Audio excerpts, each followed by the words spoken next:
Hello, ladies and gentlemen, and welcome to the championship stage of Season 1 of 2022 for ESL ANZ Champs Magic the Gathering Arena. We're giving you some beautiful looks at our top prize for tonight, the Uncut Sheet. We are here in the ESL Tavern live to you guys for a wonderful evening of Magic the Gathering Arena, where the dares are cold and the travelers come from far and wide to join us here to tell all their stories when it comes to Magic the Gathering Arena. We've got a full evening of games ahead of us, and I've got two full lads next to me who want to start talking about some games. Bard, finally in person, mate. Pilski, you've joined us from the high heights of the Ivory Tower as well.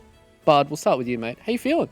I'm feeling good, Fluke. I'm feeling great. The tavern, it's as good as I imagine it. I mean, as good as it is every week when we get here to cast some Magic. And of course, the Magic tonight is of the highest possible caliber. Our champion stage, all the champions of past events are here with their best decks ready. I can't wait. I'm super excited for us to start diving deeper into tonight and start talking about our players. But Pilski, mate, how does it feel to be the King of the North?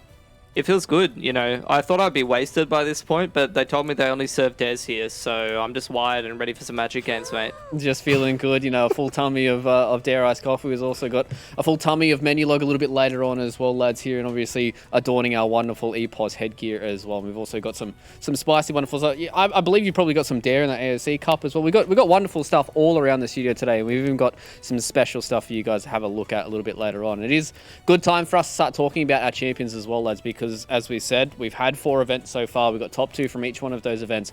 Brought them here into the champion stage. We gave them a week off as well, which is always nice. And they can change their decks coming in towards our champion stage. And I think, you know, looking at some of the decks that we've got today, Bart, I think we're going to have a very interesting top 8 for us. Yeah, if you've never joined us for one of our champion stage events before, what Fluke just touched on is a hugely important part. I would say the most important factor today, right? We know all these players are extremely skilled and very knowledgeable about the game. They're capable of playing multiple different decks, but the choice of whether to stick to the guns that got you here or change to something that's specialized for this small field event, right? There's a guessing game that goes on because players even know the bracket ahead of time. Yep. So they know exactly who they're playing against. If you're going up against someone like Insanity, who is just a dyed-in-the-wall mono-green monster, never going to register a different deck, the choice is yours. Do you go with something that's solely tuned to beat up mono-green aggro and then just take your chances in the second round? Or do you just say, no, I'm going to pretend he's not there, play my normal stuff, and just believe in myself? It's a tough question, even for a potential champion. Yeah, it's a real hard question that these guys are going to have to solve this evening. So let's go and have a look at our bracket for today. Let's go and have a look at our top 8 champions joining us here for our champion stage. We're going to start it out at the top of this bracket. We're going to make our way all the way towards the bottom and then get through the semi-finals and the grand final to figure out our champion. So obviously, you know, names that we've seen before here, Pilski being, you know, previous top 2s from all our events so far. There's been multiple top 8 members here from across multiple of these players, and even, you know, some of the players like Insanity, who are kind of, you know, tried and true mono green players. Some of these other players have shown us a kind of plethora of different decks they've been able to play. So I think today's going to be a real test of all their, you know, all their skills they've gotten. Yeah, I think we've had like previous seasons champions as well, you know, people like Hamish and Splint and whatnot that aren't even really playing in top 8s anymore. So there's a pretty good chance that we're going to get a new champion here, and I'm keen to see who it's going to be. Yeah, I'm keen to see who it's going to be as well. We're starting out here at 5 p.m. AEST, ladies and gentlemen. Then we're going to go all the way until almost the wee hours of the morning to try and figure out our champion. Some of these matchups are going to be very interesting for us to look at as well, but as we start getting in towards the deck techs a little bit later on. But I think, you know, it is interesting that we talked about the fact that these players, they know their matchups going into this. They're able to change their decks coming in from event number 4, coming into this champion stage. So that is where it's kind of the mind games open up, right? The deck lists don't get released until a little bit, you know, before the event. But now these players get to try and figure out whether or not, as you said, do they want to try and take out their first opponent, or do they want to try and play for the championship? Yeah, I was actually surprised in past events how many players elected to take that huge swing at just one opponent, which it makes sense, right? The prices go up a lot if you just make it to the semifinals as opposed to the quarterfinals, right? So maybe that's worth going all in on. That's a real Magic grinder mindset. But then they know who they're playing against, but they do not know what deck that person's actually registered. So you might think that Insanity is never going to play anything other than mono green, and as it turns out, Insanity has just registered the same mono green deck. So, you know, like sometimes, you know, it quacks like a duck, it is a duck. But not everyone has done that, right? We've seen players wildly pivot in the past from aggro to control, and we've seen other players like, I think, I Love Kimchi, right, has played 4 or 5 different decks this season alone. So sometimes you just don't even really have a good read on what your opponent's going to be playing at all. Yeah, it's going to be interesting to see what everyone has brought for our championship stage. But let's see what they are playing for today, lads, because we talked about the fact that throughout the events that we've had so far, we gave away prizing for each one of those events. So you made yourself into a top 8, you got yourself a nice little coin purse to exit the event. But now we're looking at this top 8, Pilski. This is where we're looking at the championship stage. We are giving away prizes all the way from 9th down to 32nd, but this is where we're starting to separate the boys from the men. This top 8, this is what they're playing for. $100 each and some set boosters, if you don't win your first series. But as Bard did say, if you get yourself a dub in that first series, you jump up a little bit here in the prize staging for the championship stage, and that's where it really starts to get towards the, the pointy end of this stuff. Yeah, a bit of a top-heavy prizer. You triple your money at least if you win your one semi-final game, and then obviously they'll have to play the decider, and then that first-place prize is what everyone's got their eyes on. So yeah, it obviously is down to that mentality of whether you're going to try to target, bring a deck to just win your quarterfinal game, or whether you're going to be brave enough to bring something that you think you could take the whole thing with. Exactly, and maybe some of those players might get themselves a little bit of luck today. Obviously, it being a single elimination bracket, sometimes you might just have a good side of the bracket, and going up against in your grand final, if you make it all the way there, then maybe your deck just might be a little bit more favoured than others as we get towards that end. And as you guys can see, all the way at the top, the uncut sheet, we've got it floating around in the studio as well. So those of you who have the keen eye should be able to spot it out and have a look at it. I'm sure we're going to be talking about it and looking at it throughout the entirety of today, lads. But $800, a set booster, and a collector box as well going in your back pocket is always nice. There it is. As there it we is. can see the uncut sheet floating around here. Obviously, for those of you who are playing along at home, it isn't from New Capenna. I believe it's a 2016 set. What's the name of it again, Bud? 2017, I think. 17? Dominaria. I'm probably wrong, but it's of that vintage, right? So it's 5 or 6 years old now. So these uncut sheets, right? You can see it behind it. So that is a sheet of foil rares and mythic rares, or maybe just rares. I can't remember for that. There are some mythic rares. That rares and mythics that have come off the printer, right? So the way that they're printed, they print all the rarities together, and then they get cut up by a big machine, obviously, and then sort of filed into booster packs in the appropriate number, right? But sometimes they just sort of take a chunk and they just slip it off to the side, and then someone puts it in a frame and takes it home. But also, often that person is Wizards, and actually they hand it out as very rare special occasion prizes for events like these. So, especially since this one is of a relative vintage, right? This is quite a unique prize people have going on. It is obviously a lovely piece to display. It's got a lot of prestige in the community as well. And with the next set coming out in Standard being Dominaria United, kind of setting the scene for what we can expect flavor-wise. So I like the vintage. I like the choice. As a connoisseur, I do not own one of these and never will. I'm just hugely jealous if whoever wins, but it's a great prize. I'm kind of unsure if we're talking about Magic cards or like whiskey or wine at this point. It's on the big barrel, right? Like it's a fine cask of uncut sheet in the background. Hopefully it's not smoked. Hopefully it's just straight up, vintage and really nice and crispy, because it is a wonderful prize for these guys to be playing around for today. And I'm so excited for us to start diving into these first couple of matchups, because obviously we've had 4 events so far, lads, and this is where we're starting to culminate all of our champions from here. And we're able to kind of culminate our own knowledge when it comes to these players as well. We've talked about so far that Insanity has been one of those players that just plays mono green, and he does really well. And I think, every single time that we talk about him, we talk about the decisions that he kind of makes, albeit might be mono green and it is kind of just turn cards sideways and hopefully you take down 20 life. But at the end of the day, he really does have kind of a lot of those macro ideas and really is able to play out his deck to the fullest. And, Pilski, when we look at players like banter as well, he was kind of the pioneer when it came to this Boros aggro deck, and now he's brought in a completely different list, and that's where we're really starting to look at a player like Bent, who seemed to have a little bit of a different idea of the meta, bring in a different stack of cards, and see maybe he might have a better read on the meta now in the champion stage. Yeah, we'll see if it ends up working out for him when we get into, his first quarterfinal game. I'm keen to see what cards he's put in his deck and what cards he's going to be having holding up in front of the camera this time around as well. That's the interesting one, right? It's all about what Ben's going to put forward here on the player cameras. I'm excited to see what he's got for us today, but we're going to see him a little bit later on. Let's jump into our first series, lads. Let's start talking about this, because I'm so excited for us to talk about this, because Rotaz has been one of those players to us. I believe he was the champion from event number 1. He brought in something a little bit special. Now he's coming into this series with something that is tried and true. We've seen it a whole lot of times in ANZ Chance. We've seen this mono white aggro deck do a whole lot of work. And I think it is, to me, Bard, when we look at this list, albeit relatively straightforward, it still has proven to us that it can go into a lot of these matchups and still do extremely well. Yeah, I think this deck says to me the most maybe about how much of this is a healthy standard meta, right? Even in the late game of standard, there's so many cards out. There's such powerful heights, like the ceiling on your deck is so high. But mono white aggro is still in there and competing, and like not even just one mono white list, but there's a clump, a mass of cards that are all equally playable. You can flex them in and out, and it's just about what you expect to see each week. So in some weeks we've seen 3 or 4 different builds of mono white. This week just Rotars bringing mono white. I don't know whether that's a good choice or a bad choice yet, but for now we see there are still some interesting things to comment on. This one has portable hulls. Haven't had those in every list, so prepping for maybe the red-white deck or the mono-green, some faster creature decks. You've also got a couple of Legion Angels in the main board along with the Elite Spellbinders. You definitely have the flying component and more of the Skyclaves in the sideboard as well, so those can help you go literally over the top of other creature decks. And 2 Guardian of Faiths in the main, which seems to be maybe your flex against controlling decks. Although we've had players, even as recently as last week, comment that it's just nice to have another flash creature, right? People are getting very used to detecting Wandering Emperor mana, and it's fun sometimes to have a different card that they have to also play around. Yeah, especially when it's relatively similar in mana cost as well. Obviously, being 3 mana instead of 4 mana, you're able to flex that around and play around with this kind of stuff. But yeah, Pilski, and obviously this mono white aggro deck, we've seen it a whole lot of different times, but it is, to me, every single time that we see a lot of these shells, it's all about the sideboard, about what kind of choices that they make coming into it, and trying to give himself a lot of those extra kind of options. Things like, as Bard already talked about, Mauler Skyclaves to try and fight other creature decks. There is going to be a lot of creatures that we're going to be seeing today, so maybe, that little bit extra tech in the sideboard might be able to get him that little bit extra go and get the dub.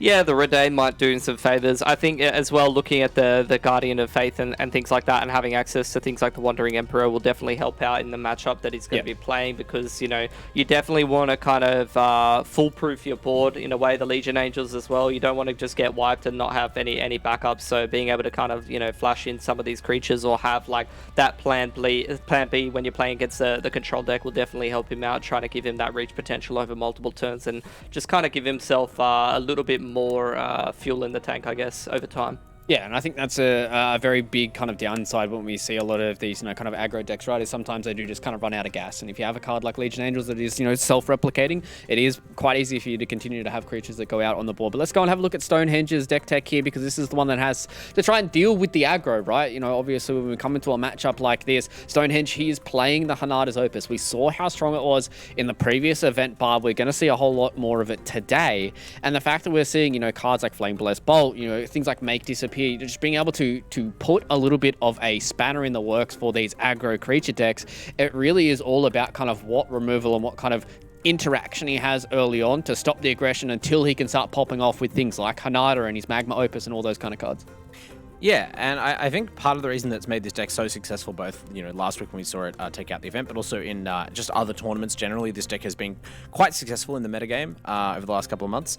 And I think it's just how hard it is for people to know how to play against it. Because we're talking about it like it's a control deck. I mean, you look at how much spot removal, how much interaction it plays. You've got counter spells, Make Disappear and Negate. You've got Valorous Stances. You've got all sorts of small ball spot removal. There's even sweepers in the sideboard, right? So it looks like a control deck, but then Hanada plus Magma Opus ends the game so quickly, and even Goldspan Dragon is a pretty real threat. So you've also got kind of like almost a mid-range deck level of threat density when you consider how fast it can draw through its deck. And if you hit even one early Magma Opus discounted by Hanada down to as little as 2 mana, it almost feels like a combo control deck, which we haven't had a lot of in recent times, because it is such a powerful type of archetype to be able to play where you have such diverse threats. But mono white, it's a very solid, stoic kind of deck. It just sort of soldiers on in the face of anything. And if you do hit your Thalia into Elite Spellbinder into Redain, we've seen that also can take a game off this deck easily. Yeah, especially because, as you talked about, a whole lot of the taxing that can come out of this mono white list, and I think that's what kind of gives it that little bit of a leg up, right, Pilski? We talked about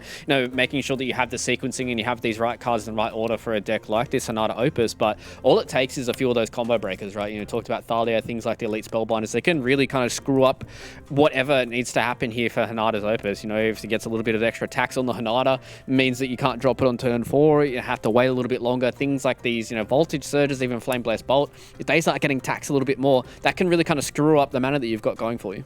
Yeah, for sure, but that's where, like, if you're someone that's experienced with a deck like this, you need to be familiar with the matchup. You need to know how to kind of sequence your turns and play around certain things so that you can eventually get yourself to that turn where you have survived long enough to be able to go over the top of the aggro deck or whatever's trying to burst you down. So we'll see how he mixes in, some of his counterspell turns, or, when he chooses to draw, once he goes through in towards the sideboarding, if he's going to start to mix in some more like removals and things like that. Yeah, I think that's where, we're looking at the sideboarding here for the Hanato Opus deck, and where you look at cards like Negate, where they're really kind of next to useless against a deck like, this mono white deck, and obviously you can negate things like portable holes and stuff as they float through, but I mean, at the end of the day, you kind of want to make sure that you have those negates in these other matchups, maybe looking towards game number 1. Maybe you might say that a bit more of a 50-50 for Stonehenge, and then going into the sideboarding, that's when he starts bringing in more of this removal, and it starts getting better for him in this best of 3. Yeah, especially since there's so much removal, right? Like, this is where we come back to, metagame choices again. It's not just, okay, maybe you've decided to bring Hanato Opus. So has another player, right? Bent. I think this is the only same instance we have of 2 players bringing such a similar deck. But even then, Bent has way less of this red 1 mana removal. So Bent would actually be far more vulnerable to this matchup. But Stonehenge, whether it's just, brain genius stuff or, asking your opponent nicely what they're playing, has showed up with what looks like the right tools to see him through round 1. We'll have to find out, though. It's a tough match to call. Exactly. It's going to be tough matches throughout the entirety of tonight, ladies and gentlemen. That means we're going to have to go rack our brains for a little bit here. We're going to get the tavern all set and ready for our first matchups here. We're going to make sure the dares are on ice. We're going to make sure the menu log is going to be here on time as well. So, ladies and gentlemen, we're going to go to a short break here. Match number 1 is just on the horizon. So make sure you join us after this for more ANZ Champs.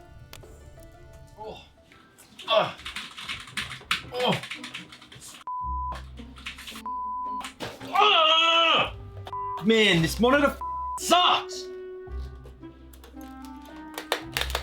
You're no good anymore, man. Who thinks you're good? Not me. I don't think you're good. I think I need an upgrade. I need something new in my life. F you, man. F you. You're gonna talk to me like that? You're gonna do me dirty like this? That's it.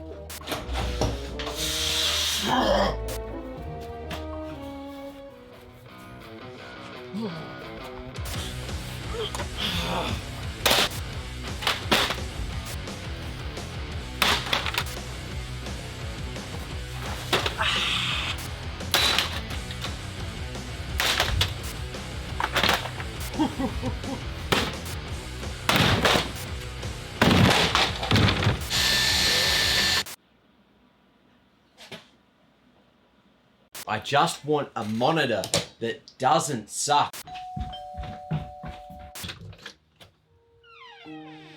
To our dearest Mac, we heard you. We've prepared an esports pro gaming monitor for you, the Q27 G2S/D, level increased, winky face, from AOC. Love you, AOC. Oos, oos, oos. Ha! I'm too good. With 170 Hz and a 1 millisecond response time, I'm unbeatable. Big man. Thank you, man. Don't try and aim duel me, buddy. I have AOC low input lag mode and G-Sync on my side. Haha, skin boy. And guess what? With True Display HDR 400 image quality, I can almost see you crying through the damn screen. Woo!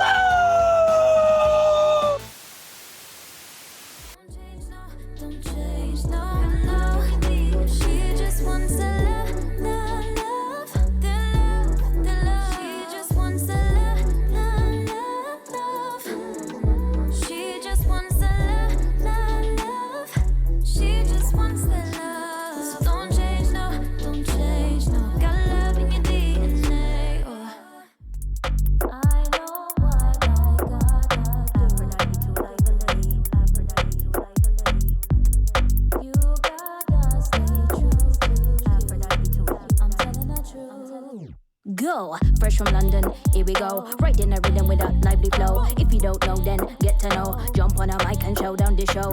Whoa, I stay with it. Skippy on the beat, on point with the lyrics. No gimmicks, got this thing wicked. Big tune, just watch how I spin it. Growing up in the UK, man, I had lessons, teachers, parents, alongside my brethren. Now I'm in studio sessions, trying to take my dream to a brand new direction. Work from the morning to the night, trying to see my name up in the lights. Big billboards, gonna reach new heights. For the youths, man, we gotta show them what's right. Reach into the world right now. This sound. of the streets, man, I hold it down. This sound, reach into the world right now. This sound, voice of the streets, man, I hold it down. This sound. Early days, channel you on the TV. Big MC showed me what I'm about to be. Videos and mega flow showed me the grime scene. That's when I knew this rap team was for me. Wrote bars at the back of the bus with the G's at my local youth club. Big respect, I gotta show them love. Believed in me when I was young. Now I know what I gotta do for the family. Now I gotta prove. After everything we've been through, you gotta stay true to you. As you only got one voice, it can't be heard above the noise. It's your time, gotta make your choice. It's your time. Reach into the world right now. This sound, voice of the streets, man, I hold it down. This sound, reach into the world right now. This sound, voice of the streets, man, I hold it down. This sound, this one for my people now. Listen up, better hear the sound. This one for my people now. Listen up, better hear the sound.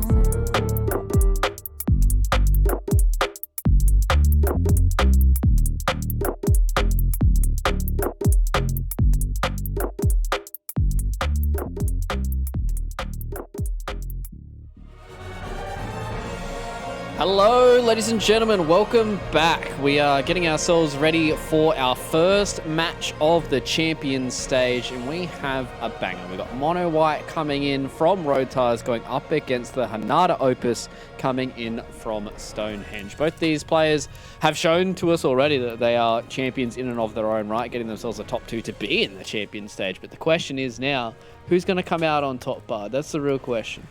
I mean, you kind of flagged this earlier. This is a really hard night of matches to predict. Normally, I feel like, I've got the read on this. I'm the Magic expert. You guys kind of dancing in my shadow. But these matchups are not so straightforward. Even we just went through, these players have the tech against each other. They've figured out the meta by now.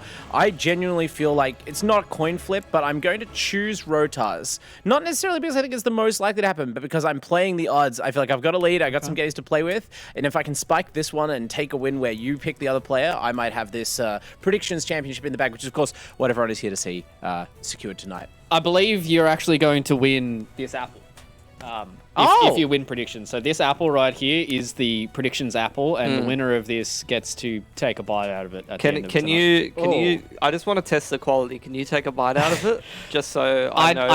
I don't want to be eating because it is time for the Dare fan vote, and everybody in chat, I know they're super excited about it. I know they've just been waiting and holding on to their channel points, so they want to predict this series with the Dare fan vote in chat. So I don't want to pull that away from those guys in chat. I know that they want to start using their own channel points to predict who they think is going to win for this series. Is it going to be Rotars? Is it going to be Stonehenge? You guys have already heard from Bard. He's calling out Rotars for this one. So maybe you guys might want to side with the analysts, or maybe you want to side with, the daring vote when it comes to Stonehenge. That's the real question for everybody in chat. Now the question for everybody at home as well is, what do our predictions look like? What do the talent predictions look like? Because Bard, he's already talked about it. He's already leaked it. He's already leaked the footage of his own going for Rotars. But now the fact that you and Pilski are together, you're going to go for Rotars together. So Pilski, I'm going to throw this one over to you, mate.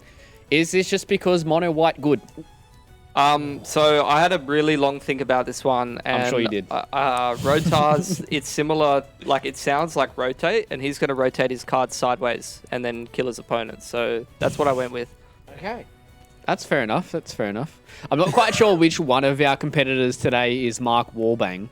So I know as soon as Mark Wallbang comes out today, Mark Wallbang is here. That might be Rotars, if I remember correctly. I think it might be. It is. So it actually is Rotars. It is Mark Wallbang. So that was, subconsciously, you're like, Rotars rotate, not Mark Wallbang at all. Pilski just has an affinity for all the loose units out there. Big Insanity fan, big Mark Wallbang fan, big Rotars fan, yeah. I mean, at the end of the day, how can you not be a fan of a guy who called himself Mark Wallbang? Like, that username is the real champion of this season. It's just like infinite value. You can never not tell anybody Mark Wallbang and they don't understand exactly what's going on. So I think that is a good test for us. But obviously, it is one of those series right now. We are looking at a deck that plays a little bit slow. Hanada Opus might be a little bit slow when it comes to needing 4 or 5 mana to get itself to really pop off. But once it does pop off, that's when it can really take games. And by looking at this, mono white is all about, trying to get the game done over, but early on. But he has a few of these cards that can send him a little bit later on, cards that can kind of grind a little bit of value later on. Well, that's kind of the interesting thing. This for someone like me, as a sort of an old guard of Magic here, I've seen a lot of different mono white aggro decks. And the thing that makes this one stand out in my mind is how much it doesn't really act like an aggro deck a lot of the time. The best cards in the deck are like removal spells that cost 3 and 4 mana. That's not really the signature of aggro gameplay, right? I've got to just draw my Skyclave Apparition so I can pay 3 mana for a 2/2. But it's an incredible card against Hanada. Exile their Hanada, they never get it back. Doesn't cost you extra mana because the spell doesn't target. It's like the best tech against this, right? So part of me wonders, will we even see that? Obviously, you would rather be the aggro deck if you do curve out perfectly, but you only have 8 1-drops, you only have so many 2-drops, there's a lot of removal for them. You may even see the sideboarding go towards more of the disruptive side of the deck, right? Redain is very good in this matchup as well. My only concern is in the closing speed of the deck, right? And I feel like that's why the meta has started swinging more towards these red-white aggro decks, which we'll be seeing later on tonight, because sometimes you do just need to actually end the game. You can't keep an opposing deck bottled up forever. That might be his downfall, if anything. Yeah, I think that's kind of a tale that we're probably going to tell throughout the entirety of this series, right, Pilski, is sometimes just kind of running out of gas. And, up against a deck like Hanada Opus, where it gets to the, it's kind of tipping point, it can really kind of blow this mono-white deck out of the water if it doesn't close the game early on. And, it's when we look at things like the mono-green deck, where it can really kind of close those games extremely early with those big creatures, whereas mono-white, sometimes it can really run out of gas if it just doesn't get that board and that early damage early on to put pressure on the Hanada deck. Yeah, we'll see. Even if he's able to stick a gold span or something like that, it could really work quite well for him. So, we'll see which way he's going to go with it, and whether you do have that kill potential from the mono white deck or not. Like I said, I feel like with the Hanada deck, you just need to be able to sequence your turns in a way where you're kind of playing around some of the things that you expect. This is the deck that I feel like we've seen the most of, so he should know exactly what he's in for, and he should be very familiar with how he wants to play around it. Yeah, I think almost every Magic player has probably run into mono-white deck more than they often would like. Obviously, it is one of those decks that we'll talk about a little bit of this before we started the show today. And I've been playing a whole lot of Hanada Opus on the ladder. Obviously, I saw how good it was in the previous event and thought, hey, maybe I might give this a go. And then every single time I go up against mono white, if they go turn 1 planes into a hopeful initiate, I instantly concede. I'm not about that jazz. I'm not about playing out some guy who wants to tax my cards for as much as he possibly can, even though that Hanada Opus deck is all about taxing. But either way, enough of my monologuing, enough of my yarning. It is time for us to jump into this. And ladies and gentlemen, we've got a special surprise for you guys at home. It is going to be a tri-cast. All the lads going to bring their minds together to see if we're going to get a better cast, or whether or not we're just going to leave Bard to his own devices here and be able to take us towards the top. So, Rotas and Stonehenge, Bard, obviously the opening hands are going to be, I feel like, pretty important for this game number 1, right? Because we talk about it a lot, getting the play early on with these aggro decks, just trying to get yourself that one map underneath your belt. Yeah, well, we kind of identified that the difference between this white deck and the other aggro decks we're going to be seeing today, ones like the Runes deck or the green deck or the red-white deck, is all of those decks, they seem to both draw more cards and or have larger, hastier threats, right? Whereas the white deck, as you kind of identified, really dependent on getting the momentum from the first couple of turns and carrying that momentum, if not fully to end the game, at least putting the Hanada deck low enough that a random 3-drop can kill them. So if the opening hand from the white deck doesn't have that nice curve, or it doesn't have the right disruptive creatures, if the Hanada deck alternatively doesn't have the cheap removal, then, you could see that first game swing very quickly, and that would be probably the key for Rotas, and I guess for me, anyone else predicting him. Yeah, exactly. I think that's kind of the key that we talked about, right, is making sure that we have these opening hands going really well, making sure that we get that early bit of aggression to go forward here. And now coming into this series, obviously, we're just waiting to get ourselves into the game, ladies and gentlemen. It's all about the anticipation here in the ESL Tavern. Make sure you guys have to wait and get towards the top. Pilski, I want you to pick one card from both these decks that you can think of, and what's going to be the kind of pivotal card they want to try and play around. I know it's a bit of a generic question, but what's kind of the pivotal cards that you're looking at both these decks to kind of utilize for a dub? Don't say Hanada. Playing around. For the Hanada Opus deck, I would be looking more towards the spot removal, things like Flame Blessed Bolt or Voltage Surge.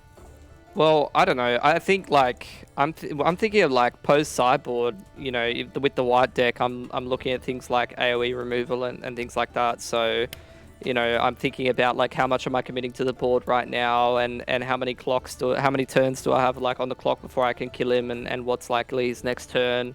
If I'm the Hanada deck, I don't know.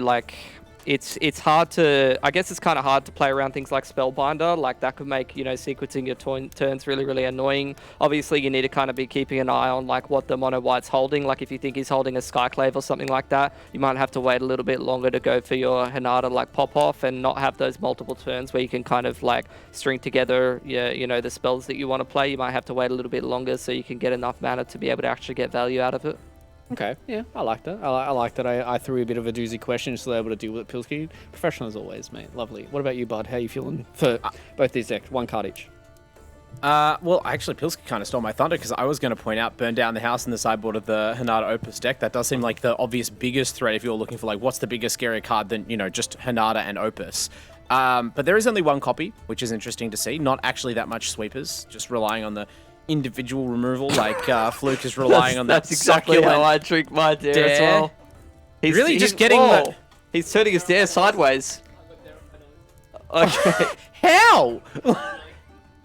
Good God. Okay. How are we thinking about these opening hands here, Bard? What are we thinking? Well, Rotar's leaning into my assessment of this as like mid-range / control white deck. The curve starts at 3 here, but you can see Elite Spellbinder, 2 Skyclave Apparitions, 3 of your best disruptive cards, right? Hinata hates Skyclave Apparition because it permanently deletes. As opposed to something like Brutal Cathar. The flip side being Brutal Cathar is capable of removing a Goldspan Dragon, but it's far more important to be able to permanently exile a Hinata.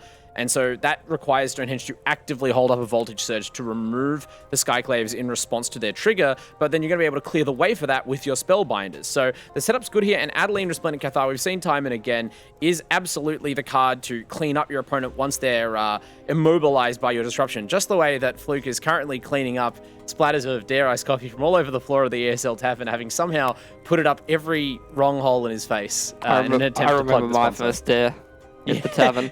Was it that messy? I don't think so. Voltage Surge on the Spellbinder. We've had the Fable get taxed pretty heavily here, and look, we got a couple of Magma Opuses in the hand, 3 really. So if he's going to get through all 3 of those, that's going to be quite a feat. I got to say that.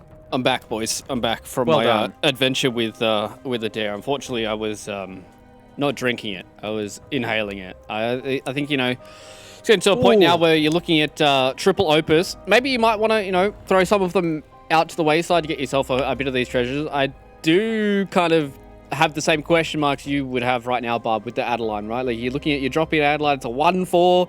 I mean, holding the Elite Spellbinder, because you don't really see all too much coming from the hand, so you don't really want to kind of just use the Spellbinder to only look at one card, right? Yeah, well, it's like you've seen that, as Will's pointed out, there's a bunch of Magma Opuses in hand, so you're not worried about immediate threats, right? Your opponent's not producing 8 mana to cast those. So you tax Fable of the Mirror Breaker because that's the card that is required to accelerate, like, the transformation of this Hinata hand into something that actually wins the game. And if you play out the Elite Spellbinder, they just Voltage Surge it. Whereas playing out the Adeline, it's 1/4 for now, but Adeline's power grows as you play more creatures. So this is effectively attacking with the most power the soonest. And the upside of that is because it has 4 toughness, the only way to kill that Adeline immediately would have been to discard a Magma Opus for a treasure and then feed that treasure to Voltage Surge, but that would have left you with not enough mana to play the tax increased. I thought we were going to take out the 2/2 token, but actually chooses to Skyclave the Saga, which denies that draw discard trigger that was so important for Stonehenge. And with this land off the top, like, now granted, sometimes you make that play and they just draw the Hinata anyway, but Rodars is really getting paid off here for this smart line of play because Stonehenge's hand is really inert right now. Just gotta fling this 2/2 into you.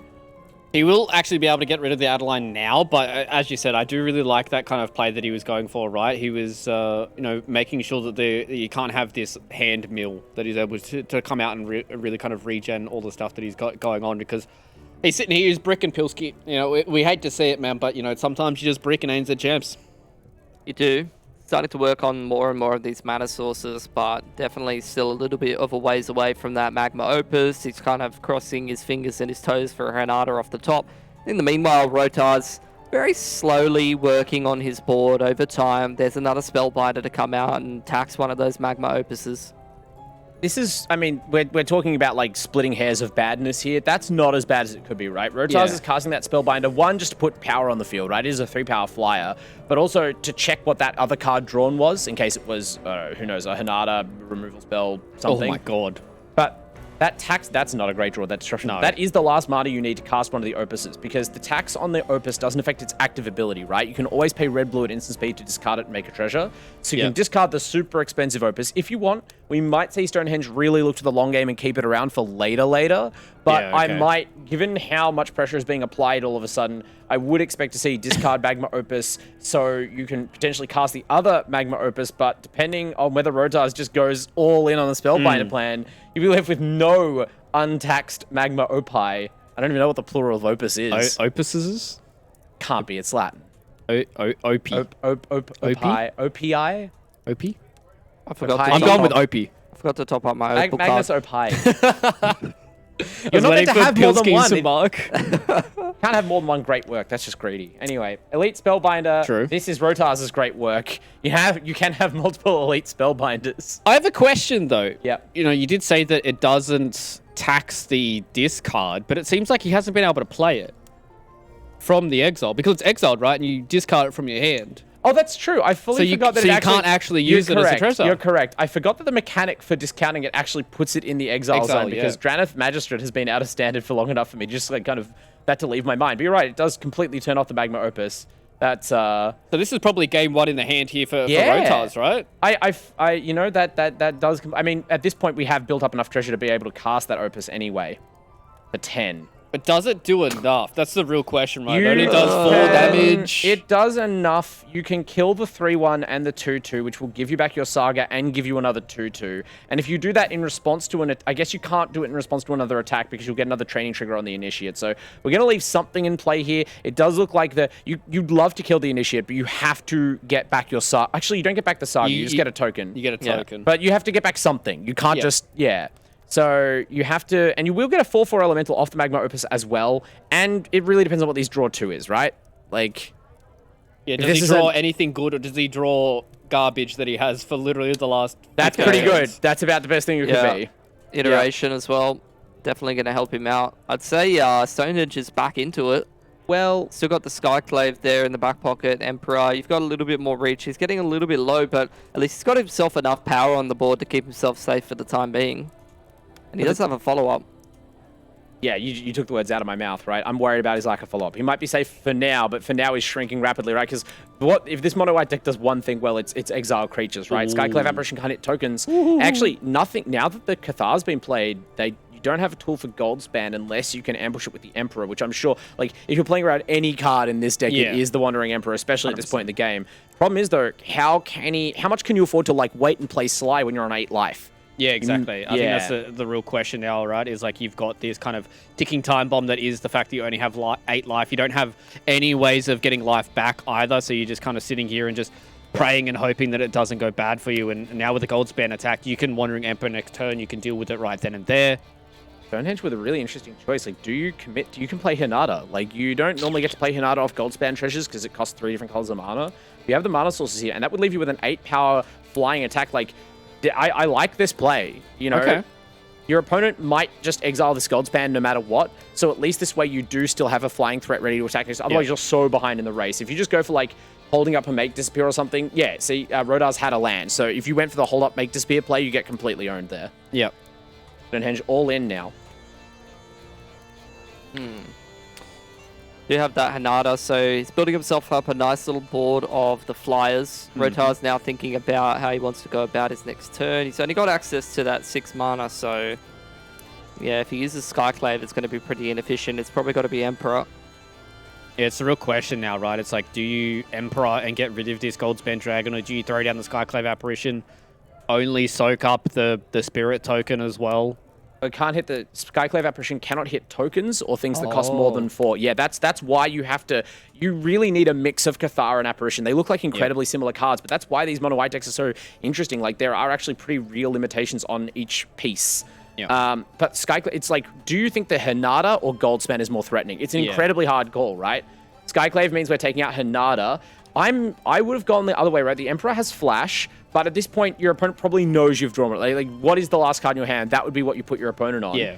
And Skyclave is a 2/2. Like, if it gets killed by an effect here, they get another token back, which at this point, that's a 4/4 illusion token. That's a very relevant game piece for them to have when you're trying to race and, you know, just as Stonehenge has already seen off most copies of Magma Opus in the deck, Roadhouse has kind of burned through all the flyers. So it's going to be hard going to fight through these creatures on the ground. And I think Roadhouse might be even trying to stall the game to see if you can get Brutal Cathar to flip tonight and back to day again to reset the exiling, because that's the kind of thing that can break open these late games. I'm thinking back to even an earlier season finals with was it Azzy playing red-white with a bunch of Brutal Cathars. Yes. And he had multiple flips coming in his direction, yeah. I don't know if that'll happen, though. There's just too much card draw in Stonehenge's deck, and actually, Pilski, Stonehenge may actually be turning it around.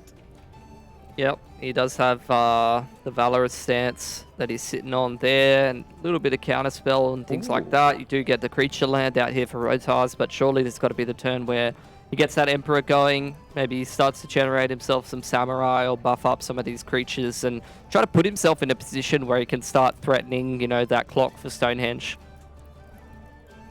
Game is so interesting right now. It's not even clear who benefits from dragging the game out, right? They probably both are trying to figure out whether they should be attacking and trying to force the pace of the game. Because Rotas is like, yeah, look, I'm building something, right? I've got this Wandering Emperor, and I have 2 different creature lands in play. I have a flying creature land, which is a huge deal in this current situation. You can make that a flying creature. If you have the Emperor in play already, especially, you can fly that, block Goldspan, and then, you know, you can easily have it buffed with the Emperor so it actually takes care of Goldspan Dragon, and it's very hard to remove, except that Stonehenge has Valorous Stance, which is like the one card that kind of neatly sews up that situation. So, I think now he's Rotas is at least holding up enough mana that he can't get Make Disappeared. So he can still pay the 2 tax at the end of it, albeit you can just Jawari Disruption on top of that as well, right? So it makes it a 3 tax. So at the end of the day, it is a bit spooky, and I think maybe he might be able to smell a rat. Like, you know, you're like, why is he throwing here with Goldspan Dragon? Surely at this point he understands what's going forward. And can you just get hit by Goldspan Dragon is the thing. I mean, you can just get hit by a Goldspan Dragon at least one time, which I don't disagree with, but that's a pretty hard hit, especially because Stonehenge has Negate mainboard, right? Or was that the other Another Opus deck? Either way, like I think it's this one. Rotas is aware of what counterspells are in the deck, so you can't rule out. But they have it as you're right. It's always when there's like a combination of different cards disrupting you. That's much harder to play around specifically. Dahlia is a decent find here, but not as big as it would have been earlier in the game. And I was really interested to see Rotas just sniffs out the counterspell and uses the mana to buff up the Crawling Barons. And I'm a huge Crawling Barons fan, but that card just might not get big enough fast enough to decide the outcome of this game. Goldspan Dragon is 2 turns away from killing you, and you have to worry whether there's just another Goldspan that's about to just come down on the board and wipe you out. I mean, you're looking at Stonehenge, he's holding 4 up, and all of his mana, turn after turn after turn. Like, how much can he really have in his hand at this point? Whoa, attack for 6, but no Skyclave attack. We'll see if he's going to, you know, make some use of that Valorous Stance. Maybe try to keep his Elemental alive or something like that. Get rid of some of the board here for Rotas. It's so interesting to it. I'm sure I need to, like, there's so many different moving parts and scenarios to focus on. I hadn't really considered this attack. Like, attack with not with creature lands and not with your apparition. So you're not even really convinced that you have to end the game right now. But this is an attempt to draw resources out of Stonehenge to let Rotas actually maybe cast Emperor without getting immediately. It's a super interesting turn, right? Because wow, pays 3 life to bounce the Moonrage Brute. That resets it. Yeah, that does. It's it's still nighttime. But the thing is, Rotas needs to cast 2 spells to make it day again. And that was going to be tricky, especially if you're playing around counterspells. Wouldn't you cast a spell now off the back of that, and that would cause it to be a day trigger? Well, once the day-night cycle's in play, the new werewolves, the thing that they did was make the day-night cycle independent of the card itself. Yep. So resetting Brutal Cathar to hand, it's on its day side now, but as soon as you put it on the battlefield, if it is currently night, it will just enter as the nighttime wolf side. It will not exile a creature. But then at the end of turn, if you've cast 2 spells on your turn, that's the requirement to turn it day again, you will get that trigger. So I'm really interested to see whether now Rotas has to reconsider whatever line he's going for. There is 7 mana, so you can just go Emperor into Cathar, but you will get Jwari Disruption on potentially the Cathar. You reckon? Well, we're going to casualty to make disappear. Oh my god. This is the first time we've seen a spell casualty, I'm pretty sure, at ANZ Champs. I fully just forgot this mechanic. So yeah, we can double make disappear the Wandering Emperor. But this isn't bad, because now I think you just let this be countered. I mean, you can't pay for it. Yep. And you get to land a Brutal Cathar, It goes back to being date. Oh, he Oh, gets wait, no, 2 Shwara mana, Disruptor. 2 mana off the treasure. No. 2 mana off the treasure. Goldspan Dragon is such a card. So you get 2 mana off the treasure. And look at Yeah. Rotars, exactly. Rotars sounding exactly looking exactly how we sounded there. Just, god damn. But That this was- game's that was a not sick over, turn. right?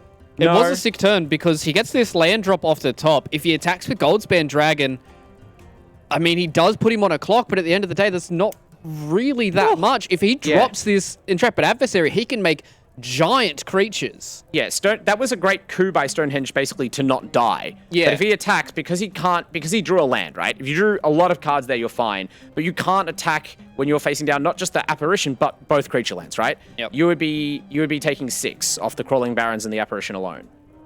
So Rotar's here, your opponent even played the land out. Stonehenge is basically saying, like, yep, this is all I got, which is a surprising decision, right? There's basically, I can't think of a lot of reasons why you play that land. Other than just, I am resigned to my fates at this point. I don't think these small percentage points matter. Because you can hold that card, maybe you draw another Fable of the Mirror Breaker, and you get to loot it away, or you just make your opponent Spellbinder it or something. It's pretty hard to bluff that it's a real spell in hand, because Arena does not, like, give you priority to cast your spells if you just have an inert land in hand, but you can try. And now Rodars is really trying to think this one out. Okay. Crawling Baron ticked up. Yeah. I thought maybe it might have been better to drop the Intrepid Adversary and hit the double trigger, because then you make a 4/4, and you have a life linker that's going to be, what, a 5/3? Yeah. I mean, I feel like that's a pretty viable thing as well, but this is like, you either basically, I guess you can't really attack He with can both. drop... Put him on the clock, right? Swing Yeah. it for 4, just needs to connect with 1 creature. Yep. So 1 life point. This is such an interesting tense game. I love it when games get to this point. This is why you play white decks. This is why I play Legacy Death and Taxes, because you love when the game breaks down to this degree. And there's Fable of the Mirror Breaker. That doesn't do anything now. I mean, it makes a blocker. But the creature land is enough to get him through, right? He just needs to He's connect got with Crawling 1 creature. Barrens. Yeah. Cave of the Frost Dragon. He's Yeah. got a card left in hand. Yeah, I think that's this too is many attackers. Dunzo. Yeah. Stonehenge looking at the graveyard. Yep. He plays a little hard out, but I mean, he did, and he had like that opening hand, like 3 Magma Opuses, all just continually getting taxed. Like, he did get a lot of the big threats, just not in the right order, unfortunately. So there you go. Rotard's going to take that first game, and now we're going to get into the sideboard. yeah. And I think that tense end game shows you how important the opening turns are. And even just it's like, you don't think like, wow, those early turns mattered so much when the game goes that long. But Rotar's decision to exile that Fable of the Mirror Breaker really early on with the Skyclave Apparition, even though it just delayed the looting by a couple of turns, those couple of turns let him do the damage that puts Stonehenge down on life. And if you don't put your opponent down to like 8 life there, they don't care about what you're doing on your turn. They just attack with all their flyers. They don't need a block. They just take that 1 extra turn of all-out attacking and they win the race. But every point of damage does count. Even though, the meme, only the last point of life counts. It's like, yeah, but, the second point of life is the last point of life before the last one and so forth, right? And you won't always have matches that get that close, but it's great to see it. And Rotars must just be heart pounding out of his chest right now. Has to come back and win another game. Now he's going to be on the draw. Much harder proposition. Exactly. And obviously both these players are looking towards having a little bit of a better opener when it comes to these first couple of bits. Instantly brings in Wow, the he's taking out all of the apparitions, bro. Yeah. Really? All of them? He's taken out all 4 apparitions. You got to cut something, right? And the thing is, maybe you think, well, I guess they're not that great, right? I think we saw how good those tokens were, right? And you're not going to bring in like the mauls and stuff that you get over ground block. You just don't want your card to exile Hanada, but then die to an unbuffed Voltage Surge and give them a 4/4 that's actually like a meaningful roadblock. Yeah. Also, even if it's not the worst card in your deck, the cards you're bringing in are all 3-drops, and look how many 3-drops this deck already plays, right? Yeah. It's an intentional part of the design. When the designers are balancing these cards, they're like, we're going to give these white deck builders a real problem. We're going to give them a million excellent 3-drops, and you just can't play them all. You just cannot have a deck where every card costs 3 mana. So He got rid of his Adelines as well. you're bringing in Redain, and I think there's a mindset where it's like, I'm going to take You out... have one or the other. Yeah, I wouldn't say it's like as clean cut as that, but like you have the Maul of the Skyclave in there as well. The main point of Adeline is just a very reliable damage source. Yep. So it's almost like the Royal Eruptions in the red deck. So players are like, yeah, look, it's not the best spell in any matchup, but in game 1, you're just like, this will kill you in a couple of turns. Yeah. And We saw how long that game went. Oh, this is a nice hand. These are great hands for both of them. You at least haven't bricked the one shot. We've seen a lot of mono white players in the last couple of weekends brick that one shot, but you do have an Usher and then there for Stonehenge. I mean, you've got a very clear path. Yeah, it's something interesting about the current meta that's kind of makes these white makes all the aggro decks kind of interesting. Is there seems like there's not a lot of good one drops. Yeah. I feel like you normally want maybe a couple more one drops than most of these decks are playing, but there just aren't that many good cards. So instead, we see Thalia and Jwari disrupting. Look at Roda. He's got 3 of them, baby. You're just sending Thalias into the guns. Please spend a card to trade with this. Please unlock the other copies in my hand. Please counterspell this, please. Hey, do you please have another make disappear? We're going to attack first. I think it's fine though, like being able to counterspell that first. Wow. Yeah, you get the block. So he's not interested in the treasure. But like, if you do get this next Thalia block dropped, he's got another land straight into that 4-mana Fable if he wants to go for that.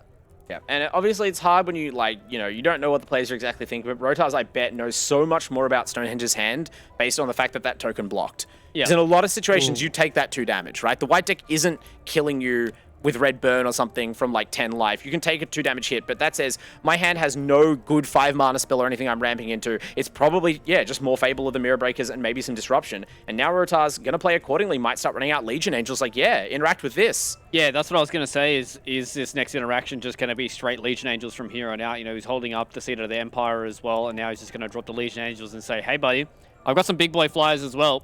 Can you deal with this? It's a real question. I mean, normally these white decks race to put out Luminarch Aspirant, but you really want your opponent to use their small removal if they have any on Thalia. So we're going to play a bigger creature anyway, one that you don't want to use removal on, and one that blocks Goldspan Dragons pretty well. So you can't even sort of jump ahead in the race with that hasty flyer that's been for so long one of the very best cards in Standard. This is such a... Oh, the Goldspan Dragon anyway. There's really not many other options, right? You've drawn Hanadas and Goldspans, but no Opus yet. And in this spot, the first dragon at least just isn't good enough. Stonehenge can keep applying the pressure. Seed of the Empire also available to take one of those out if it tries to go to combat and preserve a Legion Angel. So we'll see what Rotars is going to respond with. Hasn't got that Aspirant scaling up just yet. Can't play the additional Thalia yet. Could go for multiple Legion Angels. You could, you go for Aspirant because your opponent's tapped out, right? Potentially, if you go for Aspirant, you have mana up to hold up a Ganjo. Your opponent might sniff that out, but it's a lot less common to sniff a Ganjo than it is to say, 4 mana, that's Wandering Emperor, right? Yeah. Your opponent may even look at your sideboard and go, oh, that's, Guardian of Faith, because that's a card that they're bringing in against you. And they might think it's a Ganjo, but there's this is kind of a tell, though. He has to uber baiting the Seat of the Empire right there. Like, he is uber baiting the Ganjo right now. Yeah, well, because it's the first strike attacker. So it's like, when is it relevant to attack with... Well, actually, I guess it would kind of be just as much of a bait if you attack with both. Because the Ganjo is always going to wipe it out. Maybe attacking with Thalia is like, I've got 3 Thalias in my hand and I want you to kill this one. That is true.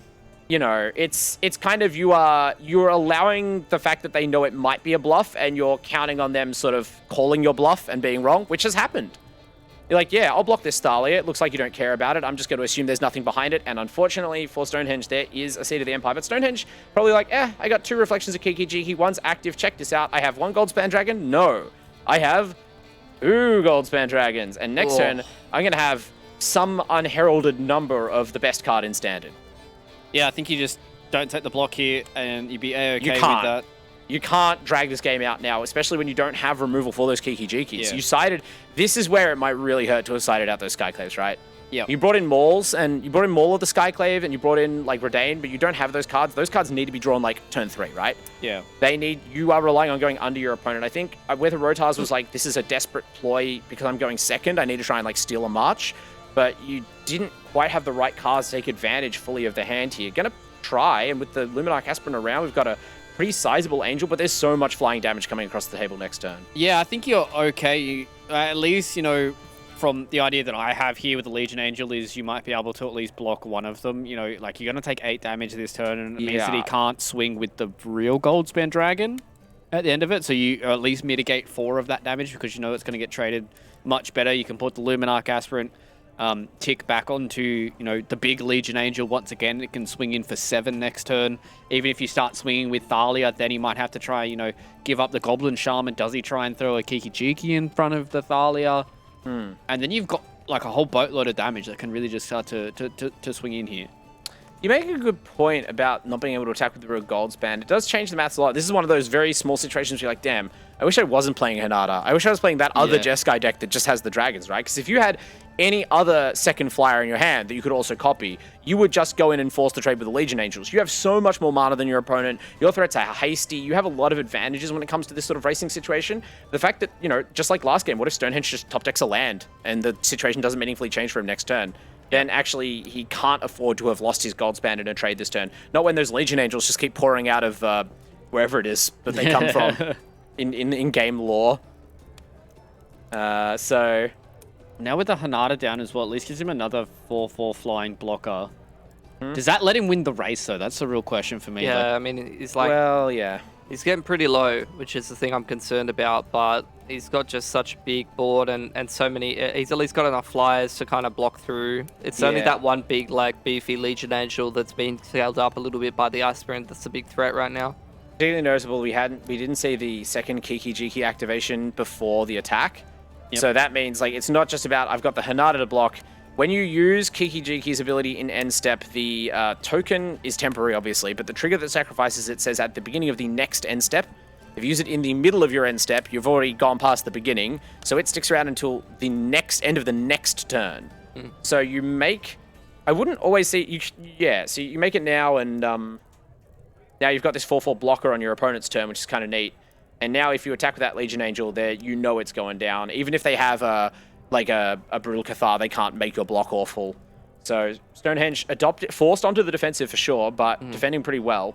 Pretty sad day for the cave as well, because you rip that one out. I mean, there's so many 4/4 flyers, not really going to do you a whole lot of assistance. He made good use of the Crawling Barons, so last turn, like just make it a 4/4, definitely makes it relevant here.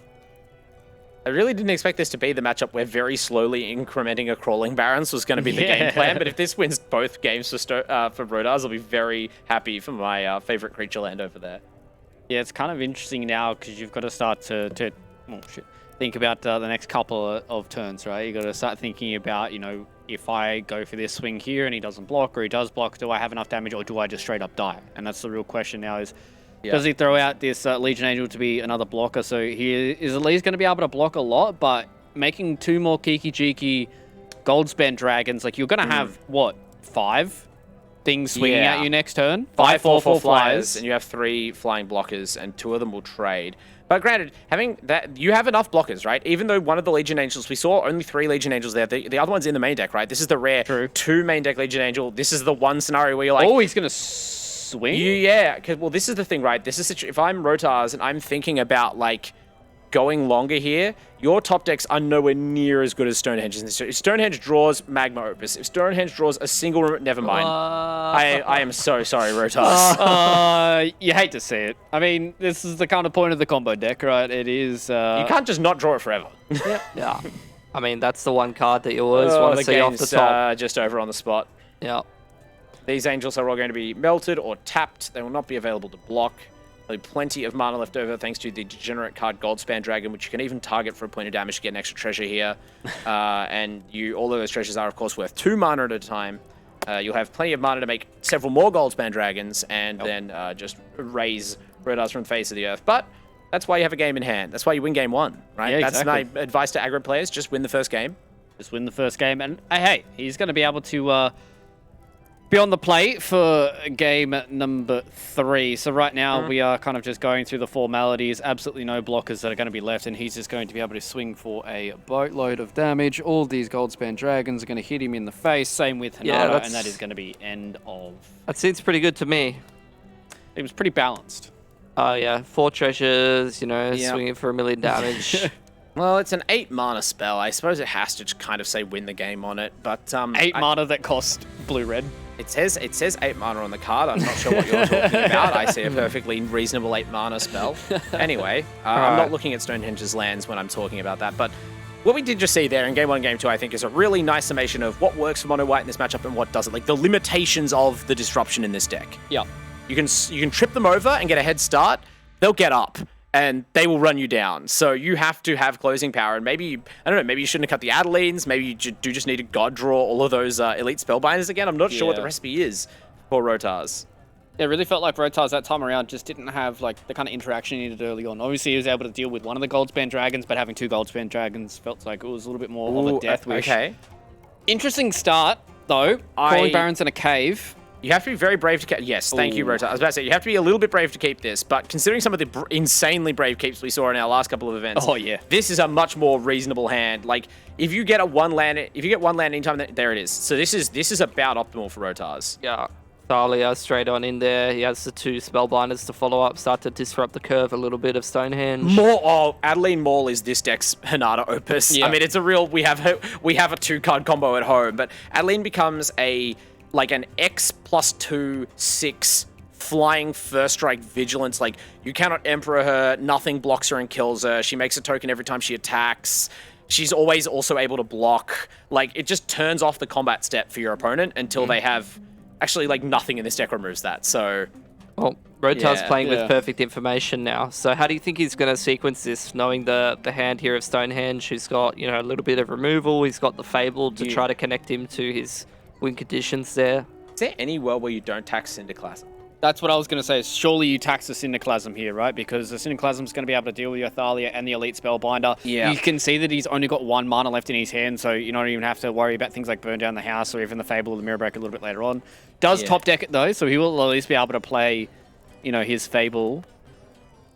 Well, no, it's 4 mana, so he's going to go Fable for Dragon's Fire. On his 4th turn. Yeah, so we're removing the Thalia, which means next turn... Wait, does he have the right mana for Hinata if he wants? Yeah. Yes. Okay. Just. Syndiclasm also available, Hinata available, Fable available, all options available, but your opponent killing your Thalia there almost feels like a win, because that was one of the cards that you were going to get blown out by if they cast a sweeper, and now that they wasted a turn removing that card that was almost certainly going to die in the next couple of turns anyway, it does make their next turns easier. It's not a bad play for Stonehenge, but Rotas is like, alright, instead of worrying about having to maybe fight to keep these alive, you can almost get baited into overextending to try and save your Thalia and your Spellbinder. You're just like, no, Adeline, next turn, Maul. Yep. This feels like the scariest, like in terms of pressure, the scariest game that Stonehenge has had to deal with. This is a lot of pressure. It's it doesn't look that bad now. It's about to look really bad. Yeah, the Maul as well definitely is going to be a little bit more worrying. You might hold off even. It depends, because you know Burn Down the House is in hand, but I feel like that just makes me want more to make my Adeline big and have it survive, right? Yeah, especially because, you know, the only real combination they can deal with it would be like, you know, Burn Down the House into a Syndiclasm. So, I mean, at the end of the day, I think he'd be more than happy to Maul. He's going to Elite Spellbinder, just have a quick recheck to see what's going on here. He's going to be able to re-tax something. I think that's the big thing right now, is what does he want to tax again? So he's going to send the Burn Down the House to literally infinity. He just doesn't care about any of the threats. He just wants to get rid of the removal and kill him before he can get value out of the dragon or the Hinata. Syndiclasm hits flyers, right? It hits everything, right? That's what I think. Well, that's the thing. It's like you played another 3-mana Elite Spellbinder, and what that does is make Burn Down the House harder to play, but your opponent's going to be able to Syndiclasm your whole board except Adeline next turn anyway. So the difference between taxing Burn Down the House and getting Syndiclasmed and playing Maul on Adeline and getting burned down is that your Adeline that lives is smaller. And now also with the draw of the Flame Blessed Bolt, you can actually Syndiclasm and Bolt the Adeline. You can clear the board, right? Yeah. Oh, you do have the mana. Yeah. Well, I mean, that would have happened anyway, right? That was what you were scared of with the, you know, the combo to kill the Adeline is Burn Down House plus 1 mana red spell. But yeah, this is Stonehenge showing the power of this deck, right? This is what happens when your deck is calibrated very well. You just kind of draw out of situations, and I don't know that Stonehenge is out of the situation, but you have tools at your disposal that could pull this one back from the very brink. I mean, I'm thinking like, what, he's going to clear the board here, and then Old Mate's slamming like Asper and Thalia, and you're slamming a dragon. You're probably feeling pretty good. You can slam, I guess, something like Thalia Maul, or you can't go. Thalia Maul is very awkward because it makes Maul more expensive. You can Luminarch and then Maul, but I'm just trying to think. The upside of this is, remember we said in game 1, right? The life lead actually really matters for constraining Stonehenge's options, because the Goldspan Dragons are hasty, but it's only... Oh, he can't actually do it. Flame Blessed Bolt deals 2, and it was the kicker that deals 2 from Syndiclasm. So Adeline's actually going to live. Huge. Sorry, I was thinking of Voltage Surge. I was thinking more the same. importantly, you clear the whole board, and Adeline is back down to 1 power. True. Wait, the Thalia means he can't slam dragon, right?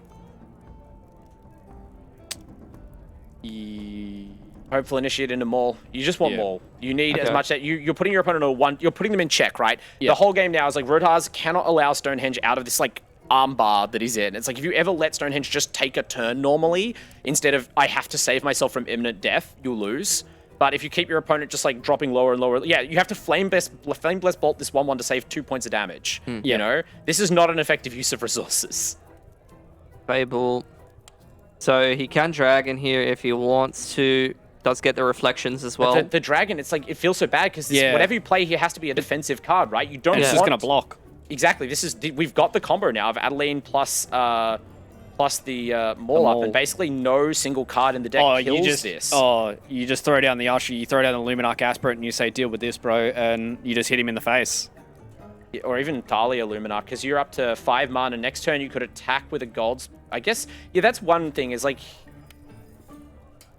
oh, this is so impossible. Surely Stonehenge is just out of here. Yeah, like, I think Stonehenge is just straight up dead. the fact that if you were even on like one more point of life, you had a line where you like attack with a gold span and make a treasure, and then you can cast your burn down. It's like, no, there's nothing. Like, again, every point of cheat damage, every turn of delay, every little one extra point of mana you have to pay on your spells is so frustrating. And then all of a sudden you like just can't do anything about this 7/6 flying vigilant first striking human his soldier. Hanada just died when he drew Opus, bro. Oh, you hate to see it. That's You where- really yeah. hate to see it. Should have chump blocked with the drag. I mean, yeah, there's no way out at this point because Stonehenge also just hasn't drawn enough land this game, right? Yeah. And you weren't allowed to start any of your treasure generation going. You've been under so much pressure. Like, the deck has the removal, but you're just keeping up, and the white deck hasn't gassed out. Sorry, that's why having this Adeline and this Maul around, they're just big enough. They don't die easily to these removal spells. And as soon as you're not trading 1-for-1 with all these Flame Blessed Bolts and Voltage Surges, and you're paying 4 for Syndiclasm, Stonehenge just can't get it done anymore. That's it.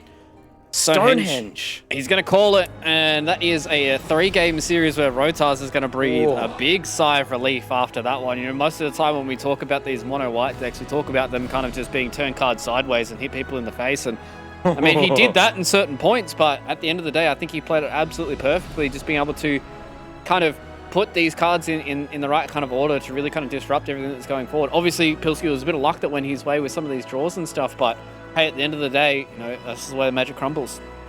Yeah, I thought that was a pretty good series overall. Like, we got 3 kind of different looking games. You had one game where, you know, he drew like 4 Magnum Opuses, which was pretty ridiculous. But end of the day, I mean, I feel like that Adeline has been like a big MVP card for a lot of these players who've been playing mono white. I think it was either like Penshare or Kimchi the other week that his Adeline was doing absolutely massive work and ended up winning him the series as well. So look, one of the Hanada decks out of the equation now, but that just means we got 7 different decks still heading in. Yeah, I mean, I think that's the big thing about us today is the fact that we have such a variety of decks that are floating around today, and it's always exciting for us to see how these different decks do match up, because a lot of the times when we talk about the mirrors, it is kind of just a little bit of coin flip, a little bit of RNG, but I mean, as Pilski did say, this is a good series for us to start out here, and I mean, if this is how the rest of the champion stage is going to look, I mean, we're in for a treat tonight. Yeah, I appreciate mirror matches, I actually genuinely do, but I also really enjoy really asymmetrical games of Magic where 2 people, because that shows off something that is unique to Magic among even other card games that are very good. Magic has such depth, there's so many different cards, there's so many different mechanics that have evolved. Decks can be playing what look like totally different games, maybe not quite so much in Standard, but those were pretty wildly different decks, right? But the way that they kind of just slam into each other, it's a beautiful car wreck, and that's what mono white is best at. You just break down your opponent's game plan relentlessly and then just scrap in the dirt. And that's where cards like Adeline come through. If you just had Adeline, it'd be a bad deck. But when you're in that spot where you just need one strong card to finish it, I mean, it was the right time to draw a hero of the day. Exactly. Hero of the day so far for Rotars to start out the champion stage. He's going to move forward in towards our semi-finals, and ladies and gentlemen, we're going to move towards a break because we've got our second series waiting in the wings for us, and we're going to go for a little bit of a rest. So make sure you guys join us on the other side of this from our NZ Champs. Say that it doesn't tax the discard, but it seems like he hasn't been able to play it from the exile because it's exiled, right? And you discard it from your hand. Oh, that's true. I fully forgot that so you can't actually use it as a treasure. You're correct. You have to, and you will get a 4/4 elemental off the Magma Opus as well. And it really depends on what these draw 2 is, right? Like, yeah, does he draw anything good, or does he draw garbage that he has for literally the last? That's pretty good. That's about the best thing you can be. You get to land a Brutal Cathar. It goes back to being date. Oh, wait, no, 2 mana off the treasure. No. 2 mana off the treasure. Goldspan Dragon is such a card. So you get 2 mana off the treasure. And look at Rotars, exactly. Put him on the clock, right? Swing Yeah. it for 4, just needs to connect with 1 creature. Yep. So 1 life point. This is such an interesting tense game. I love it. I got 2 reflections of Kiki Jiki. One's active. Check this out. I have 1 gold span dragon. No. I have 2 gold span dragons. And next turn, I'm going to have some unheralded number of the best card in stand. Top decks are nowhere near as good as Stonehenge's. Stonehenge draws Magma Opus. Stonehenge draws a single... Never mind. He's just going to be able to swing for a boatload of damage. All these Goldspan Dragons are going to hit him in the face. Same with Hanada, and that is going to be end of... So the difference between taxing Burn Down the House and getting Synclasmed and playing Maul on Adeline and getting burned down is that your Adeline that lives is smaller. But if you keep your opponent just like dropping lower and lower, yeah, you have to Flame Bless Bolt this 1/1 to save 2 points of damage. As soon as you're not trading 1 for 1 with all these Flame Bless Bolts and Voltage Surges and you're paying 4 for Syndiclasm, Stonehenge just can't get it done anymore. That's it. Hey, look, menu pog. May as well just take Faceless Haven out of the deck. I can't believe that actually happened to him. And he still won. It is pretty rough. Oh my god, look at this. We got the big think here from Fluke. Just zooming in, just taking the opportunity, right? Notice the camera's on him, can't resist the chance to Oh man, I was staring directly at a studio light. That was not smart. Oh god, that hurt. But you couldn't break the pose, right? Blue steel, gotta stay steady. I've never lost a staring contest in my life, ever. Don't change, no, don't change, no, no. She just wants the love, love, the love. She just wants the love, love. She just wants the love, love. She just wants the love. So don't change, no, don't change, no. Got love in your DNA. Oh.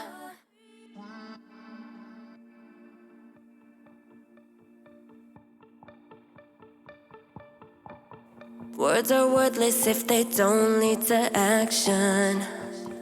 I don't act solely on attraction. Don't love me later, love me now. 'Cause we got more than just a chemical reaction. Don't make me say it right now. Don't make me pray right now for you. I just wanna stay right now. I need to say right now, what can I do? Yeah. Unless I'm with you. Yeah. I can't breathe. You're like energy. I'm gonna make you mine. I'm gonna take my time. If I don't, I'ma lose my mind. So I'm gonna make you mine. I'm gonna make you mine.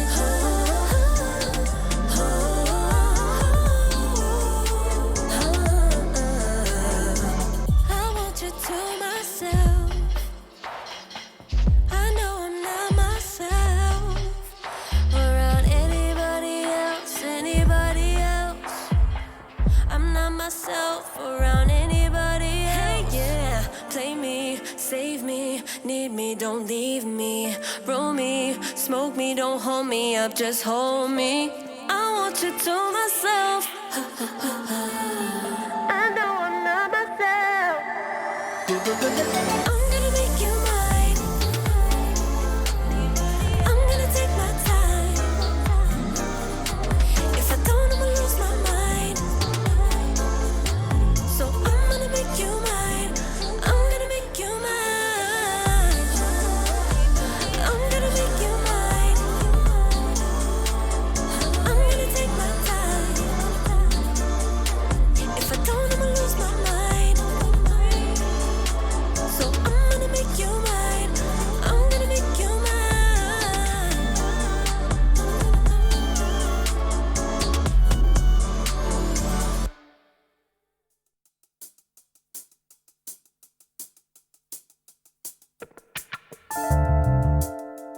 I feel your breath upon my face, and I need your touch. You know that I want you, girl, and I need you, girl. So, nothing ventured, nothing gained. nothing to lose. No need to hide. It's just you and me, girl. Just you and me and love. I'm saving it all, the best for you. I'll give you anything you want me to. With nothing to lose, no need to hide. I'll always be here waiting by your side. There's no way back and no way out. So read between the lines, there is no doubt. We gotta keep pushing, gotta keep doing it. Gotta keep pushing, gotta keep keeping on, yeah.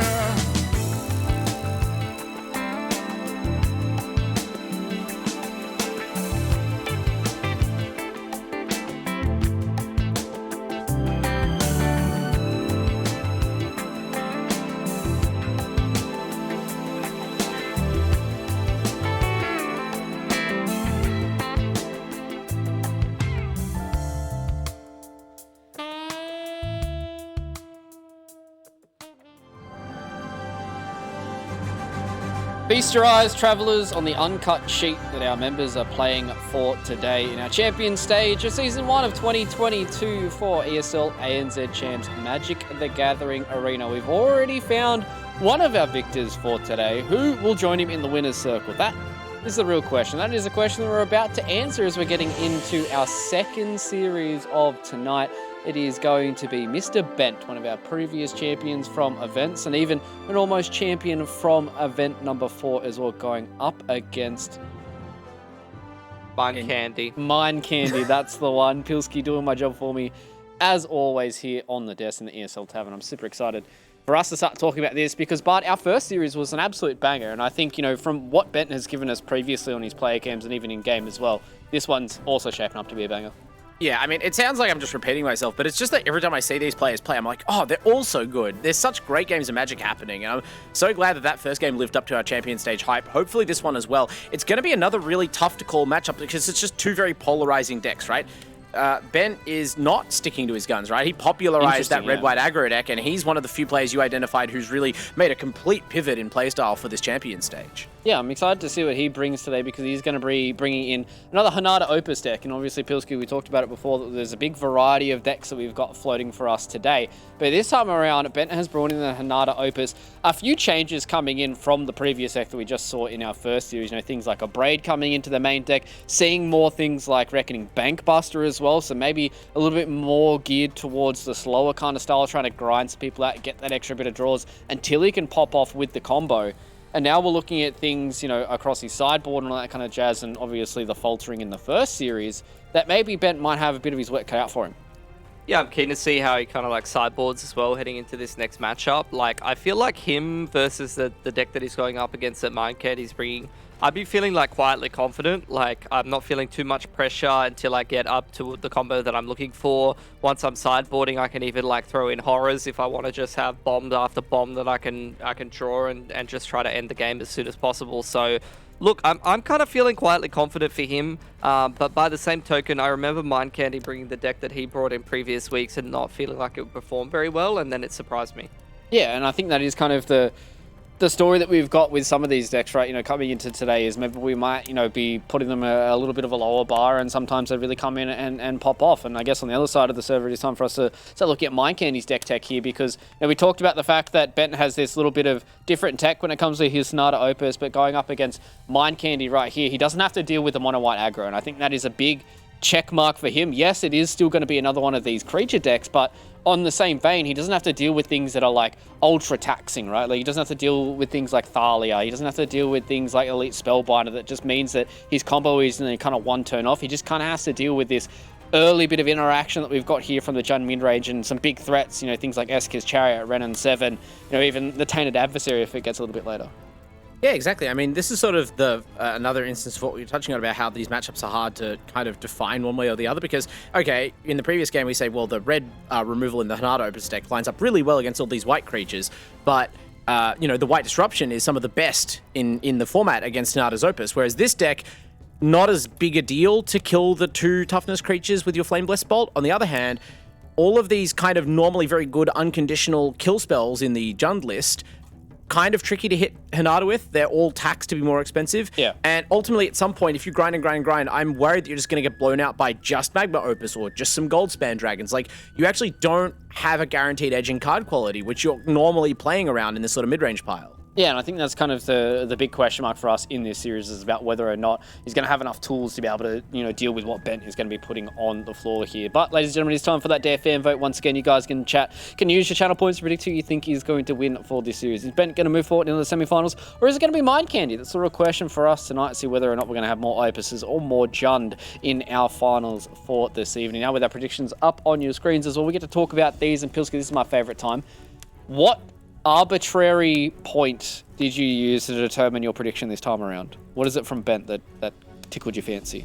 I feel like, I don't know, I feel like from previous TCGs that I played, whenever you do get a bit of a slower mid-rangey deck, I feel like you're trying to kind of either play around the aggro decks or edge out decks that don't have a whole lot of value. But then I look at Bent, who's playing a bit more of a combo deck, and I'm like, it's only a matter of time until he puts together something that's really, really nice, and he's going to have the time to do it. So I just feel like Bent's deck, should be able to get 2 of these 3 games at least. Whereas Mind Candy, I mean, we'll see if he surprises me again, if he's going to rip the 1 of Ren and 7 and make some tree folk and just, go swinging his big trees around. But, well, I feel like Bent's probably got this one. Well, I mean, I've gone for Mind Candy specifically just because I do really enjoy the deck that he's got floating forward. Obviously, we talked about it a little bit before the broadcast even started, but I just really like the cards that are floating around. Obviously, as Pilski did say, these slower kind of mid-rangey kind of decks don't really have the pressure that is able to blow out a deck like this Hanada Opus. But hey, if these mid-range decks can really get the cards floating, maybe some big tree folk, he might have it in the bag.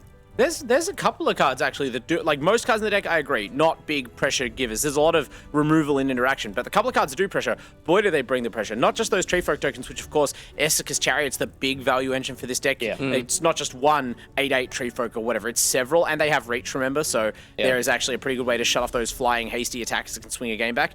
This deck does play a singleton copy of Zeatora the Incinerator in the main board, which is not a card I think we've even seen on the broadcast, but that is a 6/6 flyer for 6 in its own right, pretty formidable demon dragon. It sacrifices one of your other creatures every turn and throws it at any target for a lot of damage and makes a bunch of treasures. There are real heavy hitters on both sides of the equation here. That Hanada's Opus deck probably casts its big haymaker cards more reliably and faster, but if the game goes long, it's not just going to be one-sided.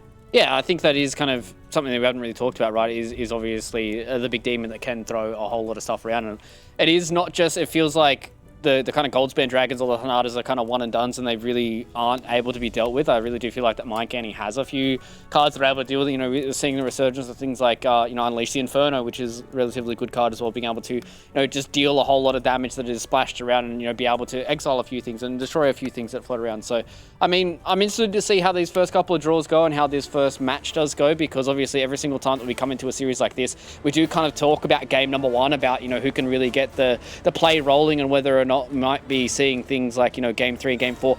Absolutely horrendous opening hand coming from Mind Candy. Literally unkeepable.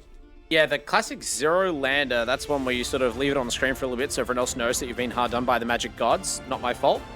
That hand is only slightly better, but you really don't want to go to 5. Mulling into 6 is considered unfortunate but normal. You go outside, you get rained on a little bit, that's life, baby. Mulling down to 5 or 4 in a competitive match, especially if this is a single Elim top 8 bracket. Yeah. That's rain on your wedding day. That's, I don't know, lightning striking your clothesline and setting your clothes on fire. That's abominable bad luck. Luckily, we avoid that this time. But Bent, this is the real star of the show. Not so much because of the deck. I want to see the deck on Bent's table. I want to see what cards Bent is going to be holding up. Maybe holding up... He's looking for something. Some world champion cards. Maybe. Some maybe you can hold up Elite Spellbinder. That is the card featuring world champion Paulo Vitor Dama de Rosa. It's like your prize is you get your likeness on a Magic card. Yeah. So, lots of championship vibes that you could try and invoke here for this all-important evening of Magic. Whenever I look at Mind Candy's deck, I'm always thinking like, you know, how underrated the curve that he has going for himself is. Like, I've seen him, you know, rip the Blood Tithe Harvester into the tracker and actually put a reasonable amount of pressure on his opponent. Didn't see what that card was from Bent. It was Onward to Victory. Oh, is, yeah. the name of that, which is, it's like Onward and then like Victory is like a second card printed on the same piece of cardboard sideways, but the convention for reading it makes it, you know, Onward to Victory, which I'm glad he's positive, right? You need that mindset. I'm always excited because Bent, when he won his event, right, to qualify for this, came out and just told us straight up, yeah, haven't played that much Magic in the last couple of years. Kind of just looked up online, saw this deck, said, yeah, he was playing red, white, aggro, right? And he's like, this looks pretty solid, pretty straightforward. I'm going to try this out. And we said, well, do you think you'll be adventurous and try something else out when it comes to the champion stage? He was coy, but it's interesting to see a player who sort of was just running back this one deck, like completely pivot into quite a difficult deck to play here on seemingly very little experience.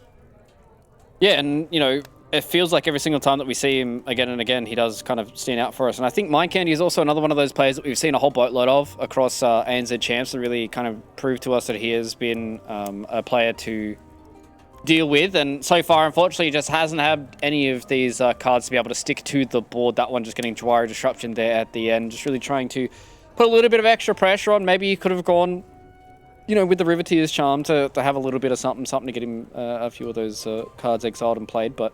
Yeah. This is potentially quite bad for our friend Mind Candy. Mind Candy here, on 3, plays out the Briarbridge Tracker, and probably...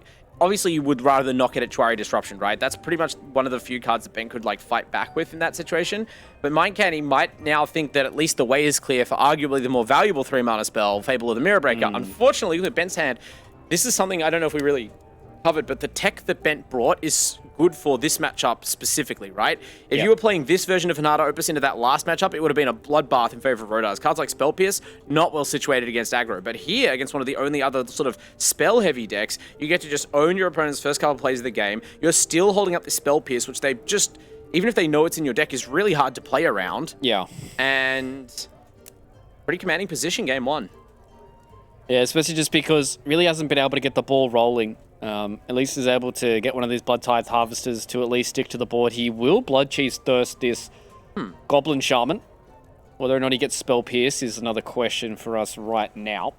This is one of those things where it's like, this is not a very high value spell to Spell Pierce. But the question is, like, is it more valuable just to spend Spell Pierce, right? It's sort of like every blow you land on your opponent right now is a bigger tempo advantage, but like, will you then run out of cards later on and regret not having that Spell Pierce for something more important? Decides to hold on to, which I think I agree with in general, because being able to protect your Hanada on turn 5 is so good. Yeah, I think that's a big thing, right? Just being able to protect from any of the removal that potentially could come. You know, obviously we can see Voltage Surge is in his hand, Riveteer's Charm is in his hand. There's also 2 bits of removal that can deal with Hanada early on here. Elects not to discard any of those cards in his hand from the Fable of the Mirror Break, and he wants to just get his own that's floating around now, just kind of building his own extra bit of value. And I mean, just looking across at Mind Candy's hand, he has not been able to hit a land drop in multiple turns now, and sitting on 3 mana is not what you want, especially when we see cards like Esika's Chariot, Ren and 7 that are floating around in the hand. You really want to make sure you can play those cards early on. Yeah, this is a very land greedy deck to be stuck on lands on, especially when your opponent knows that you're stuck on lands and is just holding up a Spell Pierce.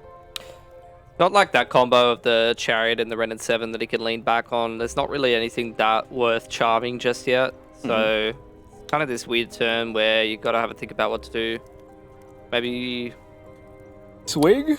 What's the blood token to draw off of it? You need to do what again? You pay 1 mana you pay 1 mana, sacrifice your blood token, and discard a card. You get to draw a card, right? Start a card. Okay. It basically gives every card in your hand cycling 1, which is pretty good in this situation, except that, like, it's not fast enough. Like, you need to recover sooner. You can use them as fuel for Voltage Surge, but you kind of, if you have a 4 damage Voltage Surge, I feel like you want to hold it up for the Hanada, but feels like it tries to fire it off, maybe just to see if Bent would bite, maybe just to see if Bent has more instants in hand. Like, you kind of see if the game engine gives your opponent the priority, which is, I always feel a little bit bad about it because it's not really, like, if you were playing Paper Magic, you can't get information like that, but you adapt to the game that you are playing, and playing online Magic, so you get some information that your opponent has an instant, your opponent's like, yeah, I got this Abrade, but that is now an Abrade that will not kill an Esika's Chariot. So again, especially if Mind Candy had more lands, this would be a pretty okay spot. As it is, it looks like he's going to be falling quite behind, but still some hope. Behind, I think, is the name of the game right now for Mind Candy. Unfortunately, he is behind the 8-ball. Oh, that is a gold that's dragon. exactly what he wanted to see off of that, wasn't it? Rip the dragon. He's already got the Kiki Jiki ready to go. That's quite a turn. Yeah. My most hated part of Goldspan Dragon is its interaction with very cheap counterspells like Spell Pierce, because you think, well, you tapped out with this Goldspan Dragon, at least there's a window to kill it. It's like, no. Nope. As soon as you target it with a removal spell, before your spell resolves, they get to create a treasure that's worth 2 mana and like negate or Spell Pierce the card you were playing. I think you got it though. Like you have to you use. Can't not, yeah. You have to use something and burn that counterspell. Just At run least your face into it. Watch Bent's face. Oh, I guess we can't see Mind Candy's face. Bent's face is probably going to be pretty jovial at this. Like, yeah, I'll Spell Pierce it. Whatever. Doesn't even cost him a treasure really because of the floating. Yeah.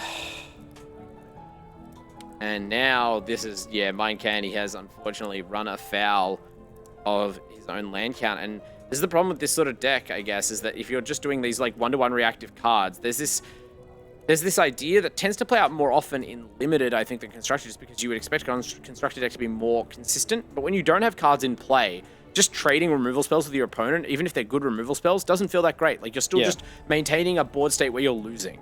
That's why sweepers are so important to the concept of control decks. It lets you just recover all at once, only needing to have top decked 1 card or tapped out for 1 turn. And unfortunately, got about the Hall of the Storm Giant. Yeah, it's easy to do that until this happens, and now the game is just over. Goldspan Dragon providing so much mana on top of so much hasty flying damage. He just lives, right? He lives with 1 health. That's true. Yeah, 8, sorry. 7. No, you're right. I didn't actually 15. count the damage. I'm just like, this is infinity damage, right? No, it's.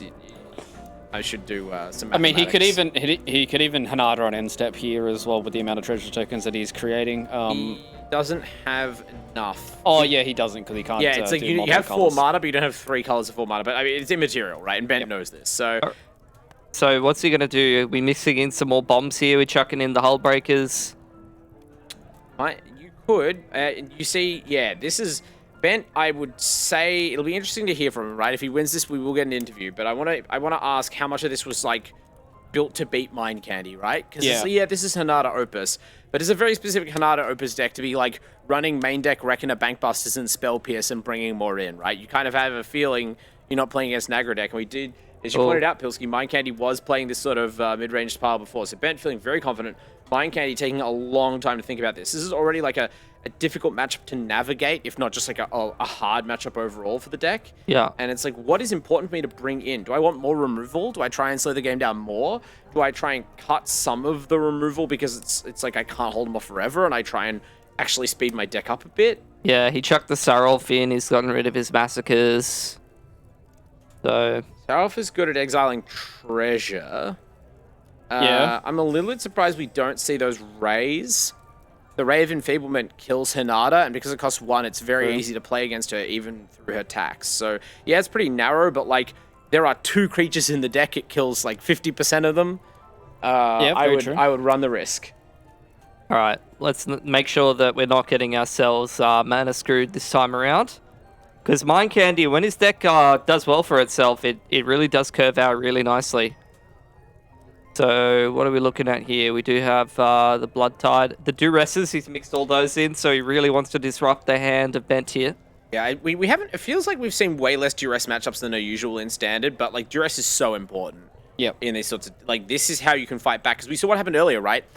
You say don't get mana screwed again, but unlike some keeps which have been insanely risky, Mind Candy's hand looked perfectly reasonable in game 1, but he just didn't draw any extra lands, and his card drawing spell that would have filtered into more land drops got counterspelled. Yeah. He tried to play another spell first to bait the counterspell and got both of them counterspelled. Yeah, it just felt like there was too many answers coming in from Mr. Bent, and now we can just see a whole lot of hand disruption that is in Mind Candy's opportune hands right now. Double Duress, check for traps as well to be able to deal with everything that's going forward. He can double Duress here. Yeah, I like the first Duress just to check, because check for traps you can use to hit any card. So you can hold that later on to try and get a deadly, Hullbreaker Horror, or if that's not the deck, you can just hit, or a Goldspan.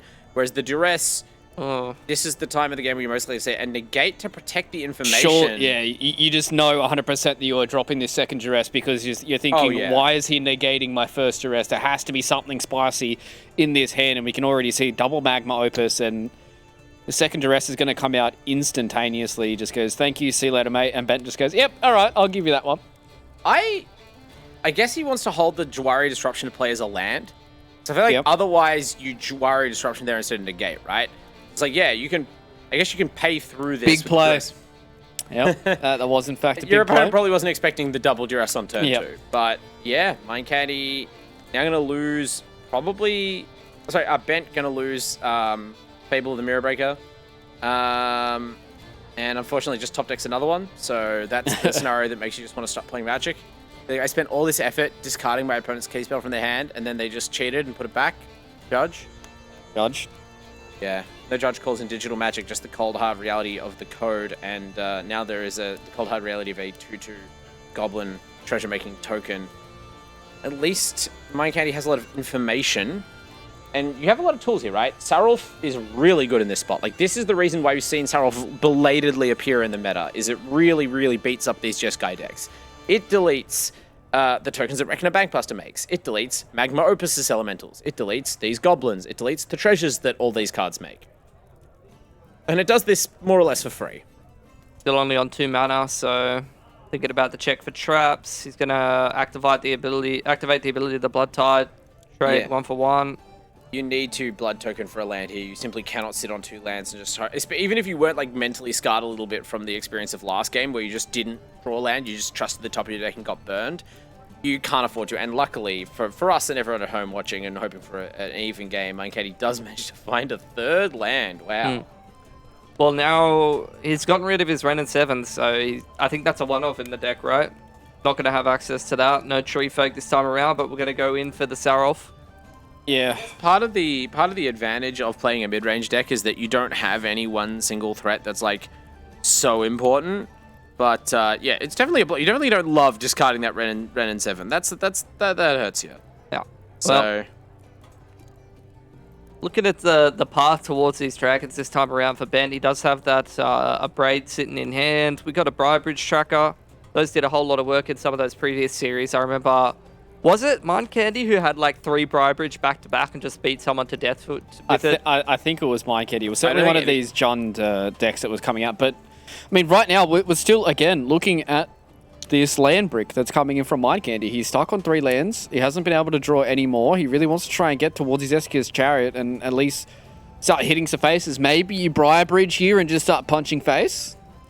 Yeah, the thing is you really want to kill this reflection, right? But you know your opponent has a Jwari Disruption, so you can't just Rivet his Charm. You could check the hand with check for traps. When that takes your whole turn, doesn't feel so good. So what we're going to try to do is, yeah, I don't think this is wrong. When you have Sarulf, right, the way that Sarulf works, for those at home, by the way, is every time one of your opponent's permanents is put into a graveyard from play, Sarulf gets a counter, a +1/+1 counter, so it gets larger, it's a bigger threat. And then at the beginning of your upkeep, you can remove all the counters from it, and you exile every non-land permanent that is of a total mana casting cost less than the number of counters you remove. So it's a bit complicated, but basically, your opponent is very disinclined to trade cards with you once Sarulf is down. And so you're just like, what if I attack with Sarulf and we'll see if we can maybe press you into doing something. But no bites from Mind Candy. Even Spell Pierces the discard spell to again deny Bent more information. Leaves him in the dark. And also makes some use out of that Spell Pierce. Well, starting to make our way towards that dragon. It's taking a lot longer this game around for Bent. Hasn't quite got himself into that pole position yet. But chaining some Bankbusters together. I wonder if we'll end up getting punished for that, because these Bankbusters, for one, they're not that valuable to utilize. They are in terms of like long-term value, but they're certainly hurt by the presence of Sarulf, the Realm Eater, and if Mind Candy gets even like one decent interaction going here, they could easily lose all their value. The problem is that Mind Candy's been very strapped on mana, but decides to go for it with the Vulture Surge right now. And yeah, we're going to Braid Sarulf in response. He's just going to get the trade. They do deny Sarulf the ability to get larger and get out of a Braid range, which is like... Mind Candy definitely hesitated, like, God, what if Ben has another Vulture Surge in response? What if this is like a ploy to kill even one card of mine before I'm able to blow this up? Dragon back to back. I mean, you got the Rivetier's Charm at least for Mind Candy, but you get rid of those, you're making him more treasure, you're just going to slam another dragon. He only has 2 of them, though, and there are enough answers for Mind Candy, at least. But the disruption... It's not going to be enough, Yeah. unfortunately. He's just going to go for the draw trigger. This doesn't give you the pilot, right? No, you need to remove all the counters for the pilot. Yeah, I couldn't tell if it had removed the counter yet or not. Yeah, okay, well... Okay. At least this time he can counter now we can. right? Because we got the treasure. Oh, he can't actually attack with... I thought he was going to... Riveter's Charm, is it the most expensive creature or the most powerful? Most expensive, right? highest mana cost, I'm pretty sure, yeah. Yeah, okay. So you can't, in this case, dummy up the Reckoner Bankbuster as a creature and feed that to the Riveter's Charm Sacrifice trigger. He is smart enough to always target the gold span.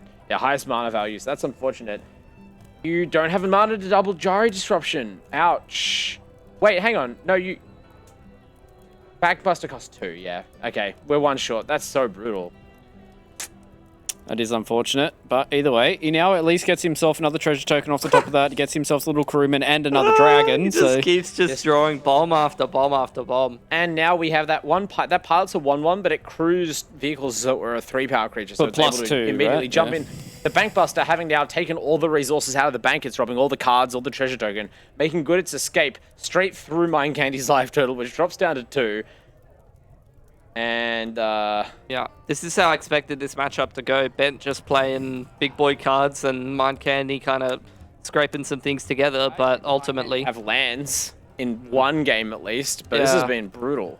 Yeah, for sure. I mean, in this game, I really thought about Ren and 7 as being like that big, you know, scary card, but he hasn't had a chance to make it work. He had to get rid of it this game. He hasn't been able to play almost anything, right? Like, it really feels like that everything Mind Candy... Oh, how does he do that? Every gold Ben knows. Ben's giving He feels bad. The absolute ANIS stinker Bugs Bunny expression on Bent right now is something to behold. But this is a man who, like Bugs Bunny, just doesn't do anything but win. Advancing forward to the next round. Ben, which deck did you bring? I brought Hinata Opus. How does the deck function? I slammed 4 Gold Strand dragons back to back. You heard of this card Goldspan Dragon? It's pretty good. I think I'm onto something with this tech, Pilski.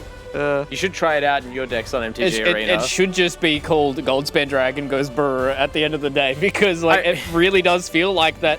We've only seen it onward to victory. All right. He should just hold up Goldspan Dragon. Yeah, exactly. That's what he should do. Do you, if you have a Goldspan Dragon, just hand you around. Yeah, hold it up. Celebrate your boy. It's sometimes that's just how the cookie crumbles, right?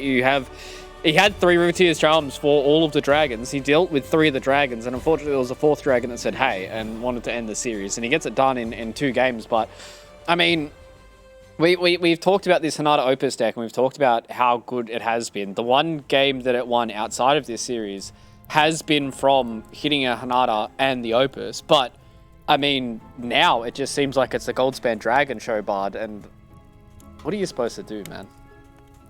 Play a Goldspan Dragon deck, like roughly half our field did. I mean, the card's very good. It's been very good since like January of 2021 when Kaldheim came out. We're almost free of its... This is like the last time we'll see it. True. By the next season of ANZ Champs, Standard will have rotated. We'll have Dominaria United and a lot of these cards. Not all the cards that you see tonight will be gone from Standard, but a lot of them will be. And so, you know, maybe we should just celebrate Goldspan while it's still here. But I don't know. Play more Valorous stances. Play a faster deck, right? This is where you get trapped in that awkward mid-range zone. I think Pilski said it best in your pre-game analysis, right? This is just, this deck is more explosive than me and can trade removal with me.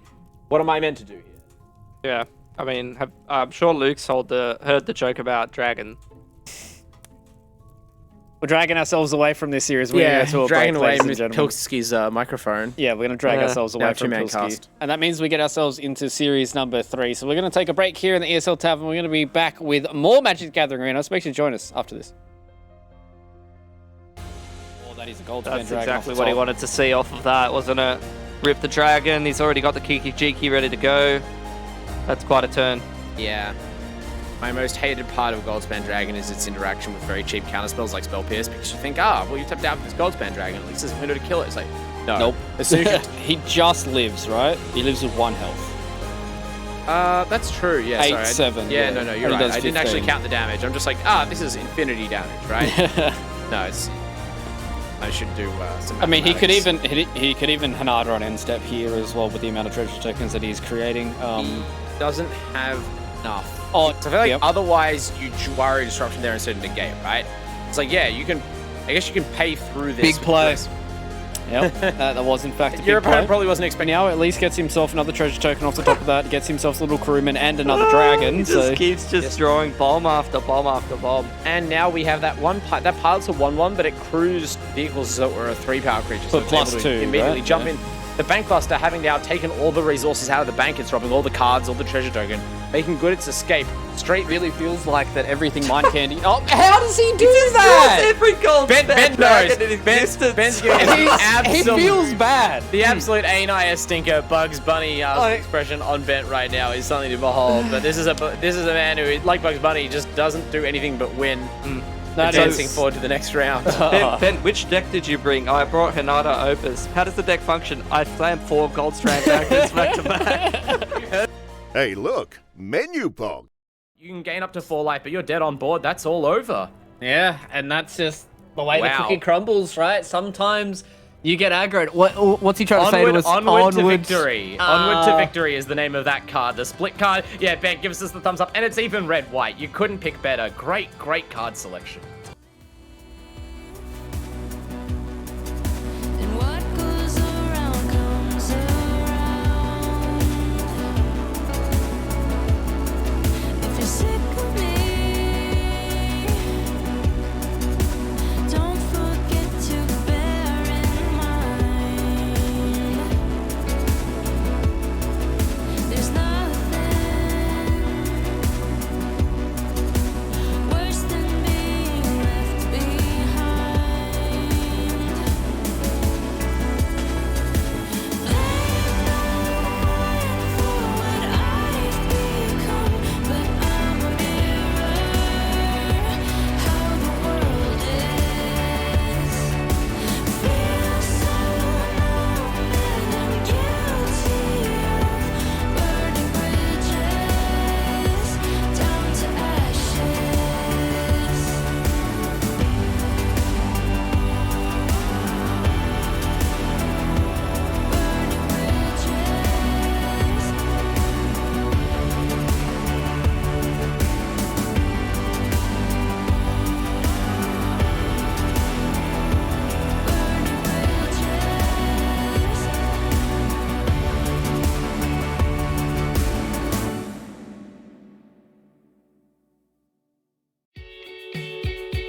try to be perfect. Do you know what your worth is? You always give, but you don't take. Don't you deserve it? Always running around circles. Gotta be there when they need your care, but you need a break or two or three. Tryna look after them, gotta look after yourself too. But you can't give away something you don't have to lose. She just wants the love. She just wants the love. She just wants the love. So don't change, no. Got love in your DNA. Well, she's a lion, but she'll never roar to prove a point. Quietly sure of her own mind, and if they know best, they'll join her side. Yeah, don't make no mistake. She's at her heartaches, yeah. She's at her heartbreak, time and again, but no, she don't. G'day ladies and gentlemen, and welcome back to ESL ANZ Champs Magic the Gathering Arena. Season 1 of 2022 Championship stage is getting well underway right now because we are 2 series done and 2 series to go here before we figure out what our top 4 is looking like and what everybody else at home is going to be bringing to the table for our champion stage. And 2 lads who have been bringing a whole lot to the table today have been Bard and Pilski lads. So we're getting into... Dares. You brought the dares, so Yeah. Bard, what did you bring? My wealth of expertise in the field of Magic the Gathering. What did Sorry, you bring, Fluke? That's not the That's same not what value you- as the dares. Oh, I mean, I brought some Commander decks if you want to play later. Yeah, maybe we can play later. But we have to wait until the broadcast is done. And to get there, we have to get through this series, lads, because this is going to be an interesting one. This is a tale we've seen before, because this is Insanity going up against... Oh, I keep forgetting the players' names. I don't know why it's always the first one. Linden. Dr. Lyndon Walker, yeah. very prodigious Australian Magic personality. Yeah, I'm just bad with names, guys. It's okay. I forget Bard's name, Brad, Gary, and... Paul. I'm Elfish guy. Wow, he's returned. Whoever he is on the end there. But either way, this is an interesting matchup for us because this is mono green going up against Naya runes. And this has been a matchup we've seen plenty of times. And I mean, Insanity's deck has been something that we've seen plenty of times as well. Him bringing in this mono green list has been something he's been doing for a few seasons now. And it's been working out for him. He's been able to get himself some championships. He's been able to get himself some big old fat dubs. And I mean, looking at this list, you can't really fault it, right, Bard? I think, we talked to him last time about, the changes that he made with the current sets coming in, Kamigawa as well as Nukapina, seeing whether or not some of these green cards helped him out. Invoke the Ancients has only been the latest iteration. Tamio Safekeeping has been another one that's been brought in, but I think outside of that, there really hasn't been much changes to this mono green list. I mean, there's 2 Wreck and a Bank Busters in the sideboard of this mono green aggro deck. That's pretty wild to me. So the changes are, and also 3 times Master's Rebuke, which is, I think, an Insanity special. To me, what Insanity's done is kind of like doing the kind of evolution we've seen and an exploration of the really deep format we currently have. There's a lot of cards available in Standard right now, like the most sets you'll ever have. And with the mono white decks, we're seeing lots of players every week showing up and showing all the different cards that you can utilize, showing how good they all are. Insanity is like a one-man army for mono green. There really hasn't been anyone else representing in top 8 with this archetype this season. So it's almost like Insanity has to do all the work of like, no, see, all you have to do is put in Invoke the Ancients. You got to play a lot more fight spells for this matchup in particular. And now just taking things even further with cards I never thought I'd see in this sort of list. But at this point, you have to respect him. You have to assume these card choices aren't just, randomly plucked out of the MTGA Arena catalog. These are there for a very good reason. Yeah, and he's been able to show us time and time again that this is more than enough to get himself to victory and be able to really take down a whole variety of decks. And I think, having a look at Lyndon's deck right now, it has been a deck that this mono green list has taken down in the past. Naya Runes has been something that we saw with a whole lot in, events 1 and 2. We saw a whole lot of them floating around, but now they've really kind of fallen out of favor a little bit. But, Pilski looking across this, hasn't really been too many iterations on this list itself. Things like Borrowed Time has made its appearance here, but still stock standard stuff. Generous Visitor, we've got things like the Naturalist and obviously the Kamiya Transients still floating around, same core engine. But at the end of the day, it is still kind of relying on these big, heavy creatures. And if you have these fight spells coming in from Insanity, you might be able to deal with them before they get too big. We got the Cyclades in the sideboard, which is pretty cool. I think, what I'm wondering here for Lyndon is, Insanity is probably the most predictable player in terms of what deck he's going to be bringing out of every single player in this tournament. And he's chosen to play this Runes deck in this quarterfinals. So I was kind of wanting to pick Bard's brain about that choice and what you think about it. Well, I haven't spoken to either of these players. I don't know either of them, especially to like say this is anything more than a hunch. But my hunch is that this is not the exact Runes list that Linden qualified with. Yeah. But it is pretty close to the Runes deck he played in the first 2 weeks of the season. We haven't, I don't think, seen him in the top 8 since. It could be fully possible that he just hasn't really gone and considered other deck choices. He's like, I'm just running it back and hasn't considered it. So in that case, maybe Insanity has kind of gotten lucky by getting one of the people in this top 8 who isn't going to come out and try and directly exploit this sort of very known deck choice. They both are in that sense, but I do feel that the result is a pretty even kind of matchup. It's hard to call. Insanity, like, I normally would call this against Mono Green, but those fight spells are excellent tools. That being said, like, yeah, you can put on the pressure early, but you don't have the same disruption Mono White would in this matchup. Yeah. Your removal still is a little bit clunky. You know, Blizzard Brawl is a sorcery, and you have to have a creature around. And if you don't have 3 Snowlands, then your creature probably might die. The lifelink creatures, especially like Jukai Naturalist, if you can get one of those buffed up a little bit, that's so difficult for this green deck to overcome. It is ultimately a fair deck at the end of the day. Yeah, I think it's kind of one of those matchups where it is really all about, you know, kind of the interactions and kind of the combinations of cards that we see floating around. And if some of these creatures get a little bit too big for Insanity to deal with, then that could be a little bit hard for him. But ladies and gentlemen, it's time once again for the Dare fan vote. You guys at home can predict with your channel points who you think is going to win. Is it going to be Insanity with the mono green, or is Linden going to be able to make Naya Runes into the top 4 once again here for ANZ Champs? Champion stage is a whole different kettle of fish for both these players, and it is a whole different kettle of fish for you guys at home as well with the Dare fan vote. It's all, I feel like it's probably double points or something. I don't know. I don't have the rules or whatever. But either way, our own predictions are on here on the board. Pilski and Bard going for the 100% predict rate so far. Insanity across the board. Chris is going to go for Linden. So Pilski, I feel like a lot of us in the past have predicted against Insanity and he's proven us wrong. So this is probably just a rectification of all that.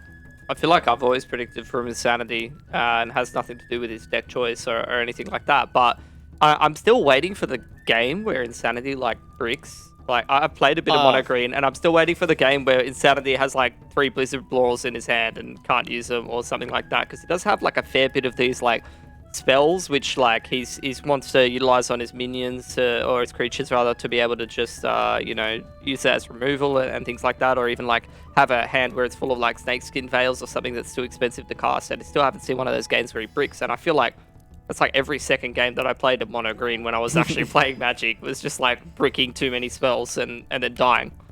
And I've never seen it happen to him, not once. Well, I mean, maybe that might be coming down to his like masterful craft of the mono green deck then, right, Because we talked about Insanity being one of those players that this is the only deck archetype that we've seen him play. This is the only archetype that we've seen him play throughout the entirety of ANZ Champs, and maybe it might just come down to the masterful adaptation of having the perfect combination of lands, sorceries, and creatures.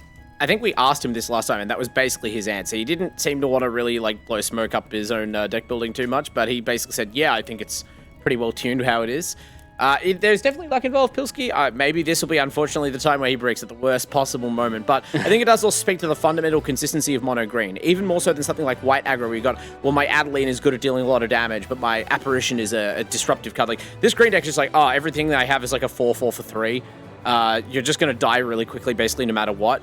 And we'll see, can the Naya Runes deck keep up? Because this is one of those few decks that actually can match mono green for raw power and even exceed it with a bit of luck. But the one Blizzard Brawl in the opening hand, this is so much gas for him. This is not the game where he bricks, Pilski.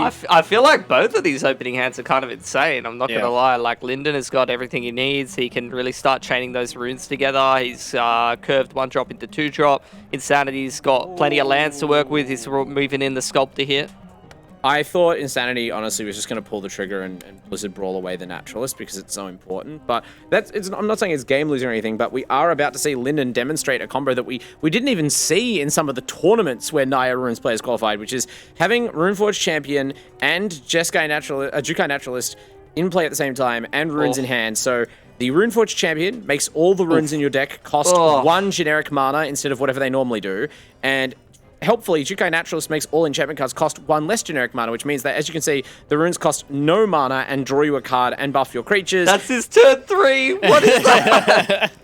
Remember what our very first final series, we had Hamish coming in playing mono black and he was up against a mono green player, not Insanity, but a mono green player, and just decided, I won't remove your creature on turn 2, I'm going to give you a turn and do something else, and then immediately lost the series. Is incredibly favored for because of that choice, which is like, you know, you gambled and lost, right? I think we might have seen Insanity eat the flip side, like, it seems very overcommitting to play my Blizzard Brawl immediately. You can have a turn, and right, so you cannot give them a turn. Now there's a 3/3 lifelinker. Yeah, that's the oh no! He's got a head full of lands. That Insanity somehow like doesn't just not self-brick. He's like somehow jinxed the opponent. He's transferred some sort of bad luck karma transfer, where now your opponent, instead of being able to capitalize on this by making an enormous naturalist, like any enchantment would have been so good there. Your whole hand has to be lands for Linden to go that badly. How has he cycled into a brick? This deck doesn't even play that many lands. Yeah, that's the crazy part, is it feels like he has literally all of his mana pool plus more, and there's just nothing you can do, and now with the double... Oh my god! No way! Concede and go game 2, bro. I mean, he probably will. Like, that's the thing. It's not even just like an over... Like, you've lost now. You're dead. You manufactured a window with that explosive turn 3, but I guess, like...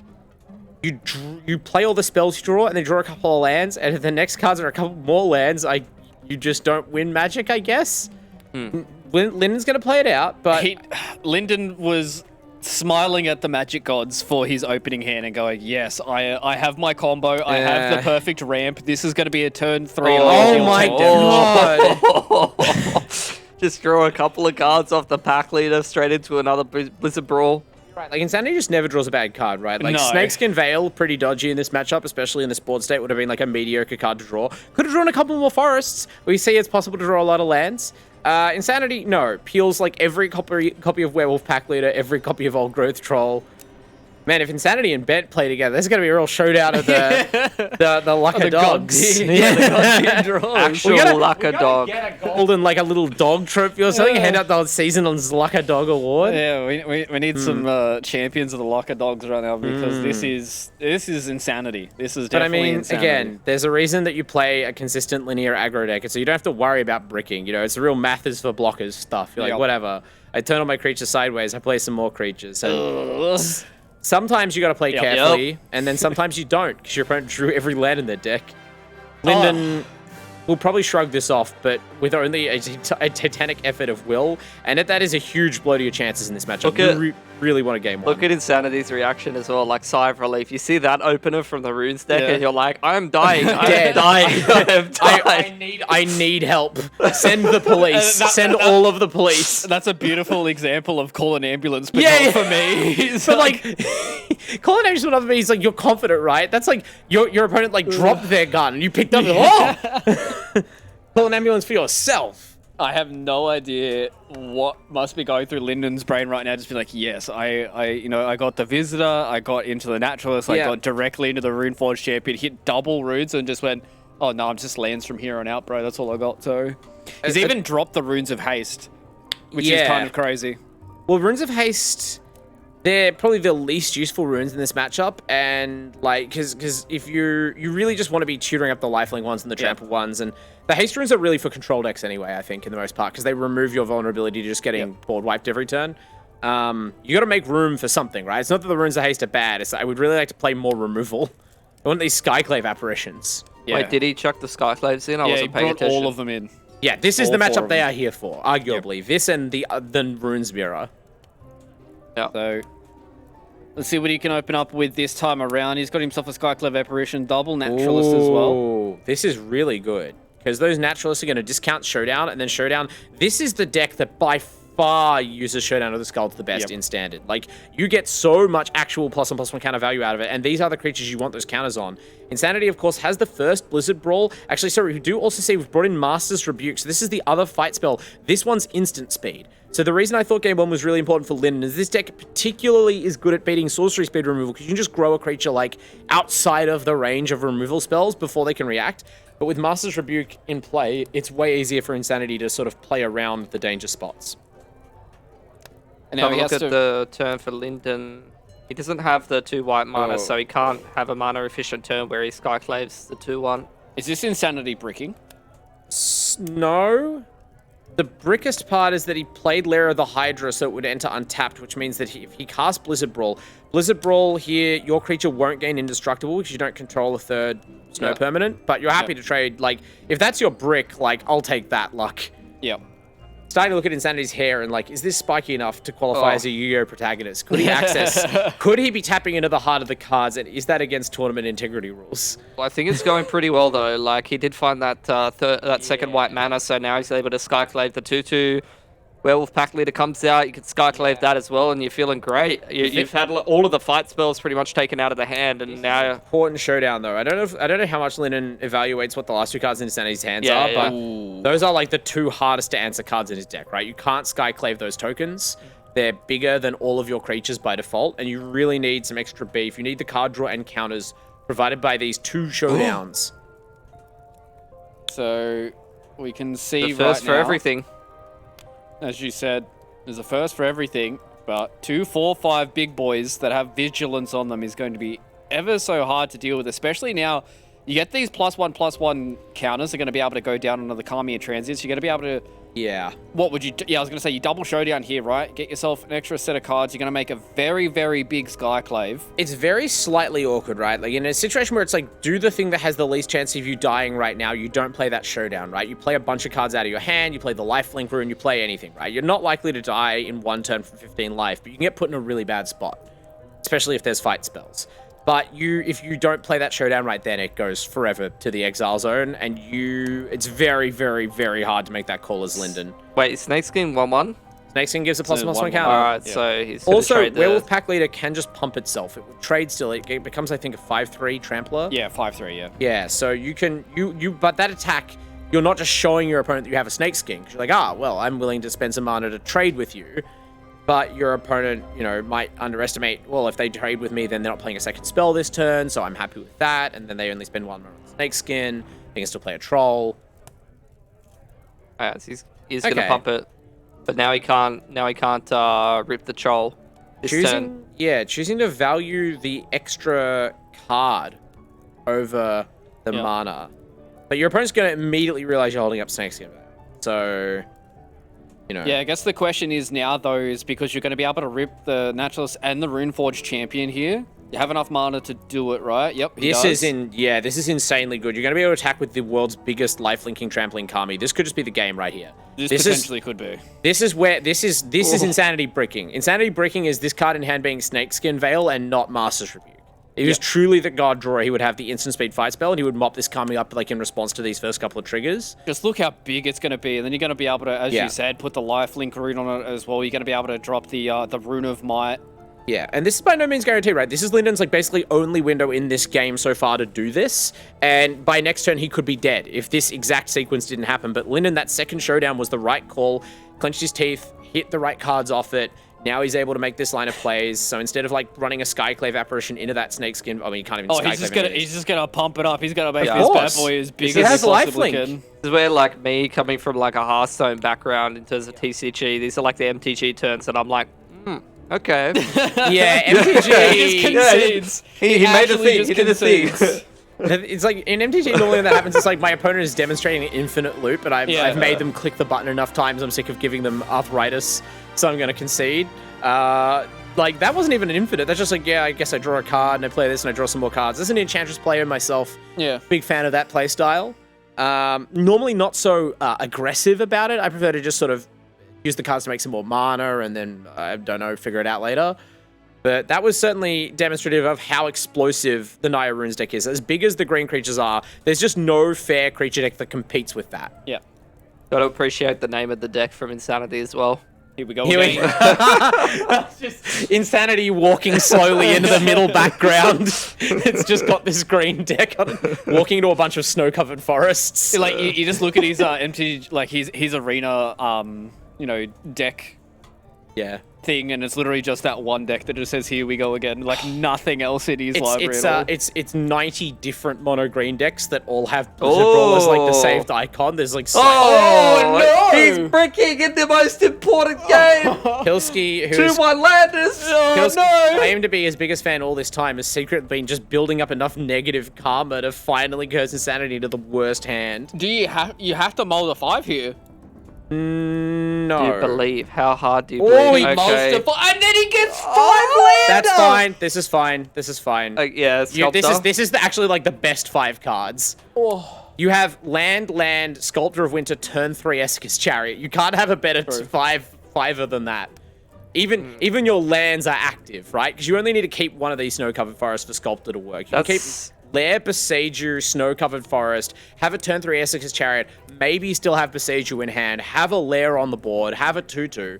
Meanwhile, Linden had to mulligan to 6 as well because he had no green mana. But that's a pretty good 6 as well. Not too bad. In fact, if Linden saw Insanity's hand, or even just knew that Insanity was about to mull the 5, I think he would have kept this. Like he would have kept the first hand, but he was not a believer in the turn 3 curve. He drew another Chariot off the top as well. That's not as bad as it usually is with legendary cards, because I guess I make a lot of cats. But, you know, Insanity, this is definitely his worst draw that we've seen in memory. Oh, by far. His worst draw in recent memory is a turn 3 Chariot. I says something, how many lands is Linden going to draw? It is better to be lucky than good. You just got to be a powerful wizard. Well, at least he's got the champion and a rune in hand.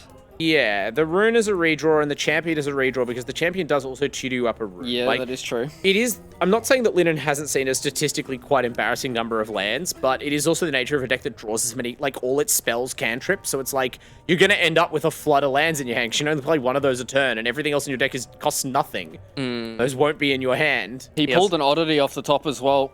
He hasn't found Insanity a fight spell, has though. just, I would simply unbrick it by drawing a perfect curve of deadly threats. Like...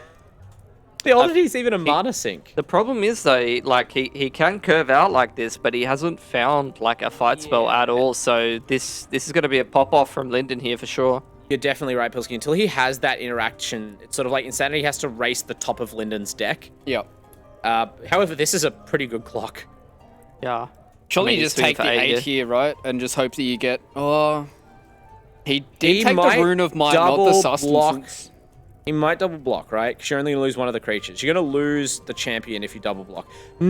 See, you can't fault him for double blocking the chariot, right? Yep. It makes so much more sense to double block the chariot than the oddity when your opponent has 3 mana. It's just that we know that Insanity knows that will happen. He knows that the chariot's power, its chariot and Goldspan Dragon are so far above the power level of every other card still legal in standard. It's mind-melting. And like, you just can't let the chariot be alive anymore. And so now Insanity gets to run out a second chariot and you've slowed your opponent down. But not by much, right? This is Linden playing around the fact that your hand's all lands. Like, well, there's no point playing like I need to massively discount all my spells when I have 2 spells in my hand and a ton of mana. I'm going to trade with you to prolong my life and give myself more draw steps. Elisa's made now a 7/6 Trampler. Doesn't have lifelink though, but Snakeskin Veil and Boseiju. Boseiju can destroy an enchantment, so Boseiju can actually kill Jukai Naturalist. Because it's an enchantment creature. True. Which is something Insanity will no doubt be holding on to. Snakeskin Veil just hanging out here. Do you just drop the chariot and just say, hey buddy, I'm just going to start smashing you in the face? If you drop a chariot, right, Boseiju is a legendary land and he already has one in play. I guess he has the Sculptor still. So yeah. Tap and I think he's trying to consider holding up Snakeskin, because if he plays a chariot and then it gets just like borrowed timed on his turn, that feels kind of bad. But I don't think he shouldn't do it. I think you're correct in that the line should be to play Esika's Chariot. So many different questions that need to be answered here by Insanity. Does he give it an extra turn? He's thinking, like, we talk about him like, he's just cruising through, he's turning his creature sideways. When you watch Insanity play these games, even though he is really like an emotional player, he is in the tank. He does not take these games seriously. He is not just like tapping the top of his deck for good luck and then flipping the cards off it. Yeah. I've seen a mix. I've seen some games where he just like He's holding the card that he's going to play before the other turn's even over. Your opponent, well, that's how you are with mono green, right? That's why you play this deck. She's like, I have a Snakeskin Veil. It beats everything you possibly have because it's turn 3. Yeah. I have such an absurd tempo advantage. Like, just play your last pathetic card. Yeah. Is he offering a trade here with the 3 naturalists? cats. This is interesting. There's no card in Insanity's deck that makes this block from the Kami Transient bad, right? You can besiege you the aura off it. Which But it I still guess doesn't kill it. Yeah. Well, you can do that and Snakeskin Veil. I mean, yeah, you're just losing a cat to deal 4 damage, which sounds fine. Do you reckon if he blocked with the Jukai, he would have Snakeskin Veiled the cat? I think he might have, yeah. Well, Snakeskin Veil, there's not... I don't know if he knows how much removal Linden is or isn't playing. We saw some of the Skyclaves, but Linden didn't really... Linden hasn't really like cast Borrowed Time or even drawn it, so... I don't think he has. I don't think he's drawn it. From what we've seen of Insanity, the idea is that like the purpose of Snakeskin Veil is to trade it for one of my opponent's cards, preferably in a way that like preserves one of my creatures that's able to attack. So that ticks that box, right? But so those incremental things, though. This He is is a bit of a weird so position. undecided as to whether to besiege you the Naturalist right away or play a charity. He's thinking about that explosion. He's like, I cannot allow this flute-playing shaman to survive even a turn. It goes into the dustbin of history. Now, He does get a land off it, though. I mean, as we know, Linden not really strapped for lands, Yeah. but it helps. You know, it's +1 mana. Skyclave. You'd rather have the creature, but Showdown of the Skulls coming to the rescue once again. The single, by far, highest impact top deck in this scenario. What's he going to get? Assuming it's not 4 more lands, which it's not. Okay, so he can play this pathway, he can Rune of Sustenance, and then he has a giant lifelinker. Like a ginormous lifelinker. It's really tempting to play Generous Visitor, but Rune of Sustenance, as always, is such a house, and Insanity will be sitting here going, I really regret using my Beseiju. Yeah, and now he just swings and he has no qualms with this at all. Even if it's a Snakeskin Veil, there's that is a just- massive swing You of see so Insanity much nodding. life. It's not a thing where he, like, as Insanity, right? Remember, he mulled to 5 this game. He's got 3 lands in play. He's playing a tight game, right? Like, it's not like, wow, you made a really dumb decision there. He's like, I gambled and lost. This sucks. Trying to fight back from 5, because it's so mentally draining. Obviously, some people are just immune to this stuff, but, like, you start with 5 cards. It's so hard to, like, even play that match, like, with a full heart. Because you're, like, mentally preparing for defeat because you start at such a straight up disadvantage. concedes. He doesn't want to can't play get this out of this. anymore. Like, how do you fight that? He can't. He's like, I can't Blizzard Brawl this. It's too big. Yeah, and that is the power of this Naya That's Runes deck is sometimes it just goes a little bit too big and a little bit too fast. And that's heartbreaking. It does, unfortunately, like, you know, that's how the cookie crumbles sometimes. And Pilski, it's what we said, right? You know, just kind of bricking at the worst possible time. Every single time that we see Insanity, he plays out of his skin and seems to be able to claw himself out of some bad situations. But I think this matchup in and of itself is one of those matchups that, unfortunately, if you let things get too big, then there's no way he's fighting out of it. Yeah, a bit of a brutal, like, 5-lander in the clutch game. Chris gets his prediction right, though. He was the only one who believed in the Runes deck. Everyone else went for Insanity, so Big Brain Producer strikes again. I've been caught up to, apparently, so that's a little bit rough for my pride. I was about to say, luckily, that's not really relevant to the final standings. So, apparently it is. We got the A League and the B League are the prediction champs. You can still go for the minor B League predictor premiership fluke. I'm pretty sure across multiple different titles of ANZ champs, I'm what they call the predict god. I don't think I've lost a single season of predictions yet. Did you win a StarCraft? Yeah, I won like 2 of them in a row. Oh yeah, no big deal for me. You know, I'm just. I mean, it's not like I've just predicted literally everything across like 4 different titles, but hey, I'm just a guy who hosts. Okay, we get it. You're very, very smart. You got a big brain. Wonderful. Let's talk. I just want to give a bit more props to Insanity, right? Like, and also to Linden, right? Who will be advancing now. I would have loved to see both these plays in the second round. They both play with a lot of personality. They're playing, very unique decks, and they're both fun to watch. But I feel like Insanity had that combination of this is one of the roughest matchups for him because it's one of those ones where you can't just overpower people with a sudden top deck. A lot of decks would have crumbled to that like combination of creatures he put together, but the Naya Runes deck just got right in there, and it's going to happen to everyone at some point or another. As much as you say, oh, that's bad luck to Mulder 5. Remember Linden's draws, not amazing in that series either. So I think it comes down to the matchup as much as anything. And, Insanity, I just have to say, next season, Mono Green, still alive? Mono Green, baby, let's go. I mean, Insanity, he's proven to us time and time again that he's a very, very good Magic player. I'm excited to see what he can do in future seasons of ANZ Champs as well. But ladies and gentlemen, we're going to go to a break here. We've got our final quarterfinal for us to get to so we can figure out our top 4. So make sure to join us on the other side of this for more ANZ Champs.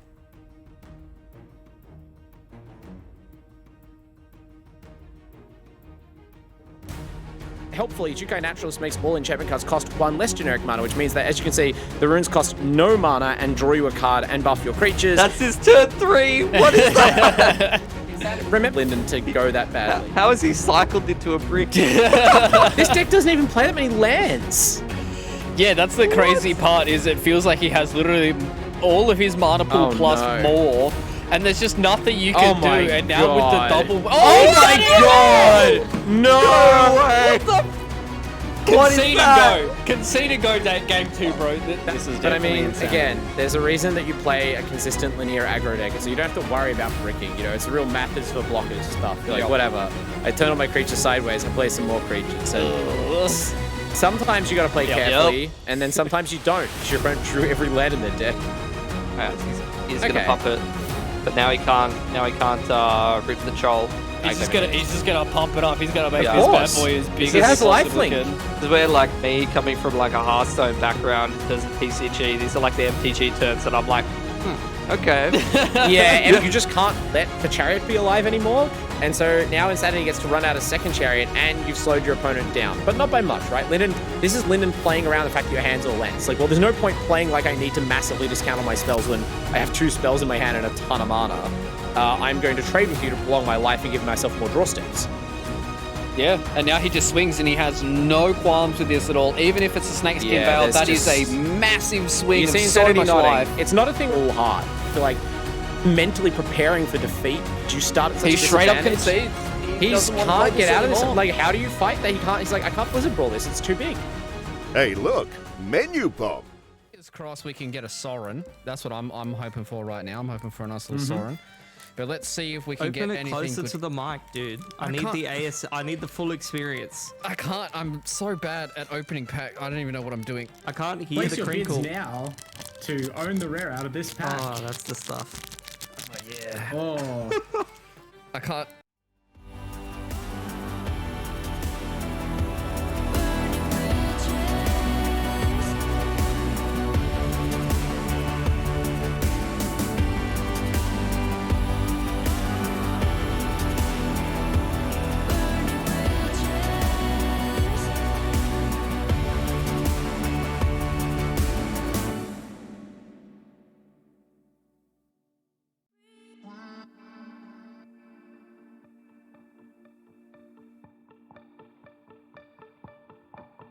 Words are worthless if they don't lead to action.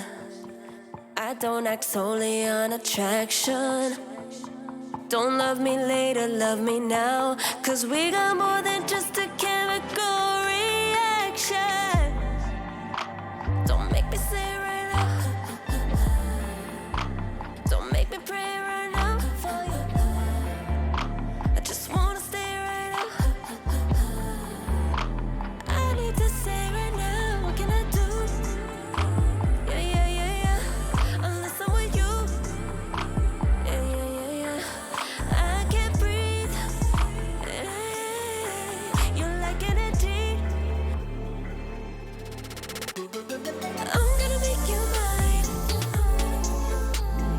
I'm gonna take my time. If I don't, I'ma lose my mind. So I'm gonna make you mine. I'm gonna make you mine.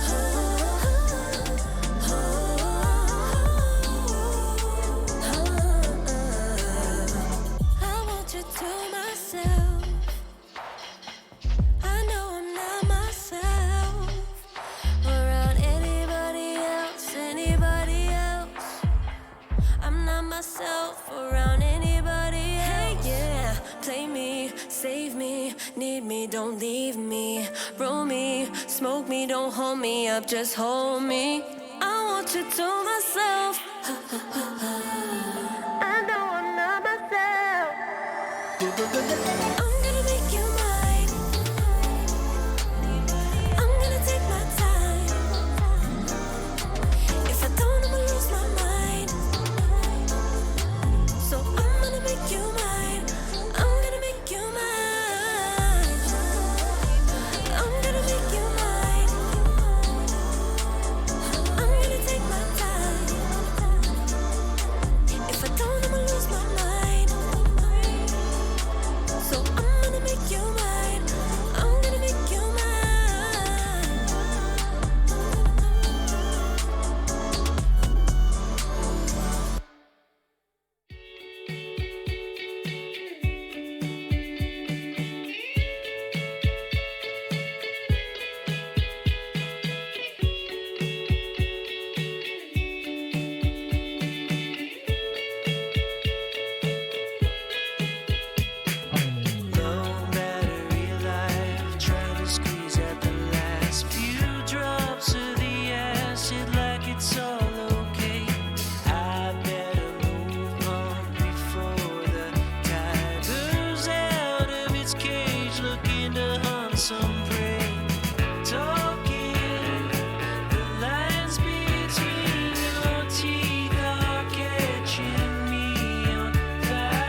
Hey everyone, welcome back to ANZ Champs Magic Gathering Arena Season 1 of 2022. Had a bit of wardrobe change here in the ESL Tavern because things are starting to heat up in the champion stage as we get closer and closer towards our top 4. So we thought, what better way for us to get into the festivities than being back into casual wear, not being knights of the round table and random guys who appeared on my front doorstep saying that they were a king of something and told me to fight under their banner. I've told you I'm the Wandering Bard this whole time. I think it's been under my name. I don't know where you're getting that from, but you know, whatever. That's fine. Who? Pilski, let's start talking about Magic Gathering. This is a very interesting series for us once again because we talked about the fact that we have a whole lot of tales that have been floating through ANZ Champ so far, the fact that we've gone through so many of these seasons. I Love Kimchi versus Pen Chair is a fight as old as time. Because these guys are best buds, and these guys have to play each other once again in the first round of a champion stage. Yeah, it's a quarterfinal. You know, you got to knock out your best mate. You could go on opposite sides of the bracket. I'm sure they would have wanted this to be the grand final, you know. But these guys have had to play each other before. And look, sometimes you got to, you know, kick your friend out of the competition. Maybe one of them will take a knee or something like that. Just accidentally forget to play a card. You know, I really want to make like a reference to something, but probably not broadcast appropriate. It's fine. Don't worry. Pilski, when has that stopped you in the past? Look, it could be a nice little game of two people throwing a little bit harder. I've watched something like that a little bit before in different esports. It's comedy of errors, or they could take it seriously. Just let the best man win. We'll see. All right, well, let's start taking it seriously. And let's go have a look at I Love Kimchi's deck because this is going to be an interesting one for us to start talking about because he's flipped the script once again. He's gone with Boros aggro this time, but obviously there's a few little tweaks. There's a few bits of extra tech that's made its way back in towards this deck. But the fact that I Love Kimchi once again has come in with a different deck. We talked about it last time we had a yarn to him. He was saying that he wasn't quite sure what he's going to bring to the champion stage. And it seems like he's landed on this kind of, you know, pile of Boros cards who was made quite famous by Mr. Bent and one of our other competitors. But looks like he's made some tweaks. Yeah, it's one of those things where, like, from a deck perspective, just like every other archetype, there's obviously a lot of wiggle room, a lot of different options that are all fairly playable in this Boros aggro list. The deck building ideas are different. Like, a lot of these cards aren't so much picked for their power level as how they fit the overall idea. Like, there's a real formula that you have to stick pretty strictly to if you want to maintain the kind of speed and consistency that this deck trades on. But it has become very popular and quite prominent in the metagame of late, ever since we started seeing it in our events. And this seems to be where I would expect it to be at in terms of evolution. I like the little additions of the one-of Showdown of Skulls back into the deck. I like the somewhat introduction of Kami's Flare, just trading it in for one of Royal Eruption, just giving a few little flex slots, giving the deck slightly more varied interaction. Some of that might just be for this small field of players, right? People feel like they need to go to the next level because this is the champion stage. Okay, that's very interesting set of circumstances. Apparently, I was told, Chris, correct me if I'm wrong, that Kimchi is glamping right now? Is that what you said? So glamorous camping.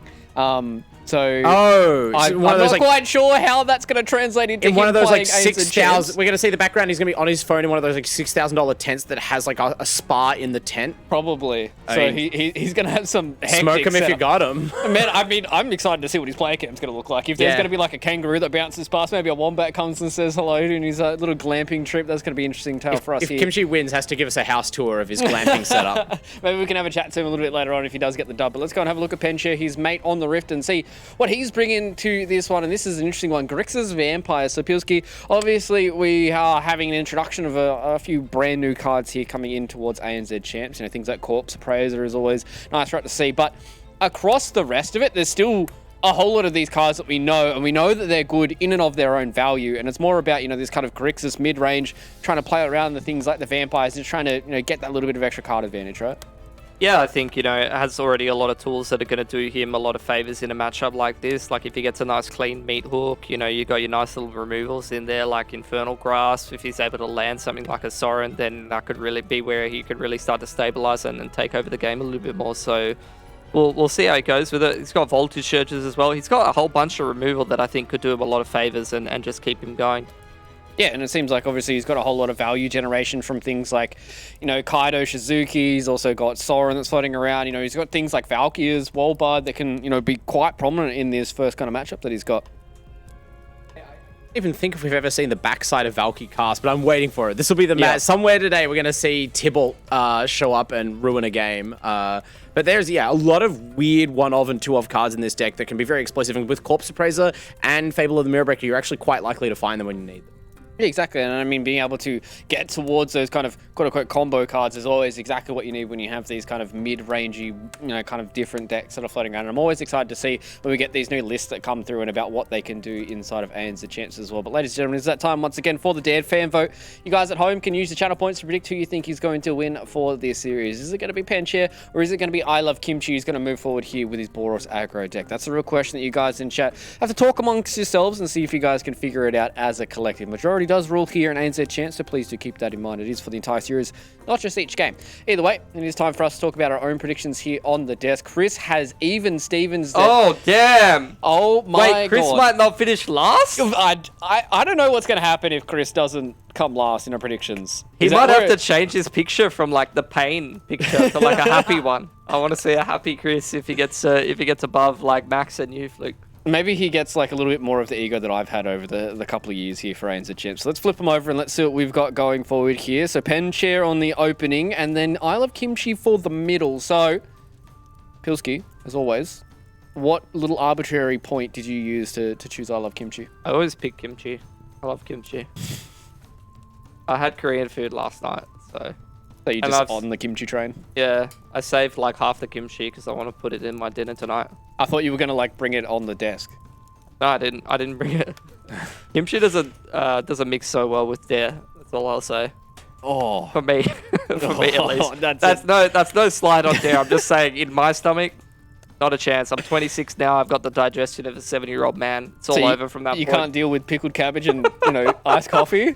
Sounds like a wonderful combination. Yeah, it's interesting.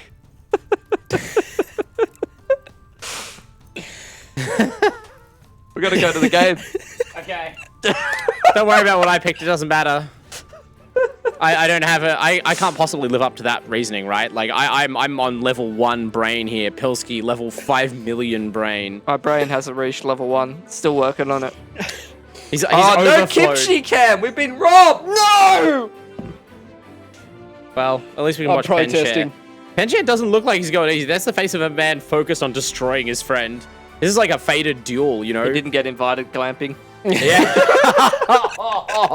We're seeing the breakup of a beautiful friendship live on camera. Didn't get invited glamping, now he's ready to destroy him in the champion stage of ANZ Champs. I'm going to appraise your corpse, buddy. As the mana, like, we talk about these 3-color decks sometimes, the first hurdle is like, can I play my cards? And Penchair has surmounted that one pretty handily in game 1. I like that Penchair seems to be an anime connoisseur, going with the anime art for Corpse Appraiser as well. Always makes me feel right at home. Is it really? Is that anime art? Oh, it looks cartoony, anime. It's certainly more anime than the standard art. I'll give you that. It is the most anime art for that card, as opposed to the actual like anime art from Kamigawa. That's like stunning, the neon frog ninjas and whatever. Fable off the top gives him another option for a 3-drop. Actually, a much nicer art, because the thing about Corpse Appraiser, right? I think we may have seen this Vampires deck once on the channel, but for those who haven't, had occasion to see Corpse Appraiser, the main value of this card is that when it enters the battlefield, you have the option to exile a creature card from either player's graveyard, which is already quite useful sometimes, right? Against the reanimated decks, it's a real hosing. But if you do this, you get to look at the top 3 cards of your deck and basically draw one of them. So you really, if at all possible, do not cast Corpse Appraiser when there's no creature cards to exile, such as right now. Which is why he had that small moment of thought when it came to the Fable of the Mirror Breaker. So the Brutal Cathar is just going to gobble up that little goblin token and say, no thank you. On the other hand, we have, I'm not saying guaranteed, but this is a pretty slam dunk Meat Hook Massacre for 2 in my eyes. Seems good. Doesn't get rid of the initiate though. I mean, what are you going to do instead this turn that's as good? Yeah, you're right. Cost the land and got another You could land Valky. back. You could Valky. Get yourself a Thundering Raiju. You don't ever, I mean, I never expect the Valky to turn into the creature, but it's sort of like when you put their creature under a Cathar knowing they have removal spells in hand. It's like, whatever, I'm going to make you waste your turn removing this thing I just played, so at least I'm not getting any further behind. When you have a Meat Hook in hand, I find it difficult to justify that, especially when you have no second spell to follow up, and you know, you're already up to 4 mana, you got a 5th land in hand. The backside of Valky God of Lies, the incredibly powerful Tibalt Cosmic Imposter, costs 7. That's actually not that far away. Yeah, and especially with the way that, you know, Tibalt works as well. He has a whole lot of very, very strong loyalty spells to be able to use. Obviously, the Meat Hook didn't feel perfect. Obviously, not being able to get rid of the Hopeful Initiate is never what you want to start, but, you know. He's only got 1 more Meat Hook now. I think he only had 2 in the main deck, so... Yeah, I mean... Might not be seeing another one. It's interesting how few real sweepers we're seeing, right? Apart from that Esper deck in Event 4 that was very sweeper heavy, people have kind of gone away from those black-white control days, having like a bunch of Meat Hooks and then some more board wipes. But you don't really need to, because you can just outvalue them, right? Like, you can just play a deck that has a couple of Meat Hooks and then a bunch of these. So the other thing that playing Meat Hook did, of course, is put some creatures into graveyards, which you can now appraise those corpses, learn about how to continue the Immortal Vampire Werewolf showdown that this match is, you know, low-key perpetuating. That's probably not the ideal set of cards to see off the appraiser, though. You probably wouldn't want another removal spell. So now, yeah, you never hold out to cast the Tibalt, right? Like, it's like a lot of cards in these sorts of mid-range decks, you have to be prepared to play a lot of them in unglamorous ways and just assume you'll draw another different one later. And now at least he has creatures on the board to be able to deal with some of this. The Valorant stance isn't going to be able to remove any of these creatures, so it's more just Valorant stance. I thought it was called Valorous Stance. No, it's Valorant Stance. It's you like push your keyboard like so it's diagonally oriented sideways to you, and you lean forward with your mouse game. like this. Yeah, it does that, but like to your creature. Yeah, making it makes him a cartoon shooty man. Okay. Yep. Thundering Raiju is going to make Helpful Initiate really big right now. I'm pretty sure you can stack the triggers and get 2 counters here. I haven't played this deck enough to have this interaction actually happen. My Hopeful Initiates just die. So I'm clearly not as advanced as I love Kimchi at it, but... Got a lot of stats. He's definitely threatening. Do you think arranging some triggers? Do you think Penshare has enough to recover here? Well, the nice thing about Penshare is that his removal is unconditional for the most part. He just hasn't found it. Yeah. But you have Evelyn you have blockers, right? You have Evelyn the Covetous. So you're gonna be able to throw some of these creatures in front of some stuff. You really don't want to block with the Corpse Appraiser because you greedily wish to Reflection of Kiki Jiki it. It's yet another great target for that card. You just keep drawing cards and stuff. But I don't know, you might be forced to do some double blocking here. You're just terrified of like, well, I mean, you're not even terrified. You can literally see the Valorous stance. Yeah. It's known information. So there's no blocking to trade here, but you are going to, you know, not die. Which is always exciting, especially in a game of Magic where you need to not die. So now Kimchi just probably Windmill Slams Showdown of the Skulls.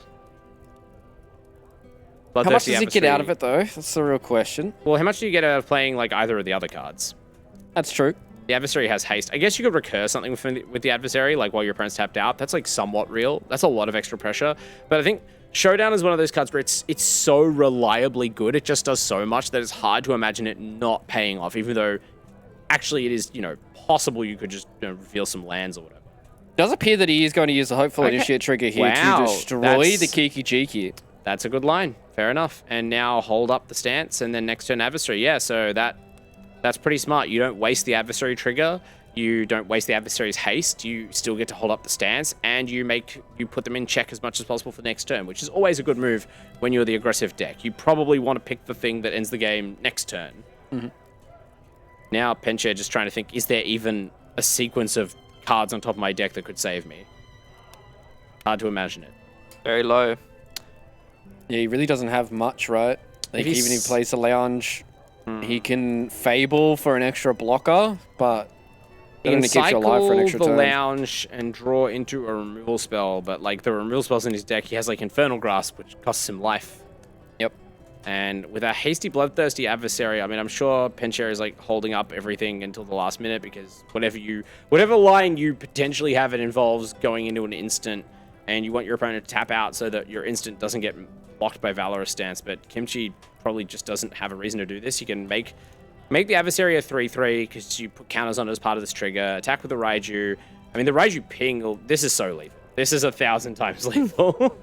Yeah, I just don't think there's enough blockers in the world to be able to deal with this, so... Seems like Kimchi's going to be able to get himself a pretty fast game number 1 here, boys. Yeah, Penshare just making sure his friend hasn't fallen asleep at the wheel, doesn't want to tap out and let him kill Thundering Raiju before its trigger goes on the stack. But with that Valorous stance in hand, Penchir must know the writings on the wall. Really just, but make sure you don't miss any plays. Don't be a commentator. Don't just, presume something. Combat, attack, trigger, You can at least Evelyn, right? You can, but it's just a blocker. This is 3 damage to the face, you're on 2. Yeah, you're dead.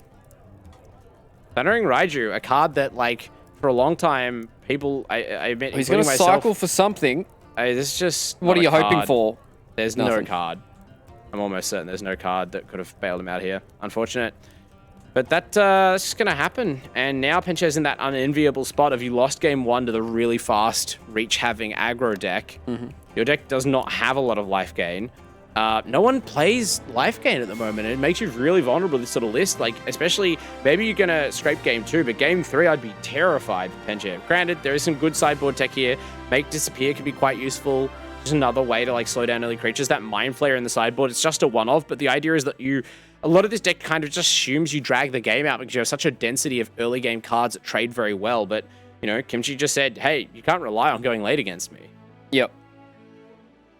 So you can just see a whole lot of this extra removals coming in, the extra Soul Shatter. He does take it out. All the Ray of Enfeeblements have come in as well.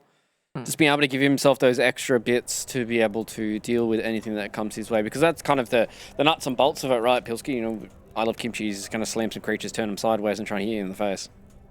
Yeah, I feel like he's trying to make his removal even faster, even more efficient here, so that he can keep himself alive for longer. Because it felt like it was inevitable that last game. Like Kimchi was just continually getting that damage in, so it needs to be able to.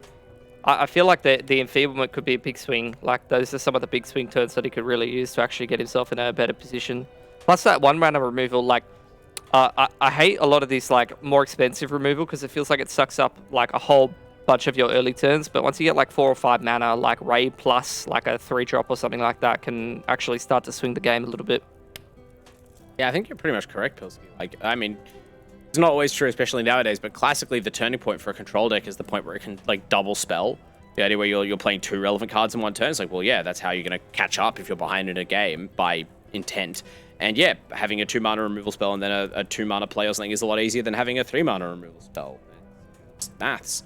The 3-mana removal spells have a reason to be there. They're a lot better against certain other decks, but against this deck, Soul Shatter is just rarely good. It's good against Thundering Raiju, which is sometimes a card that doesn't even need to get cast to win the game. So That is true. Definitely upgrading that removal, but Kimchi also upgraded a few cards as well. I didn't see it seems like we brought in some extra Kami's Flare, which is great because this Vampires deck, it does play a lot of creatures. It's not just a spells-based control deck. So you're going to have targets for those Kami's Flare. They're going to clear away blockers and deal face damage, which is even more brutal. And, the instant speed part isn't as relevant here as it would be in other matchups, but it's still pretty considerable. It's not bad, though, for Penchir. Harvester, he's got the Fable in hand.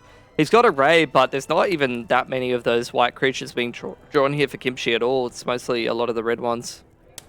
Well, I would maybe even have just pulled the trigger on using the Harvester to kill the adversary. It's a little keen because you want, the Harvester, for instance, to be around when your Fable completes so that you can copy it and make blood tokens or something. But you can only activate the Harvester as a sorcery, and yeah, I'd be afraid, okay, targets the token that makes treasures. I would have been afraid of, them removing my Harvester, and I don't think you need to, save the Harvester for a better target in this matchup. Especially when you've got Ray in hand. Yeah, especially when you're looking at this now as well. He's able to mull out 2 of these lands, be able to get himself another Fable of the Mirror Breaker and a Corpse Appraiser. Be a sick turn for a Ray and then a 3-drop spell, but like I said, it's just no great target for it. But look, Fable into Fable, you're not complaining too much. Yeah, could have even, again, activated the Harvester there and then used the Harvester as the Corpse to be appraised. But, again, Fable of the Mirror Breaker, very high up there on the list of powerful cards in Standard. I guess it's sometimes just, I just don't ever not feel happy about casting that for my turn. Especially when you can hold up Ray of Enfeeblement. And now in a Braid, this is how Penchir a lot more satisfied with this game, obviously, how this is developing. It does help that your opponent is stuck on 2 lands and 1 color. Yeah, that's always the rough part, right? Not having the lands and not having the extra colors. So he does get the cycle. It's his 3rd Fable of the Mirror Breaker. This is looking like a 1-1, eh? Yeah. It definitely feels like it. well, you know, 2 games in a row we've seen that it is possible even for sort of less color-intensive aggro decks to stumble. And unfortunately, when you stumble in an aggro deck, especially this one, it feels so much more punishing. Like there's so many, so few avenues for you to recover because the cards in your deck are just not designed to have that kind of like outsized effect on the board.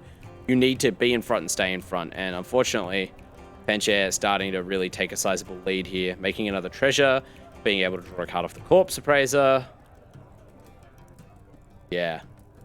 And there's really not much that's going to be able to happen here. Yeah, Play with Fire is going to come down on the reflection of Kiki-Jiki, but I mean, at the end of the day, it is more just spot removal than anything else. It just feels bad, man. Like, as the aggro deck, you're the one, like, removing on your opponent's turn rather than, like, staying ahead, pushing in damage. Haven't even seen him hit the life total at all. He goes and gets a 5th land with, like, nothing more expensive than 3 in a hand and some pretty solid options for cards to pick up. But, you know, I trust the decision-making, but I choose to trust the process. He made it so he could drop the 2nd or the 3rd Fable, pardon me. So now... What is going on? He at least will be able to have pure Fables, and it is another red land, and Pilski, unfortunately, that is just... That's rough. That is just straight rough. Like, you can't even play it. Like, that's the worst part, is that you just straight up can't even play the game. Brutal. Cathabru. Yeah. I mean, you can play Kami's Flare. Yeah. And I guess if you're looking for more positives, as I desperately am right now, you can play Game 3. Well, yeah, that's it. Play Game 3. Yeah. You gotta think, He's glamping now. He's okay. He's fine. Yeah, you roll over in your like king-sized camping bed tent, and you're just like, well, if you look at it this way, I'm literally a goldfish right now. The old Magic terminology of goldfish. I've tested my deck to see how fast I could beat my goldfish. Like, that's Kimchi right now. He's just an inert punching bag. Penchair he's only just now brought him below 20 life. Yeah. Like, you must think, well, in game 3, if I can play literally any spells, I must have a good shot. Gonna roll over on his air mattress, take a sip of champagne, and have a think about how to sideboard for game 3. Still listening out to make sure the generator is running for his TV a little bit later on. Yep. Oh, I mean, Penchair.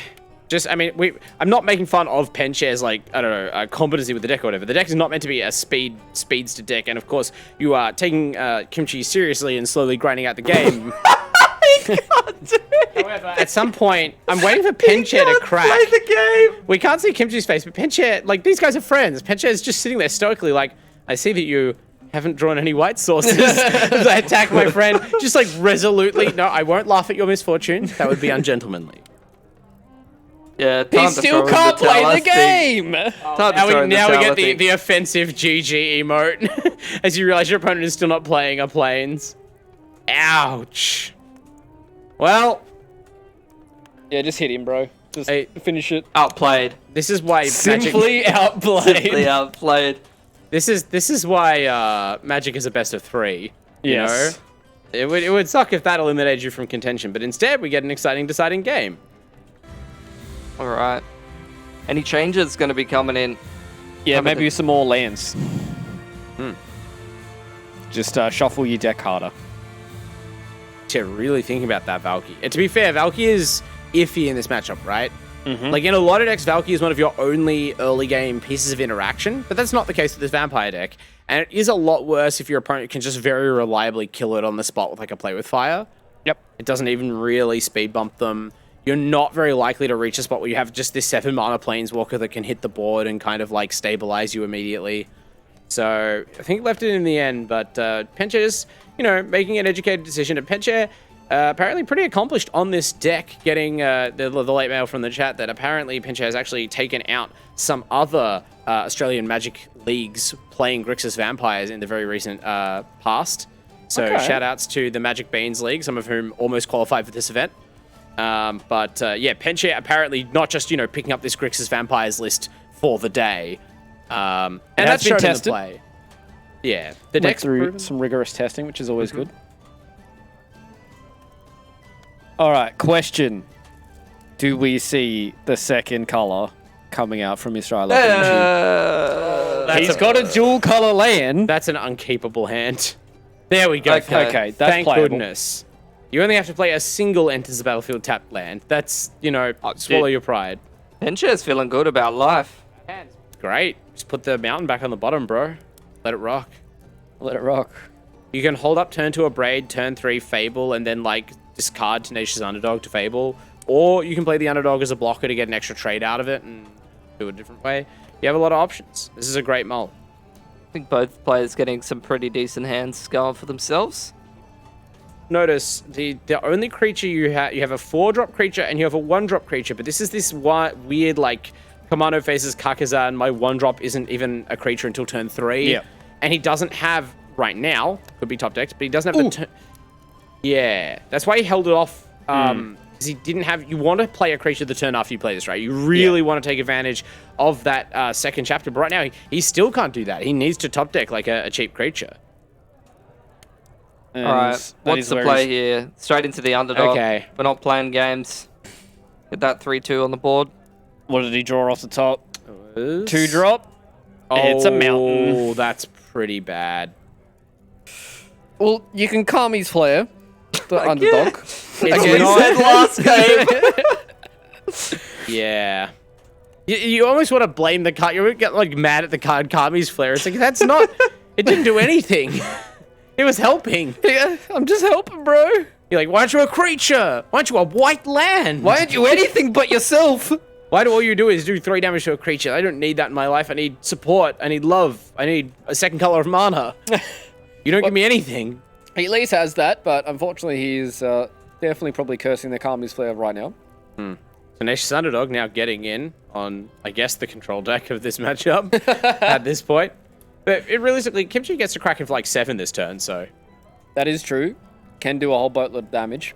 Red deck does damage. Fortunately, Penchair holding up all of the mana, but you will still need to spend 2 spells to kill... Actually, no, Thundering Raiju does You can upgrade it straight away, It enters right? play as a 3/3. I always forget. It feels like this card is just a bit weaker than most of the creature threats in Standard. I mean, I guess it's Sean last game, but we're going to actually just kill both creatures. We're just going to flex. He's going to double tap it. And why not? Why shouldn't I? You want to tap out for Fable next turn, potentially, or mostly tap out, so may as well spend the cards while you got them. And go fast, Yeah. Yeah. Go fast. Remove the whole board. Make a Fable. We're chilling. Max chilling. That 100%. Yep. Penchair. I thought Kimchi was the one on a relaxing holiday trip right now, but Penchair is the one metaphorically at least taking a load off right now in Magic the Gathering. This is easy gameplay. Sunrise Cavalier is an exciting drop for Kimchi, but unfortunately we all know that if it looks scary, it's running into 2 removal spells. A little bit too little too late, some might say. Radiant Enfeeblement will be able to mop that bad boy up. Yeah. And then it's just going to be, it's just sad boy hours right now for I Love Kimchi. I'd be looking out for, maybe some song lyrics on his Twitter timeline coming soon. You're gonna change his profile to just that one anime face, the I hate kimchi or something. I hate Shuffler. I hate Kami's Flare. All my homies hate Kami's Flare. Kimchi's never gonna play a white deck ever again. He's gone from being the deck dilettante to No. I'm just monocolored now. Playing exclusively Soul Tide. Yeah, or mono red. Yeah. We're going to have an Evelyn off the top here as well. I'd imagine you probably declined both this Soul Shatter and the Evelyn are going to be beautiful cards to be able to play. Oh, actually, you can't play it straight away. Can't play the Oh, Evelyn. you can play the Evelyn off the treasure token you make here. Oh, yeah. You need the attack first. She has flash, so you'll just hold off. Wait, are we... Ooh. What is he afraid of? I'm not... I think he's just afraid of a... Right? No, he's not afraid of anything. I honestly don't know. I guess a haste... The thing is, the haste creatures that would attack you... I guess the Sunrise Cavalier you could block and trade. Yep. You can't block and trade a Raiju. We just kind of went over that interaction. Unless you flash in the Evelyn to do it, which you then play the Evelyn immediately. But do you get paid for that? Because the Evelyn... the Covetous is when this enters the battlefield or another vampire enters the battlefield under your control while you control Evelyn, you exile the top card of both players' decks, and she kind of holds onto those cards, and you can play one of the cards that she's holding onto per turn. But often, unless they're instants, you'll be playing them on your turn. So you play Evelyn. I haven't made a land drop yet. I exiled my opponent's land. Now I can play this land. Oof. Great. This is bad news right now for any Kimchi fans in chat. Yeah, card Another draw. Raven Feedman off the top. That's going to say, see you later to the Hopeful Initiate, and this is going to be swinging in for, what, 4-7. He's not dead, but he's close to it. Yeah, I mean, just this is exactly what he didn't want to happen. Like getting stuck in a grindy card advantage based matchup against the grindiest card advantageist deck in Standard when you are playing like the true out and out set fire to my hand and throw it at you aggro deck. You can calm his fire though. I'm sure this the savior of the matchup right now. will make him very happy.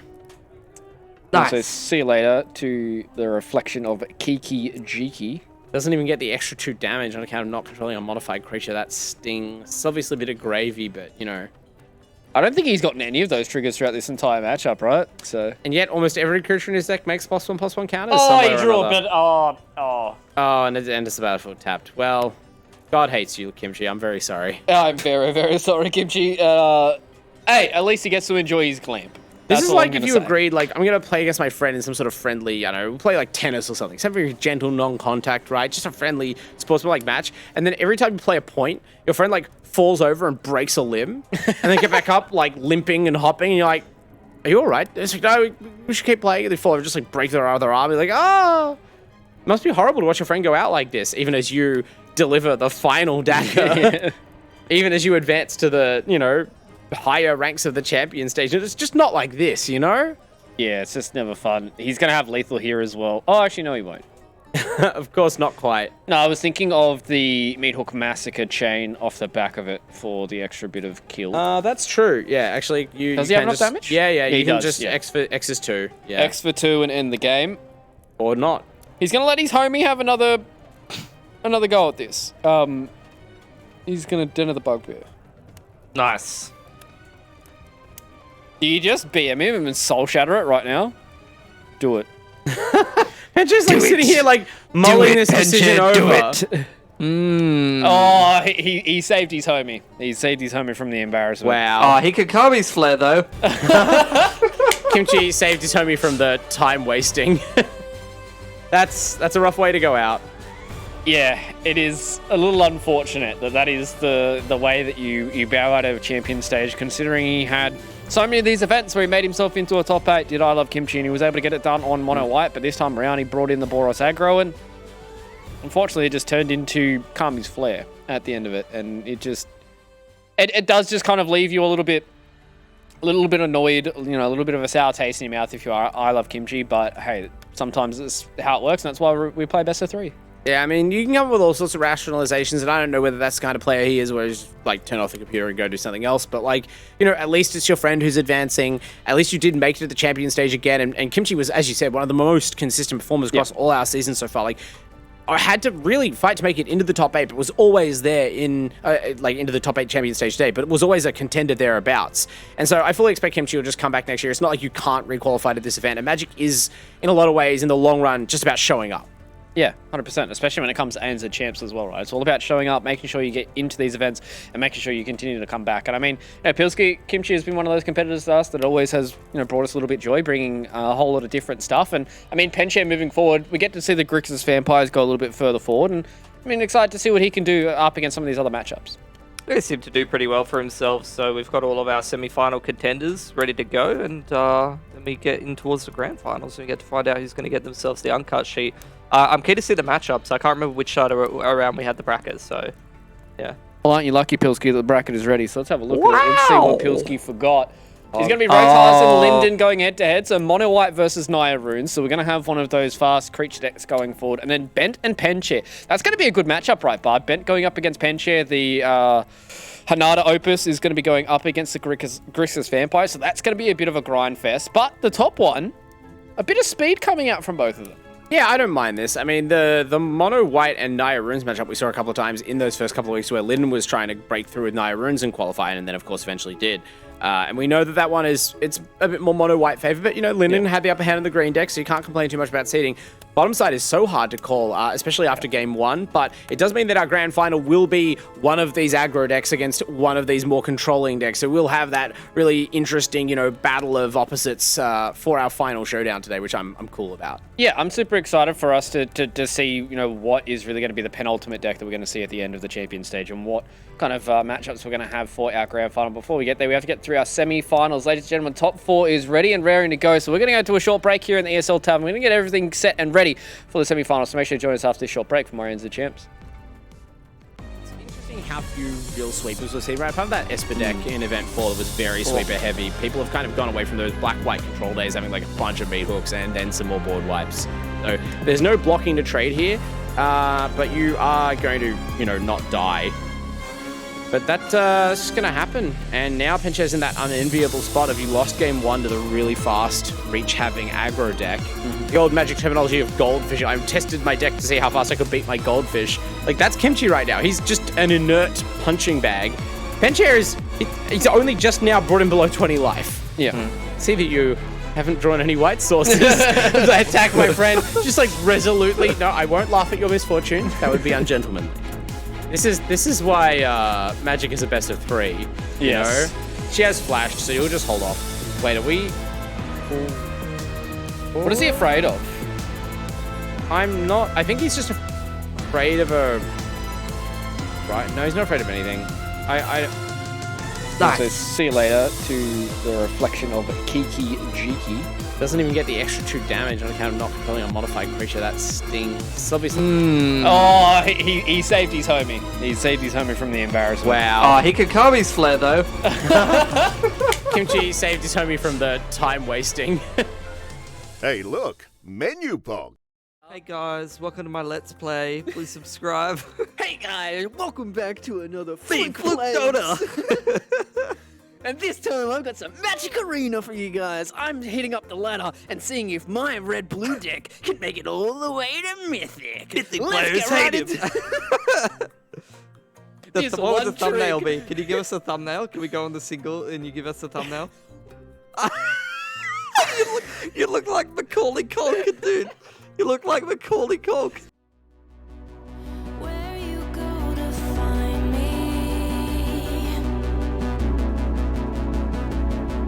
But beware,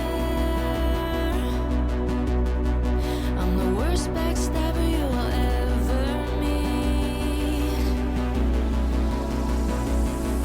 I'll be your friend. You can be my wear and tear.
too shy to dare, too big for me to tell you I care.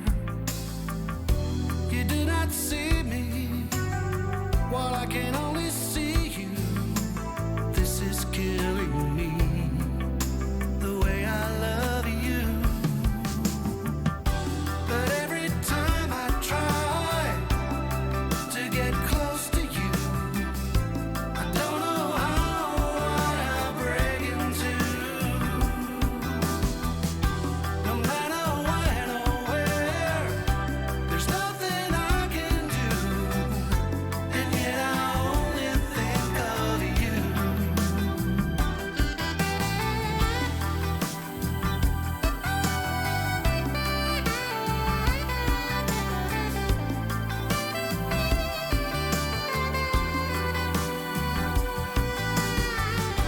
But every time I try to get close to you, I don't know how I break into.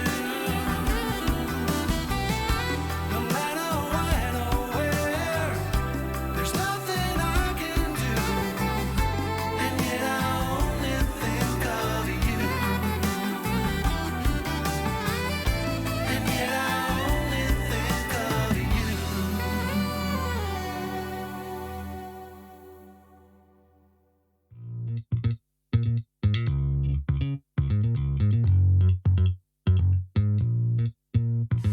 Hey, alright. I see you standing there. I like the way you move. Alright, show me that you really care. Don't be starting something if you're too afraid of dancing. We ain't got the whole night long. I like the way you move. Alright, show me that you really care. Stay here in this moment. We got nowhere else to be. Hold me in this moment. We got nowhere else to be. I'm right here for you. I really care for you. I'm right here for you. I'm right here for you. I really care for you. I'm right here for you. Right here, right here, right here. Right here, right here, right here. Right here, right here, right here. Right here, right here, right here.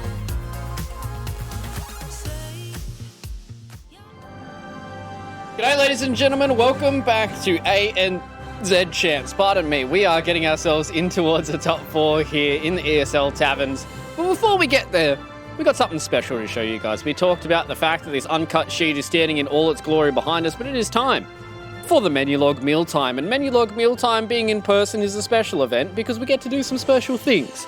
So here in the ESL Tavern, we are graced with a lot of wonderful paper magic product. We've got a lot of stuff that's floating around from different sets. And I've got ourselves this booster box from Innistrad Crimson Vow. So obviously this is the previous set a few sets ago. It is one of the ones that we featured here on ANZ Champs, and it being a collector's booster box means that we have a whole lot of wonderful, gorgeous cards for you guys to have a look. So I'm going to bust this open. What we're going to do, we're going to play a little game with my friends here on the desk. So what we're going to do is I'm going to give these guys a booster pack. These guys are going to crack open the booster pack, and what they're going to do is they're going to pick a card out of the booster pack. And then what they're going to do with that said card is they're going to give the card a name. If they don't already have a name, they're going to give that card an age. They're going to give that card an occupation. And then they're going to tell me what that card does on the weekends for fun. So we're going to be able to get a whole lot of interesting insights to not only ourselves, but also these cards here. So let's try and pop this bad boy open. There is a lot of packs in here. So we'll leave these two out the back, which are the box toppers. They're always wonderful for us to look at. So Bard, here is your collector booster. Oh, thank you. Pilski, here is yours. These are among the prizes we're giving out to our very high finishers today, right? They're getting these collector booster boxes. Yes, so we are cracking one here live on set. I know everybody, all these Magic fans outside, who love the Magic. How do you open it? Open it, Pilski. You talked smack last time. Oh yeah, true. Pilski, you do it first because I had to watch you all fumble this last time. I would use my teeth, but that's not really something you can do on broadcast. Please don't use your gen- teeth. Not very genteel, is it? Right? It's not very cash money. I As the kids would honestly say. don't know if I can open this. The grip Alright. strength is what lets me down at the gym, so I'm not sure if I'm going to be able to bust open a pack. All right, we're getting there. Okay, I have opened mine. Okay. All right. I'm very quickly giving up. Maybe I can watch Bard first. No, you can open yours. It's perfectly okay. Shouldn't have bitten my nails off, but See, you guys talk a lot of shit until you have to open a booster pack. oh, it's open.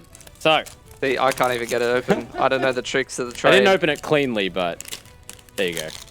You just gotta Alright, get that Pilski, little you seam ready? at the back middle. come on, right? Pilski. This is supposed to be Menulog meal time, not Menulog Pilski fumbles around with a booster Menulog pack. peel time. You gotta peel, peel it like a banana. You gotta get that little tab you've got at the back and pull it away from the front. Yeah. Just straight away from each other. Yeah, you can do it. You get your thumb in that little gap and just peel the front off. Like We're I waiting. didn't do. I actually just tore mine, but it works either way. See, I'm trying.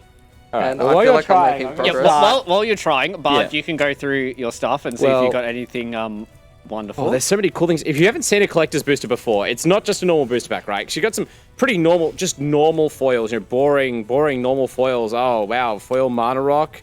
Who wants all of these cards? Voldaren Epicure, foil standard playables. That's cool. And then you get deeper and you have foil monochrome lands. You can see the light. Just yeah, okay, great. I'm glad the camera can see how shiny these are. It's almost blinding. Foil rares, multiple foil rares. Oh, a full art commander card, Mirage. Actually, I really want this card. I don't own this. This is like a commander deck exclusive. We got Hiveheart Shaman. Want to be a lot of draft games. And we got another cooler looking Voldaren Epic. Oh, what do you got over there, Fluke? I have an Altar Blood Tithe Harvester. Very Ooh, important okay. card for today. Quite topical. Is it cheating if one of my cards is just a character from the popular novel Bram Stoker's Dracula? Yes. Oh, I can't say See, Dr. John I haven't Stewart. looked through my booster at all, and I've already found the character. We got the... Okay, well... Oh, okay, I got to all pick right, one Pilski, quickly you can then. start then, and we'll Okay. show off the cards afterwards. All right, what is the card?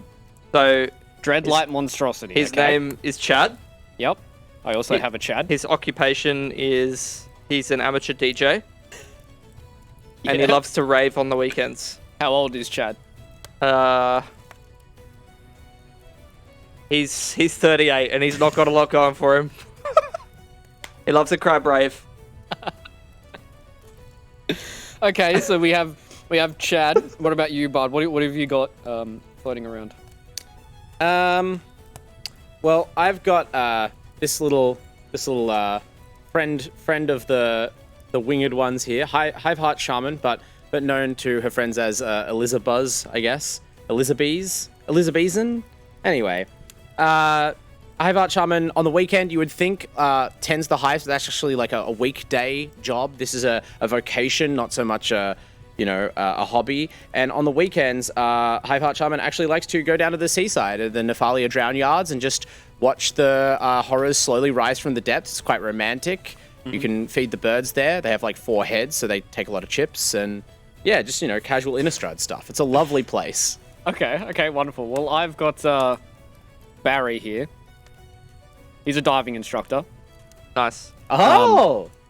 He's unfortunately not the best diving instructor ever. He's 45. Actually, yeah, he's 45. Yeah, he's definitely weathered a storm or two. Okay.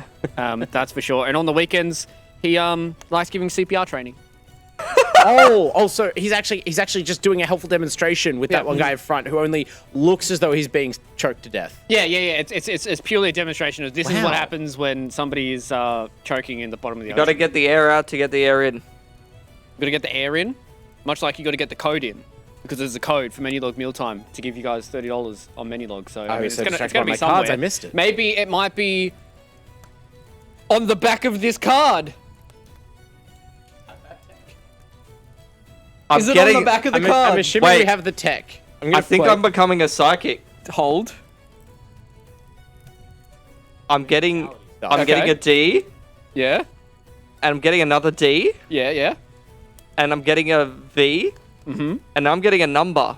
I think it's a 4. Okay. DDV4. Yep. I'm getting a 6. Does that have any meaning to you, Luke? Yeah, there was 6.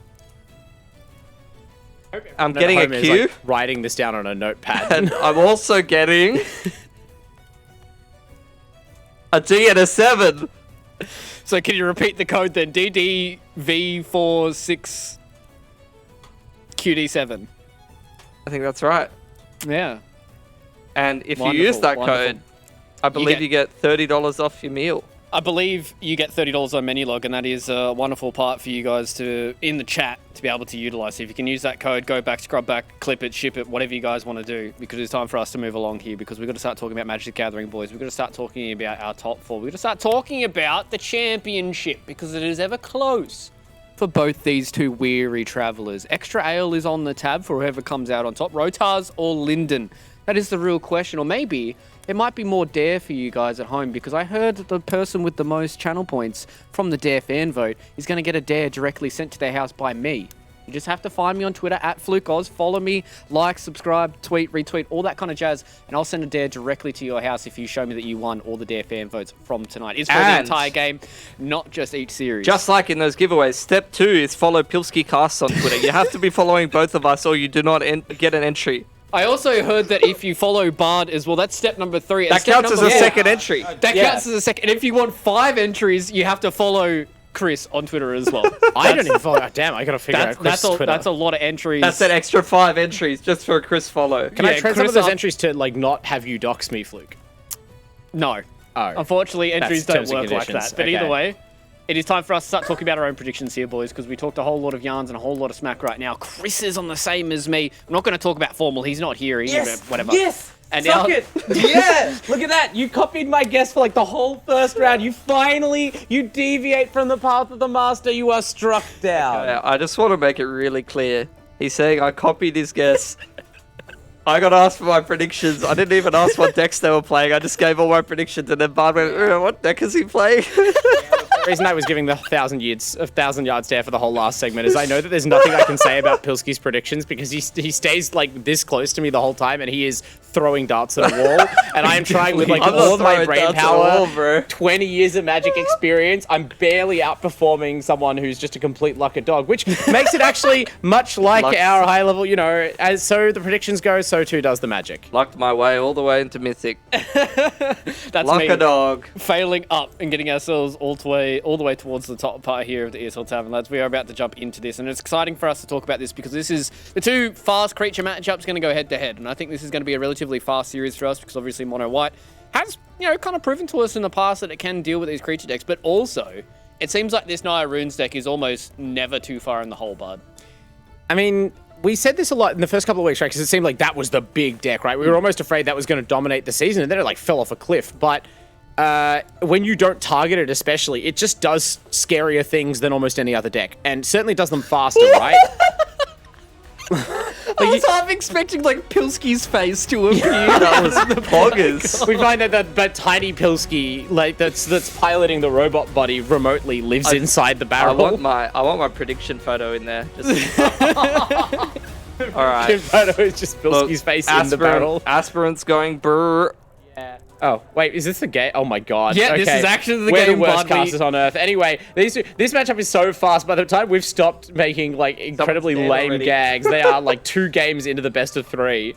Rotars though, look at the focus on this man, right? He had to sweat through that first match, right? It was a while ago for us, but for Rotars, it looks like he's barely, you know, just gotten over the mental strain of having to clutch out the first game of the night. And now this is arguably a better matchup for him on paper, but still one that you sweat the whole time, right? Because again, the trait of this Runes deck is it just wins out of nowhere, which Linden, I mean, look at the cards on the board. It's kind of happening.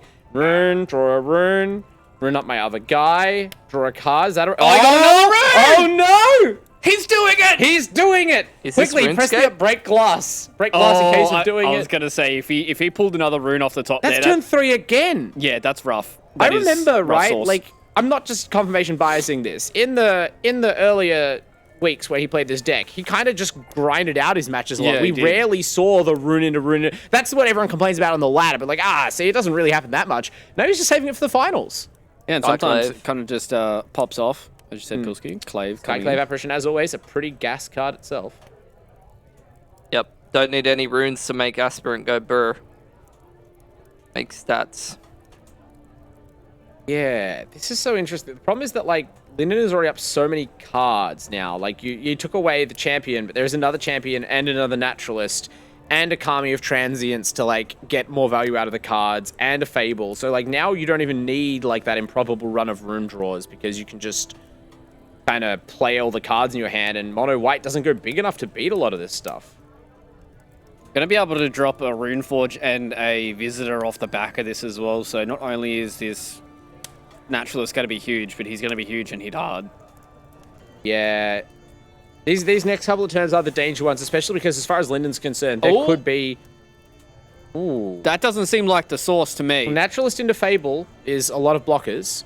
Because what you're scared of right now is, like, Brutal Cathar, right? You're scared of having too few creatures and dying, like, this turn. Or getting so low that you now, like, can't play the game properly. So you're distributing Jukai Naturalist, meaning that next turn, if you really go for it, after you get to dig away 2 cards with your Fable, you have 2 potentially eligible lifelink attackers without needing to find the lifelink rune. And, you know, you have as many creatures available to block as possible. I think that's the line. I feel like he's just so far behind at this point that he can't really catch up. Like, this is a scary-looking board for Linden. I mean, he's got another champion. You have powerful cards in hand, but your powerful cards are just, like, not comparable to the stuff that the Runes deck does, and you can't play them half as quickly. Yeah. He can at least Wandering Emperor one of these Naturalists, but then next turn, like, we already know what's going to happen. Like, if he top decks a Rune, like, I think this is kind of just game over. He's going to Kami Transients into the Runeforge Champion and then just Rune. I mean, the Runeforge Champion draws you a Rune, so he's going to have at least one. And that means that, like, all it takes is, I'd imagine he's probably going to get the Haste Rune, and then the Kami of Transients is going to be big. Oh, hopefully... Oh, he doesn't even have the mana to activate the Initiate to destroy the other Naturalist. Rough. Yeah, I mean, it just shows the white deck just cannot do... It has good tools here, but, like, you need the Thalia, right? Or you need to disrupt them before they draw that first glut of cards for free. Because, like, you take out that Naturalist, so normally you take out a creature with that many auras on it. You're like, wow, I'm crushing it. And then instead it's like, no, those cards were completely free. You exiled, like, the low-value permanent here. Do you just get rid of this Tamio safekeep? Okay. I don't know how much I vibe with that. Well, the Kami of Transience comes back, of course. That is true. Eventually. I thought that, you know, I mean, I guess this is kind of my magic brain coming out here. I certainly would have just mulled out the Tamio safekeeping and just gone, all right, guys, he's only got 1 mana. What else can he really do? Yeah, he can +1 on his Wandering Emperor, but that's it. Linden's lines of play, again, seem very much like the main thing he's concerned about is getting blown out by a removal effect. Yeah. So the safekeeping makes sense, just like for the same logic that the last turn made sense, right? If you assume you're not like, I need to win right now, I just not need to lose on my opponent's turn. Because again, it's a white deck, right? They're the opposite of explosive. They're going to draw 1 card, might even be a land, might even be just some random 1-drop. You know, there's only a couple of cards you're worried about, and as long as you have coverage for them, which you are now tapped out of, but you're about to make another treasure, and that's assuming you don't win right here, like just with the cards that you have. Well, he's going to deal 9 damage minimum. Got some pretty good trades in there, though. Yeah, you're going to force a block, basically, which is going to get you then back another blocker. It wants to get him on the backswing, then. Again, the Runes deck just mulching every free creature deck out here, and unfortunately, the white deck thing that we've seen be the Rune deck Slayer still needs to draw the right cards to do that. Also, Rotar's only on like 2 portable holes now, whereas I believe in the early weeks when we saw Rotar's, I think Rotar's triumphed over a bunch of Rune decks to win week 1, right? Or at least 1 in the finals. I think this was the finals of the first week. All right, so what are we putting in? Are we putting in more Skyclaves? We've got a Brutal Cathar on the sideboard. Taking out those again, sort of, when I say pre-boarded Guardians of Faith, it's like a card that's not really that good in most matchups, but you kind of have it in there, kind of trying to second guess who you're going to fight against. You take those right out. We Thalia. Definitely want Thalia.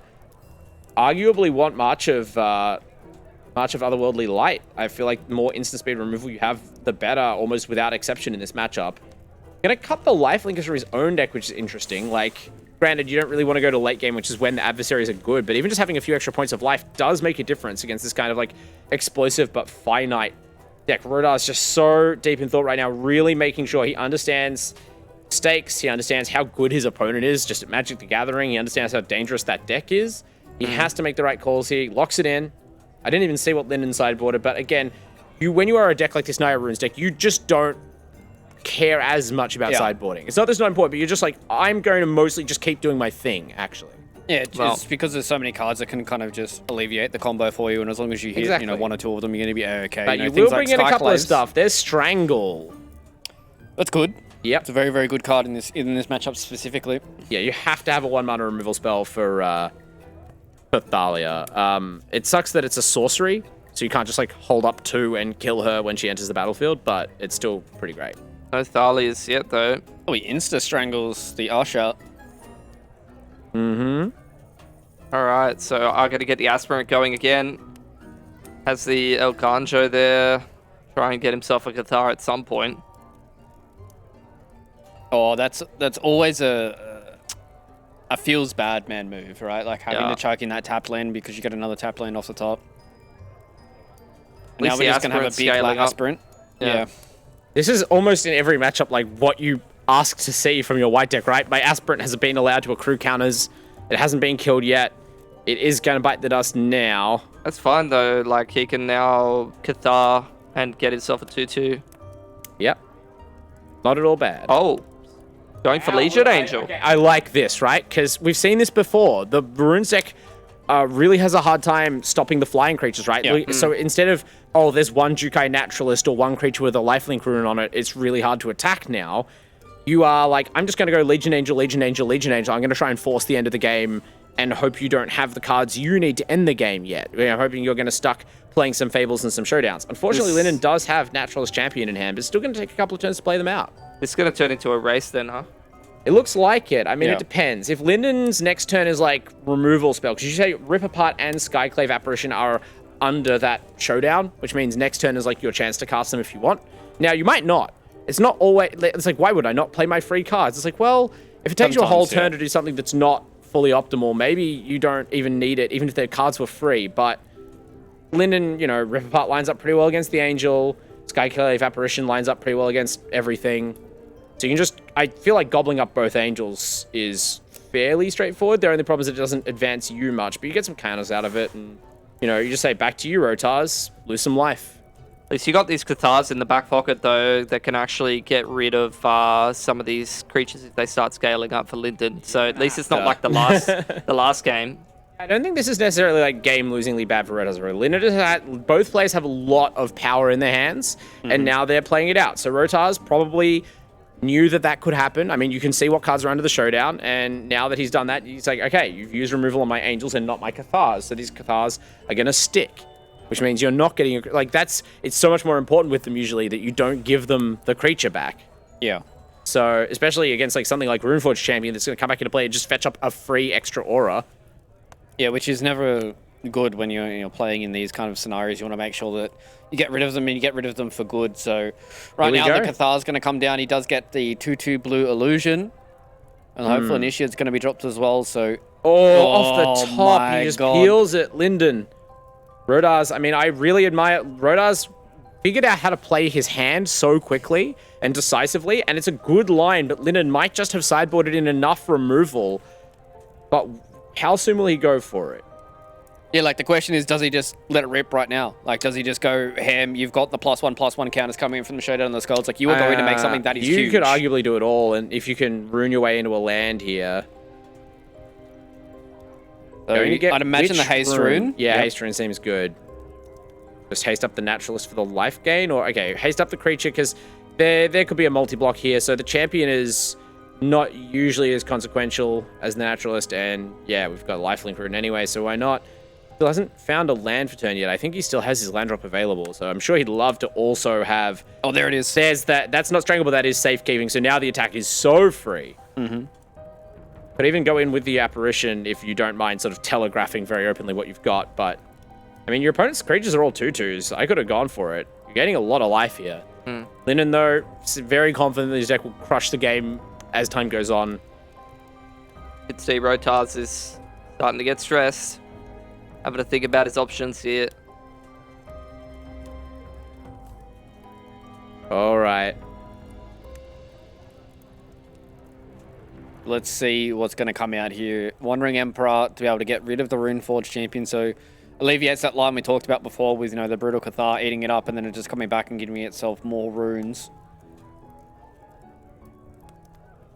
Or does he try and go for the first strike trigger?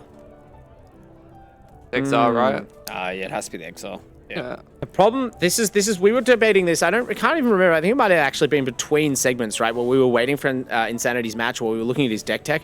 But the difference between Tamiyo's safekeeping and Snakeskin Veil, that's one of the situations where it matters. That's why I'm in Linden's camp here. At least I like the safekeeping, because otherwise the +1/+1 counter first strike trigger of the Emperor plays around that pretty smoothly in most situations, right? But being able to give your creature indestructible and hexproof is just so nice.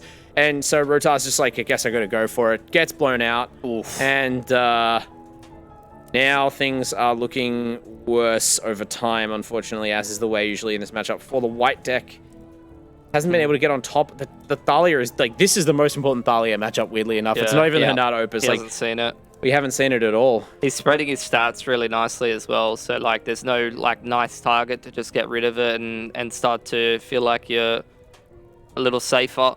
Like, there's just so many threats at this point here for Linden that at some point he's going to get it across the line. I mean, it might even be right here. This is a lot of damage. I mean, it's not going to be lethal, but this puts you down so low. I don't know if Rotar's like looks at the hand next turn and plays on. It's just one of those things where it's like, yeah, okay, the Runes deck, sometimes the hand plays itself, right? You could probably, after seeing this deck played once, figure out how to dump all your cards on the table by turn 3. But Linden, like you said, with the stat spreading, right? Like, this is a player who is good at the game and has practiced this deck, and you just understand the ins and outs. You're not going to accidentally get got by some, like, niche thing happening. And that's how you make sure that you can seal the deal. He got them all at the right times and was able to make this one look clean, make this one look fast. And, we kind of talked about it. Unfortunately for Rotar's, he really needed these Thalias to be able to disrupt anything that was coming through from the Naya Runes deck. But, hey, how the cookie crumbles, and I think, we're getting towards the upper echelon right now, and Linden is now in the grand final of the champion stage, and he has himself only one series away from getting himself a belt here in ANZ Champs. And Naya Runes, first event, we knew this was going to be a deck to be able to play it around, but right now, seems like it's the one to beat. Yeah, I mean, I wouldn't say, like, I don't even know that there is a one to beat, which shocked me, right? Because other seasons I have really felt like someone has really aced the field with their deck choice. But certainly now that we've gotten to this stage, I'm sure Linden's looking across the table at some, like, relatively slow decks and going, I at least have a 50-50 shot. I can definitely get under these. I think that they both do have at least a coin flip chance, though, because there's enough removal there, right? You've beaten up the creature decks that can't deal with your big lifelinker. Now you're going either against a heavy black mid-range deck or the Hanada deck that's playing like all of the Flame Blessed Bolts to kill your Naturalist. So I feel like our grand final is really poised to be tremendous. But first, I want to focus on, obviously, our remaining semi-final match. Yeah, exactly. Our last semi-final match is going to be a bit of a banger. But, before we start getting towards there, Pilski, obviously, it is a little bit of a rough go for Mr. Rotar's, just not being able to hit what he needed to. But, I mean, you play mono white, and sometimes it goes into a matchup where you're the one that needs to hit specific cards and it doesn't work out. But, on the other side of things, sometimes it works out for you when you are the mono white deck to kind of go under stuff. Yeah, I mean, he just didn't have the Thalia, and I felt like Linden was doing a really, really good job of, like, not committing too hard to, like, one creature that would get, like, Skyclave or Brutal Cathar or whatever. It felt like he was able to kind of train the draws together enough to where he just constantly always had threats. And, it was hard for the mono white deck to ever be in a position where it felt like he was super far ahead, Yeah, and I think that's kind of the power of this Naya Runes deck, and I think it's kind of what you just said just before, Bud, where even if he does go up against whatever deck is remaining here from our semi-finals, he still is going to have a relatively okay shot, as long as, a lot of his combo pieces don't get kind of, blown to bits. I'm looking at things like some of this counter magic that's coming in as well from the Hanada Opus deck. Maybe that might throw a spanner in it because, obviously the combo is runes that cost nothing, but if make disappear them, try to disruption them, that's when it can really kind of throw a spanner in the works. Yeah, make disappear, I think it was printed by the time we had our first event, but like it was 2 days before the first event, so no one was playing it, and it just sort of crept back in. People appreciate the 2 mana tax 2 counterspell. I do think, though, that the biggest factor in this run for Linden has been kind of, we've seen a complete cycle of this meta over the course of our season, right? Week 1, lots of Naya Runes, and even week 2, fair bit of Naya Runes. But like week 1, it dominated. Week 2, it had a really hard time. And then after that, it kind of fell off the map because people realized it was such a dangerous deck and they made sure that they brought the tech. Now it's been out of the meta for like a month, We get to the champion stage, people maybe aren't expecting just a Naya Runes deck to show up, and Linden is catching some people off guard and having some pretty good hands and playing it very well. These are the ingredients that come together to a championship winning run. Yeah, especially when it comes to, a single elimination bracket, sometimes things just do fall in your favor. But lads, we've got Linden on the line here. Let's bring him in. Let's have a chat to Mr. Linden after the victory. Congrats on getting yourself in towards the grand final here for the champion stage, Linden. It is always good to see somebody bring back the old favorites from previous events. My question to you is, coming to the champion stage, Bud did just talk about, the fact that maybe the Naya Runes deck has been kind of pushed to the back of people's minds. Is that the reason why you brought the Naya Runes, or is it just more something you gravitated towards here for the champion stage? No, it was very much that. I was really hoping. There's always a little bit of that game theory going on where there's just the 8 of you and you know what each other played before. In the case of a couple of us, we've been playing in other leagues and played each other there. So you kind of look and go, well, I think this is what they're going to play. So maybe I'll take one step. I'll go a little bit bigger into the mid range and things like that. So it's just kind of banking a little bit. What kind of idiot would bring runes back again? Because you can kind of a little bit of sideboard tech and you can hate it out. So recently I haven't been playing it. It was last set of finals I did was Team of Titan, and that was good, albeit a few little missteps here and there. Whereas I've played it a lot. I was really hoping people wouldn't expect it, and certainly just now in the semi-final, having a much more solid sideboard plan against Mono White and Boris than I think I did in the qualifiers. And I mean, we saw brought in 8 cards, and I saw 4 or 5 of them maybe. I think good sideboard plan, but also certainly happy to get a little bit lucky too. Yeah, I mean, if you're going to get lucky at all in the season, this is a great time to do it. I wanted to ask, a lot of players in our field, the majority I would say, have a lot of experience in Magic. I was going to ask, this standard, and especially the meta that we have here tonight represented, seems quite healthy. How do you feel about this format compared to others that you've played? Are you a big fan of it? Is it just, what's on the table right now? Any thoughts? I'd be hard pressed to kind of say what the best ever standard was. Although I probably would say it's not this one, but this one is, it's good. It's diverse. People can show up with different decks. The meta kind of ebbs and flows a bit, and I think we are probably getting to about the point where everyone's probably itching for some rotation, some new cards, and things look a little bit different. But it's been good, and I think this has been a really nice cap off to the season. Yeah, awesome. I just wanted to ask you who your preferred grand final opponent would be, because we've got the next semi-final coming up. Do you know what the other decks are as well? Yes, I watched those. So I have lost recently to Penchair, so that's perhaps a reason to not want to play against them again. I would say deck-wise, I feel like maybe the Jeskai Hanada, depending on how the draw goes, I mean, sometimes they hit a point where they just have to tap 4 or 5 mana to get Hanada or to get a gold span out. And if they do that and I get that opportunity, sometimes you just need that 1 turn window to just kind of storm off with everything. And that's probably, there's kind of more chances there. Whereas with the Grixis Vampires, it's a very kind of grindy, I'm going to kill your thing, generate advantage, 2 for 1 here, 2 for 1 here. I think that would be harder to battle against, but we'll just have to wait and see what happens in the next semi. Exactly. We have to wait and see who's going to come out on top of that one. So, Linden, congratulations once again for making yourself into the grand final, and good luck for the grand final here in the champion stage, mate. Great. Thanks very much. Cheers, mate.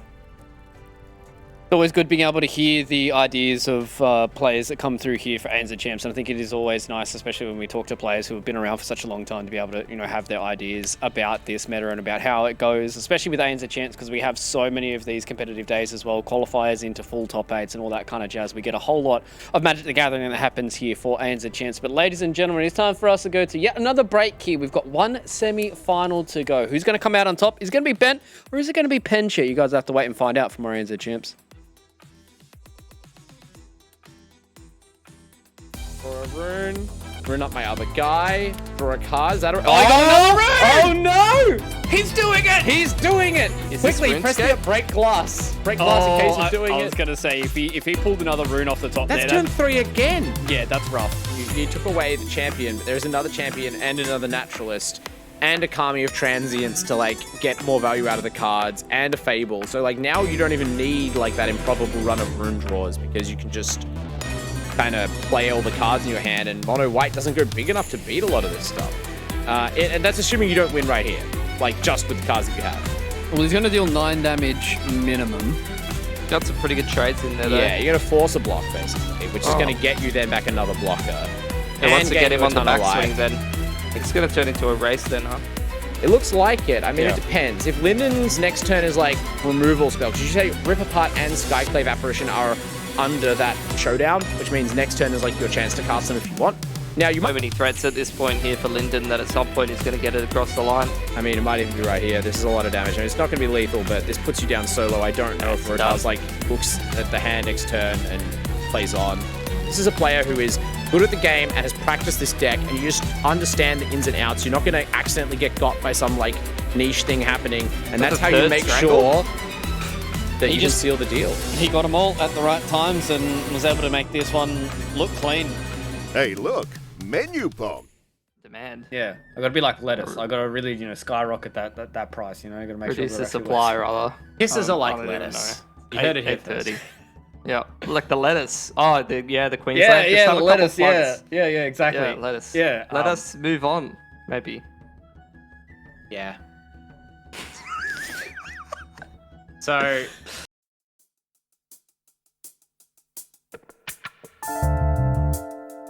I feel your breath upon my face, and I need your touch. You know that I want you, girl, and I need you, girl. So nothing ventured, nothing gained, nothing to lose. No need to hide. It's just you and me, girl. Just you and me and love. I'm saving it all, the best for you. I'll give you anything you want me to. With nothing to lose. No need to hide. I'll always be here waiting by your side. There's no way back and no way out. So read between the lines, there is no doubt. We gotta keep pushing, gotta keep doing it, gotta keep pushing, gotta keep keeping on. Yeah.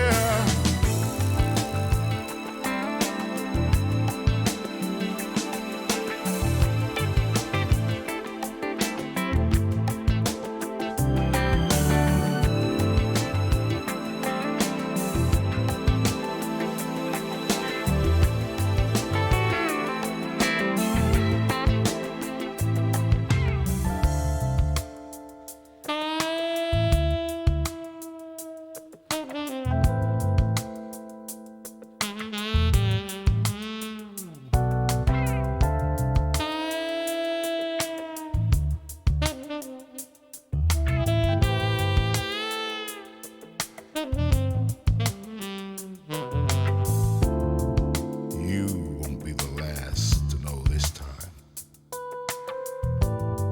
You know that I want you, girl.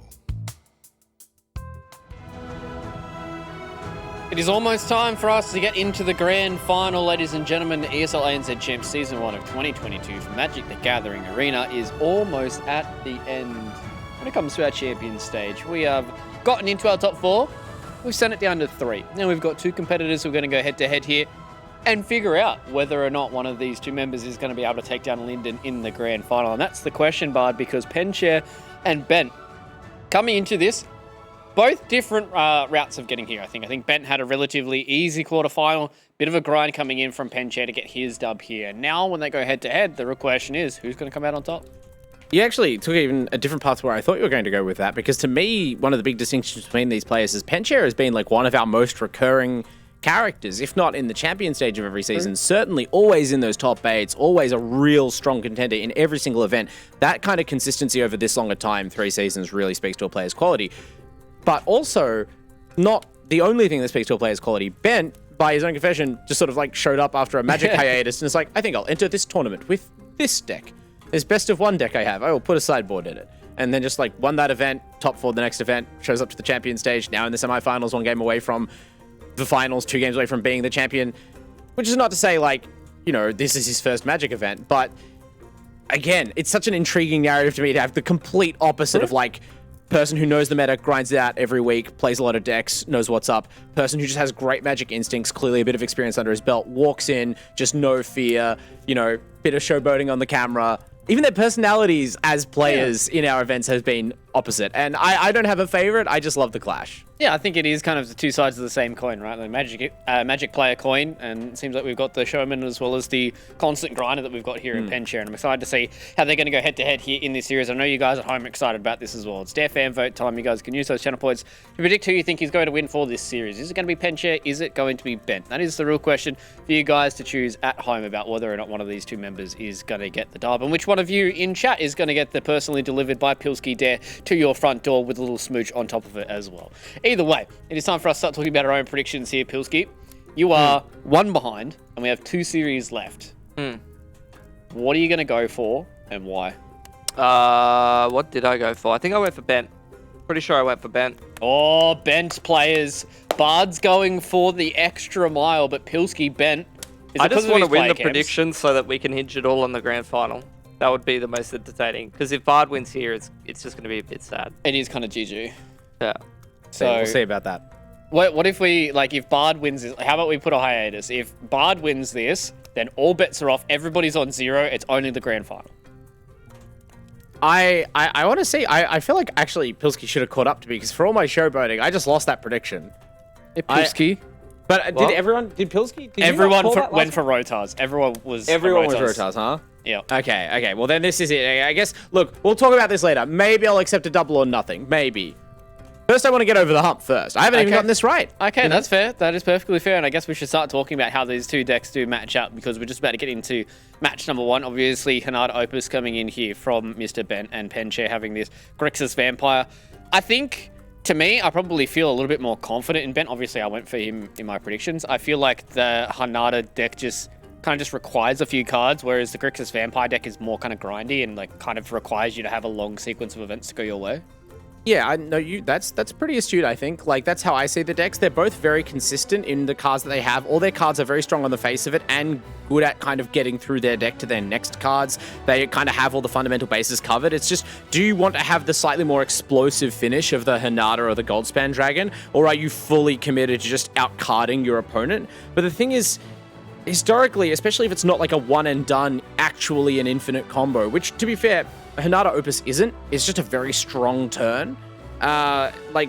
Historically, the grindy deck has the edge there, because a card that says destroy target creature destroys target creature. It doesn't matter if it's Hanada or a dragon or a Luminarch Aspirant, you know? And Penchair just has a lot of my card for your card, and I'll pick up another one, you know? Now, granted, if Bent catches him out, it's going to be kind of like Bent doing the scrambling, I sense. But, you know, we'll have to see how it plays. Bent clearly looks confident. Feeling happy.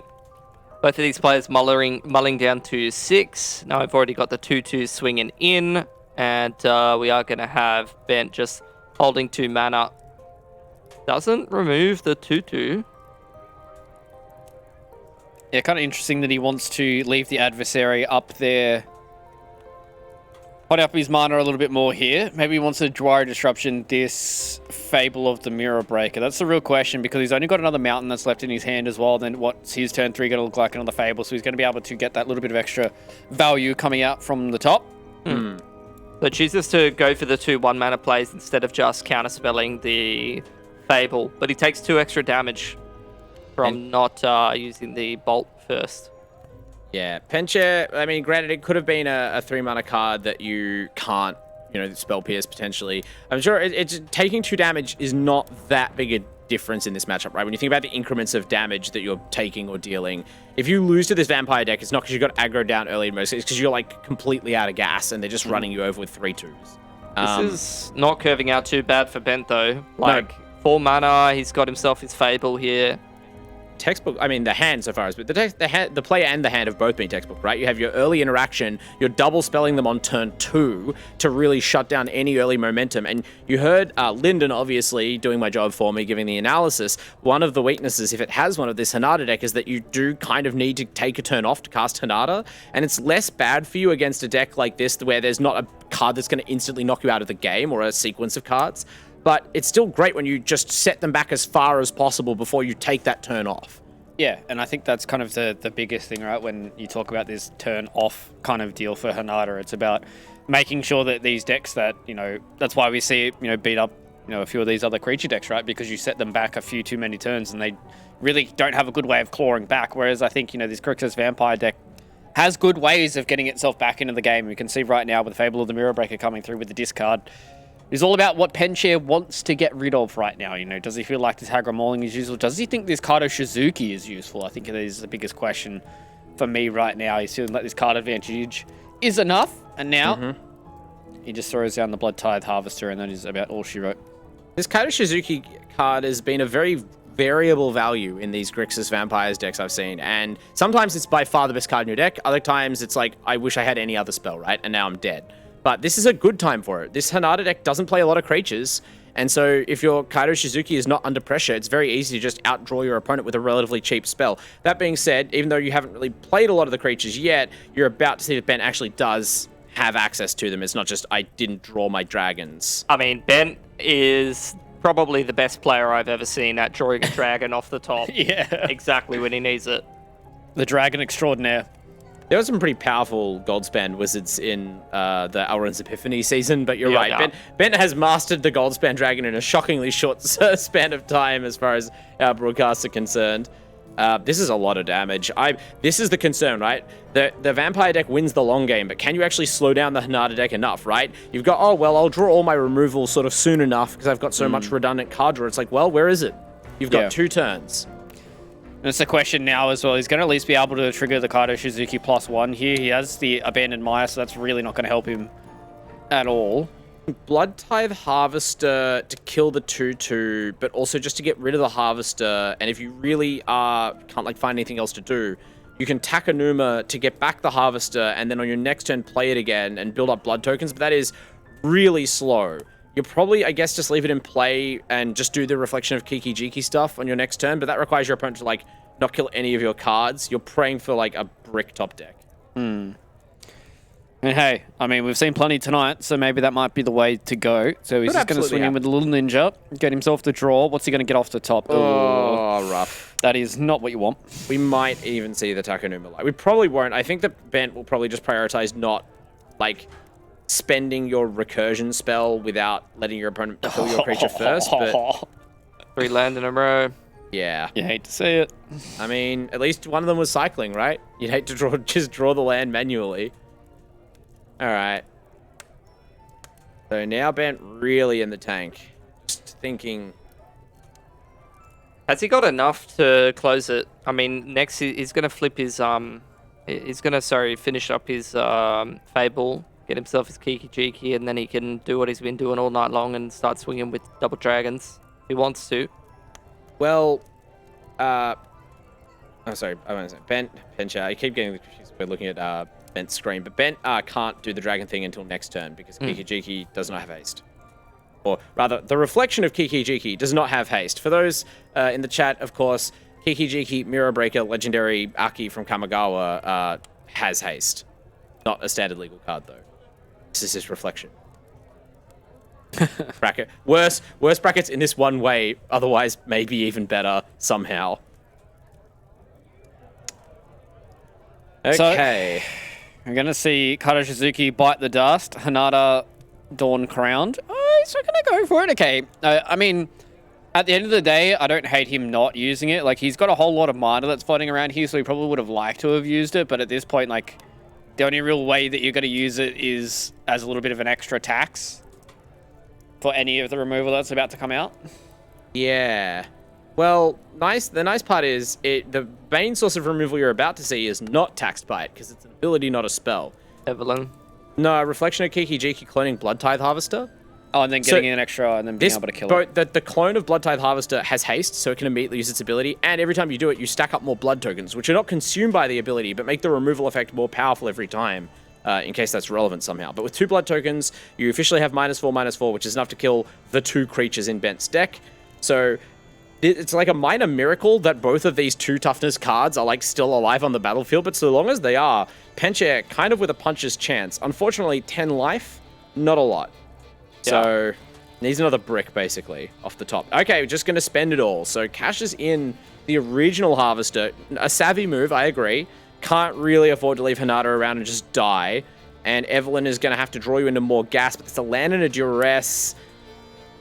At least you can pick it up next turn with the Maya. This is an awkward set of draws, but you can do a lot here. If you draw any vampire, or if you Takanuma into a vampire that you can cast, I think you might have the mana, then you're in business. Actually, because Takanuma is discounted by Evelyn.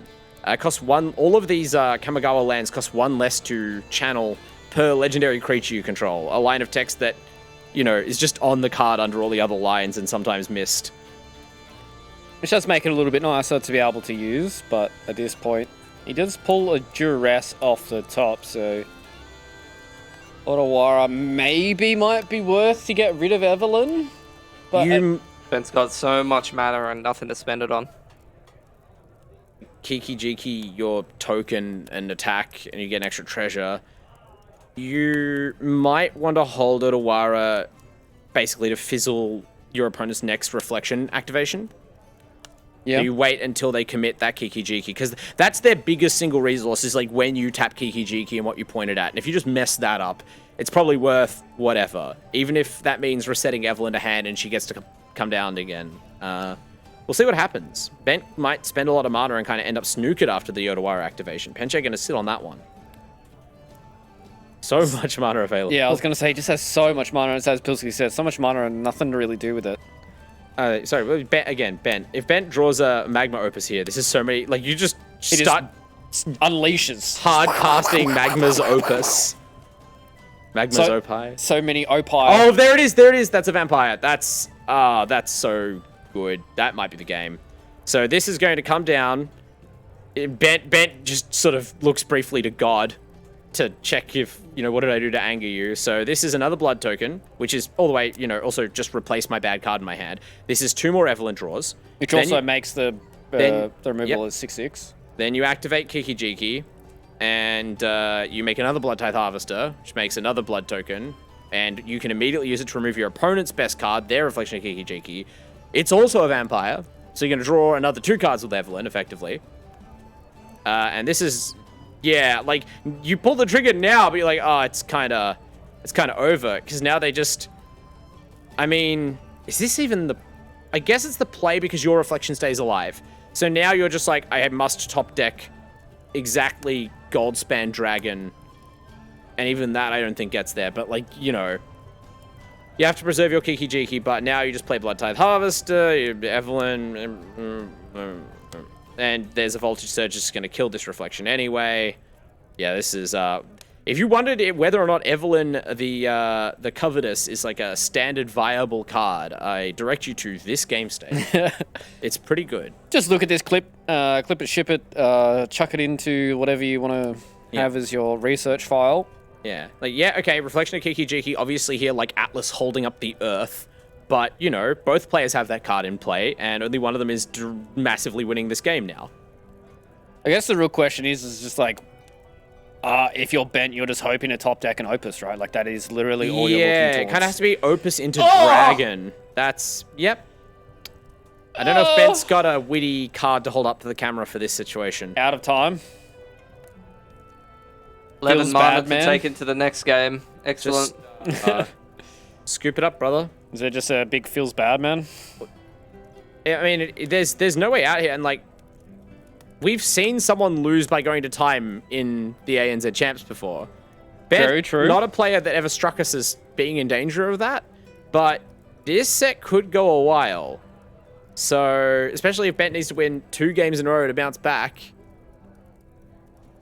He passes turn. And he's on 13 life, right? So he has a few more draw steps. He could top deck that Opus at any time. But like, that is true. Your opponent can cast that negate that's under Evelyn like on your turn. It's 1 card per turn following the legal like normal casting rules. So you can like play a land on your turn, hold up your opponent's negate for their Magma Opus. Dude, he also yoinked a Hanada as well. Yeah, like there's only a slim shard of hope if you're in Bent's chair. From where we're sitting, I think it's unwinnable. Or as unwinnable as a game of Magic ever gets, where you don't have onboard lethal. There's just so many different avenues that Mr. Penchair can walk down right now. It is all about just, what does he want to do? Yeah, Penchair happy to just he's not like intentionally wasting time or doing anything bad-mannered at all. It's just, we'll play this out. I'll go up a game. I mean, he had Goldspan into Hinata, but I don't know, maybe this is the matchup where he needs that Opus to get it done.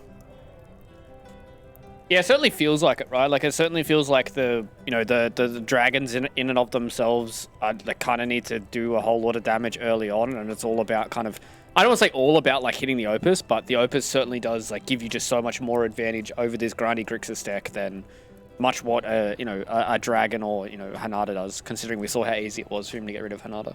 I believe in game 1, I think it's absolutely right. Like, there's just a lot less in the main deck, I'm pretty sure, of this Grixis Vampires list that can blunt the impact of Magma Opus. But after sideboarding, I do believe Penchair gets, like, Duresses and counter spells, and then obviously you have to pick the right mix of interaction, but I think it's going to get trickier, right? Not impossible, because you said the dragons are fast, they're very high. I mean, there's a reason it's, like, the best card, right? But both dragons and Hinata are, like, trickier to remove than they are to play. They always get value no matter when you play them. You can just chain draw them, but Penchair starts disrupting you early, and unlike some of these white decks, like, the disruption is instant speed. It's flexible enough to cover all card types. It's there when you, like, when you go for your play, they have instant speed removal that can kill your Goldspan and your Hinata. It's just better interaction in every way except interaction with Hinata's cost taxing ability. But look how many lands are in play right now, right? The game's going to go long. That stuff's going to matter less. And we're just, look how many treasures Bent's had in play the whole time. It's just been card draw. It's been completely choked off. Yeah, he just hasn't been able to do anything with the advantages that he's been able to build up, and now he's kind of just sitting and waiting for his death by 1,000 cuts, because that's what these little ninjas are going to do. These little ninjas are just going to plink away at you every single turn. At least he's doing 2 damage this time around, but it's just going to be permanent card draw that is going to be coming through here for Mr. Penchair. Soul Shatter, it's not going to hit the token, right? I will if there's nothing else. Okay. It's 0 is the highest mana cost in play. But yeah, you obviously wouldn't cast it until your opponent goes for, a creature that matters. Like, we're so many layers of, I've got your next card covered deep now for Penchair, but this is, a formality, but one that both players are committed to. We'll see if it comes back to bite either of them or not. I hope not, right? I wouldn't like this match to be decided by time, but, it's up to Bent. All I was going to say was that the Hinata deck, I just worry, it's not a factor that's come up a lot before in matches we've seen it, but like the lack of card advantage. Yeah. Like decks currently do so well leaning on Reflection of Kiki-Jiki, which just kind of like turns your cards into better cards. But when this Grixis deck is so adept at trading even your best card for one of its, like it's raw card advantage that matters again. We've gone back in the Magic Time Machine a few years to where that was always the most important thing. And you're like, damn, I only have these 4 Magma Opie that really draw me cards, and I guess Expressive Iteration. And if my opponent just holds counterspells for that, what do I do? Well, we got there. We got there. We realized the game state from 10 turns ago. The slowest death ever. Death. Have you guys seen the Death by Spoon? That's what that reminded me of. No, but I can imagine, I think. Don't bend the spoon. That's Matrix reference for you. I'll link it in whatever chat you guys are a part of. I'll find you. Don't worry. I promise to not look at it. The Spoon video will find you. Don't need that in my life, man. Yes, you do. I got enough gruesome stuff He's now. dropping the Opie. Yeah, well, okay, so this is just playing games with your opponent, right? This is like, my opponent might bring in a bunch of, like, counter magic, but I don't know, because you look at the counter magic Penchair actually has. It's not like for negate. Be like, I'll take out my non-creature spell. That'll get him. It's Disdainful Stroke. It just counters any spell that's expensive. It counters all of the important cards in your deck. I forgot about the horror. Did he chuck the horrors in? Yeah. I didn't see. I didn't notice. Those would be pretty good. Horror is like the best option for just brute forcing your way through all of Penshare's interaction, obviously. You can bring in Valorous stances, right? That's pretty good against everything that's not Soul Shatter. You have your own negates. Surely these go blanks are kind of a nail in the coffin, right? If Penshare decides to bring them in. Yeah, I'm surprised there's no, like, obviously you don't have, Go Blank's been like the premier graveyard hate of this format, but I'm a little bit surprised that Bent doesn't have some form of graveyard hate. I guess it's like, it's really only this Grixis deck and like the couple of Reanimate lists we're seeing floating around that bother with that. But like, you could be playing Runaway Hearse, right? Yep. And just, that would also give you another threat, which you seem a little light on right now. Again, you're playing a deck that's like, well, I've got 8 threats and I'll just make sure I draw them every game. And my opponent's like, I have way more than 8 removal spells. What are you going to do when you run out of cards? Yeah, well, that's a hand. Double Iteration, Fable, Goldsmith, Dragon. Yeah, that's, I mean, the iterations, right? That's the biggest thing. That's what we were missing last night. That is one of the card advantage spells in the card deck. filtering, yep. It's exactly what he needs. Expressive Iteration currently the best card legal There is a in duress, like 3 though. formats. This duress could be a bit of a thorn in the backside for Mr. Ben. Not really. I mean, it's good, but it's not game-ending. Yeah. Could be a little annoying. I got 2 expressive iterations. Can't duress them both. That's seriously it, right? Expressive iteration is just like, whatever's in my opening hand doesn't really matter that much. Oh, and we brought in Bankbusters. So we've done, this is the tech, right? We mentioned that Bent had the cards, we didn't see them in game 1, but you had the tuned version of the Hinata list that was actually better for grinding matchups against decks with a lot of interactive spells, because you have a bunch of 2-mana cards that draw cards and generate resources. And that's what he's banking on this time around. Turn 2 Reckon a Bankbuster is like the best thing you can have on turn 2 in this matchup. You reckon? Yep.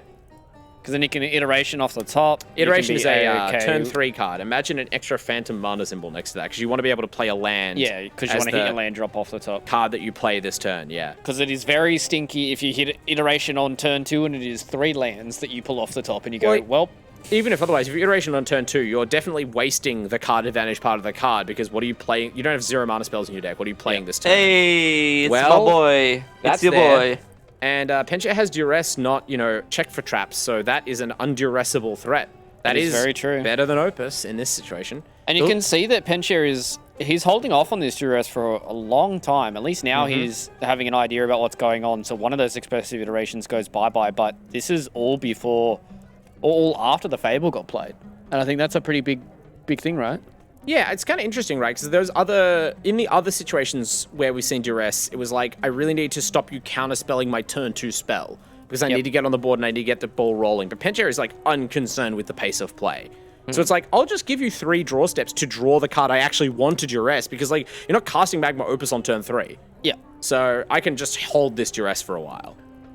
So he's chosen to stop the treasure generation and then counters the expressive iteration. So I guess he's trying to stop his path towards those big threats.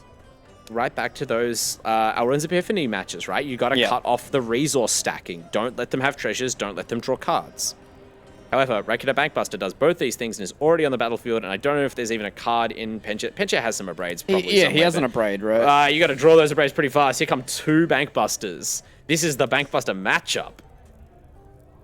Jiki ready to go. 2 gold 3 spans. threats in a row. So he would have loved to have had the treasures he had in game number 1 right now. We'd love to have resolved that expressive iteration. Yeah. Look, this is not so bad, because Penshare hasn't made any progress on anything and is down to 3 cards in hand. So you just... I guess the only thought in Bent's mind is like, do I activate the Bankbuster on my turn to try and... Have we made the 4th land drop? No. He played it last turn. He played that Shodia at Sunday. Yeah, so the question is, do you Bankbuster on your turn to try and draw the 5th land and play it, or do you hold up 2 mana to pretend like you've got something? Yep. And we're going to hold up the 2 mana to pretend, because having the 5th land at this point wouldn't make much difference. Getting rid of the reflection. Utilize that mana before it flips back over to Penshare's turn. And then what's he got? Gets another land, and he can only really go Corpse Appraiser. Yeah, it's not really the greatest setup that he's got right now. Like, you're obviously going to be able to drop the Corpse Appraiser here, have the 3/3, be able to get yourself a little bit more off the top, but I think it's only a matter of time before you start seeing Bent popping off, right? Like, it's going to be a very short amount of time, especially if we get a land drop coming out here and we see some more of this value coming out for Mr. Bent and being able to put a lot of pressure back onto Penchair.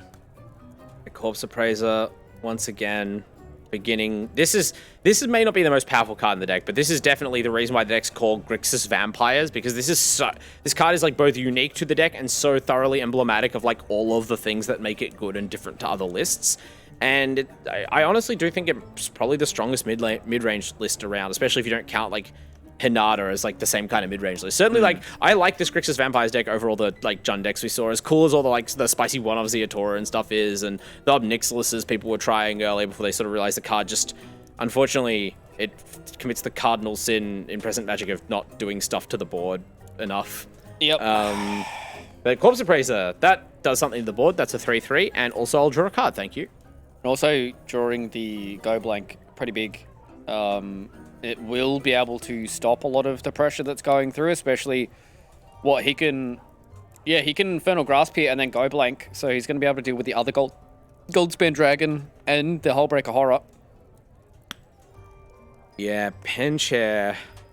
Oh no, this is so rough. Penchair has Go Blank. That horror's going nowhere. That's what I mean, like that horror is done and dusted, and it is going to be sent to the abyss that is Exile. I thought he had one more turn. It's like, no, he has Go Blank Mana right now. Yep. Yeah, I mean... At least Bent has these Bank Busters. Yep. But it hurts so much to have that Hullbreaker Horror Exile. That's why you don't want to draw it early in the game, because it's like, well, my opponent knows it's here. I can't use it, and it's this is like the most vulnerable time it's going to have. Well, there's a Make Disappear here, though. He's got enough. He can counter it with a Make Disappear. This is huge. The draw from the Bank Buster gives him enough mana with the treasure tokens that came in as well, and now he gets to Make Disappear. He's going to be able to save his Hullbreaker Horror. This is the start. Yeah, that's pretty hot. And he drew the Bank Buster. The Bank Buster's coming in so big right now. Gonna eat a Corpse Appraiser. That's our real oops. Okay, all right. Damn, Penchair just kind of sitting back and you see a little smile. That's good mental, but it doesn't fix the... Yeah, I guess. Yeah. You look at that, you're like, damn, that's a 1/1 token. That could never possibly crew this big old robot. It's like, the text on the token. Yeah. It crews... I mean, in this case, the Bank Buster makes the token. Of course, the token crews the Bank Buster, but easy to forget, Bank Buster, not the most popular card right now, and unfortunately, that is a huge blowout. Luckily, game in hand for Mr. Penchair. We'll just go back to the sideboard screen. Don't worry about that one. Whatever. And this is what we kind of talked about with the sideboarding, right? The little bit of extra tech being like, I'm a Hinata Opus deck. Psych! Ain't nothing about the Opus right now, ladies and gentlemen. It's all about those Bank Busters. Has he even gone Hinata into Opus one game tonight? No. He hasn't. He hard-casted one, didn't he? He hard-casted Opus hard-casted in 2 games, I think. Yeah, I think it's kind of like the Runes thing, where it's like the deck is not built around the idea of like you tutor for those two specific cards, so the odds are like lowish. Look at Bent shaking their hands out. This is as close to like nerves as we've seen from Mr. Bent. Normally a pretty chill customer, even in the highest of stakes, but this is, we're approaching the summit, the air is thin, and the stakes certainly have Bent feeling the mortality right now, at least now Magic Event. That was a rough game, and now, having battled back in game 2... Yeah, that's not a hand. Bank Buster, question mark? Smile emoji? Bank Buster hand good. Penchair hand... Mauling into Lounge into Valky turn 3? That sounds really bad. Yeah. I'm glad that you got there. I also agree that sounds pretty bad. I don't know about this. I don't know about this, Chief. We have to respect his status. Thank God I didn't have to justify that as like a player who's won a bunch of tournaments with this deck, making a really good decision to keep that hand. I don't know, like, it's not that the hand can never work out. I've kept worse hands, I'll say that, right? But... in a semi-final? We just don't want the match to... single elimination bracket? We just hate to see it end like that, man. Yeah, I think that would definitely be... Instead, this hand is pretty gas, actually. Good 6. See ya, Bank Buster! Duress, goodbye, reckon a Bank Buster. Yeah, almost certainly, right? Burn Down the House is a really interesting card for Bent to bring in. I'm not saying it doesn't do anything in the matchup, but like, are you going to make 3 devils with it even? Because it's like, this is a stopgap measure for aggro decks, by and large. This is not an aggro deck, especially the way Penche has been playing it. I mean, I guess it is one of the only board wipes that he has access to, right? I just don't know if he wants board wipes, but, you know, you do tend to... I guess game 1 was a bit like, he would have loved to have had a board wipe then, right? Get rid of like the Kiki Jiki and a few of those extra tokens and stuff. I'm not saying it never does anything. I'm saying that I don't think what you're doing is like, damn, you're producing these vampires so fast, I can't 1-for-1 them. I guess that's it. It's a card economy thing, not like I have to pull the trigger right now or I'll be dead next turn. It's just like, I have to be able to kill 4 vampires with 1 card or I'll run out of cards. But it's also an expensive, clunky spell that can get beaten, and then that was your whole turn, or you are forced to use it in a suboptimal situation, or it kills your own Hanada or something. But Penche go blanking early to get rid of the spell piece here. Penche wants to try to land that Fable. Jerry's scheming so hard to draw a land and then play Bloodthirsty Adversary, trigger once, recast, go blank, which is one of the most horrific things that can happen to a player. It's crazy that all it took to make Mind Rock good after like 20 years was making it exile their graveyard. Yep. Bent not having a whole lot to do right now. Luckily, this is a tapped land. We will not be subjecting that hand to extreme brutality. Instead, this Fable is going to get owned for the crime of you drew a tapped land. Don't play a 3-color deck. This will happen to you. Iteration off the top. That is gorgeous. Taking some. He's back. He hit nothing. That was a face of a man that hit nothing. Oh man, we can't see exactly. If we could what cards see the Ben top has screen, that would be. He's got to make some decisions. There's no. You can't hit nothing. He hit bad cards probably. Oh, he hit 3 lands. He hit 3 lands, but 2 of them did stuff, right? Okay. So he's got an Otawara. He got to put a land into play. That's fine. Otawara's a spell. It's like an emergency land. Here we go. It's going to be a Fiesta game again. Going to be discard down to your burn down the house, I think. You have to. Yeah, you could hold up Otawara because the burn down the house is known. And, you know, your opponent's not going to play into it. But I think you just keep the burn down the house and then just burn down for the tokens, like, immediately if you want. Those tokens are good. Oh. Yeah. Okay. Yeah. Yeah. I mean, it's better to have a board than nothing, I suppose. Yeah, burn down the house is simply the highest impact card there. Don't need to overthink it. This is some damage, though. And there's a Spell Pierce. Fortunately, you can't cast a Spell Pierce, so... Oh, I need to land. Does Bent slam burn down the house for tokens, or hold it to try and discourage further creatures being played, and thus probably get it Spell Pierced at some future point? Okay, Ben. Time to activate the dragon ability. Yeah. Time to use your Destiny draw. Yeah, all right, Ben. Can you draw all 4 of your Goldspan dragons? We're on the train right now. Make some tokens. Attack with 1 token. Hold back 2. That threatens the trade. Ben has just said, Jesus, take the wheel. He has like dropped everything that he has in his hand and just goes, this is all I got, brother. Every blue player's worst nightmare. They have to actually deal with the top deck RNG like everyone else. He will be able to deal with the adversary though, which is nice. Yeah, Penche offers the trade, so, you know, you take it, but my opponent is fine apparently throwing this card away. All right. Time for the top deck Fiesta to begin. To determine who's going to go to the grand final. Oh, that's not a card. You play it as a land. You're what? Okay. That's a little stinky. You are 1 or 2 lands away from activating Hall of the Storm Giants and just bashing for 7. There's an empty board across from you. Land is very large. Yeah, he's doing it. He's doing it. Hall of the Storm Giants is so real as a win condition. The one time you want to land off the top. Doesn't know that he's... Hey, let's go. I can't remember 3, how much. right? I can't remember. I was also trying to remember how much water it has. I think he's going to have enough mana to kill it on the fact that Hagra Mauling is discounted because Bent has no basic lands. The clause of Hagra Mauling that discounts it if your opponent isn't playing basics is going to own him. But Bent does not activate the land. So Bent, big brain, says, I'll wait for you to tap mana before I do this. I'm going to utilize my ward. So, okay. This is, I mean, I drew a Bankbuster. That's fine. In this game, it's not as big a win, even if you take 7 points of life off them. It's all about resources. Play my Bankbuster, activate my Bankbuster, have a lengthy think. You probably just hold the Spikefield Hazard and hope they, like, bite on discarding it. Like, please go blank the card in my hand. Speaking of, he did just draw it, so the 2 counter spells have been sent to the Abyss, and now he opens up with an Infernal Grasp. So that at least now opens up the kill onto the Hall of the Storm Giants, but I'm sure that Ben is counting the mana in his head. Yeah. Kiki just doing so much, right? Like, here's a blocker. The blocker is also a resource generator. Hero, fix your hand from these counter spells that are becoming increasingly worse as Ben just stacks lands in play. Here's a bunch of unconditional removal. Like the next 3 threats. Go blank. Does get the Penchair to bite on the go. I mean, it's not a big deal for Penchair, but like, hey, that's a dub. You spent mana on a card. Mana on a card to do nothing. You exile my graveyard, which is not actually that relevant in this matchup for once. And This feels bad. Offers the trade.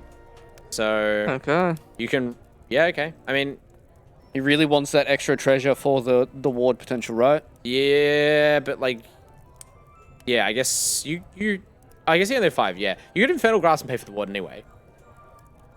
Okay, that's number He 1. top-decked 3 a to dragon, go. baby. He's Three drawn to go. a lot of cards. This is a very statistically possible dragon. However, I'll statistically justify the next one, buddy. well, we'll see. Yeah, justify the next 3 in a row. Well, okay, you'll have me then. For now, 1 dragon, possibly just good enough.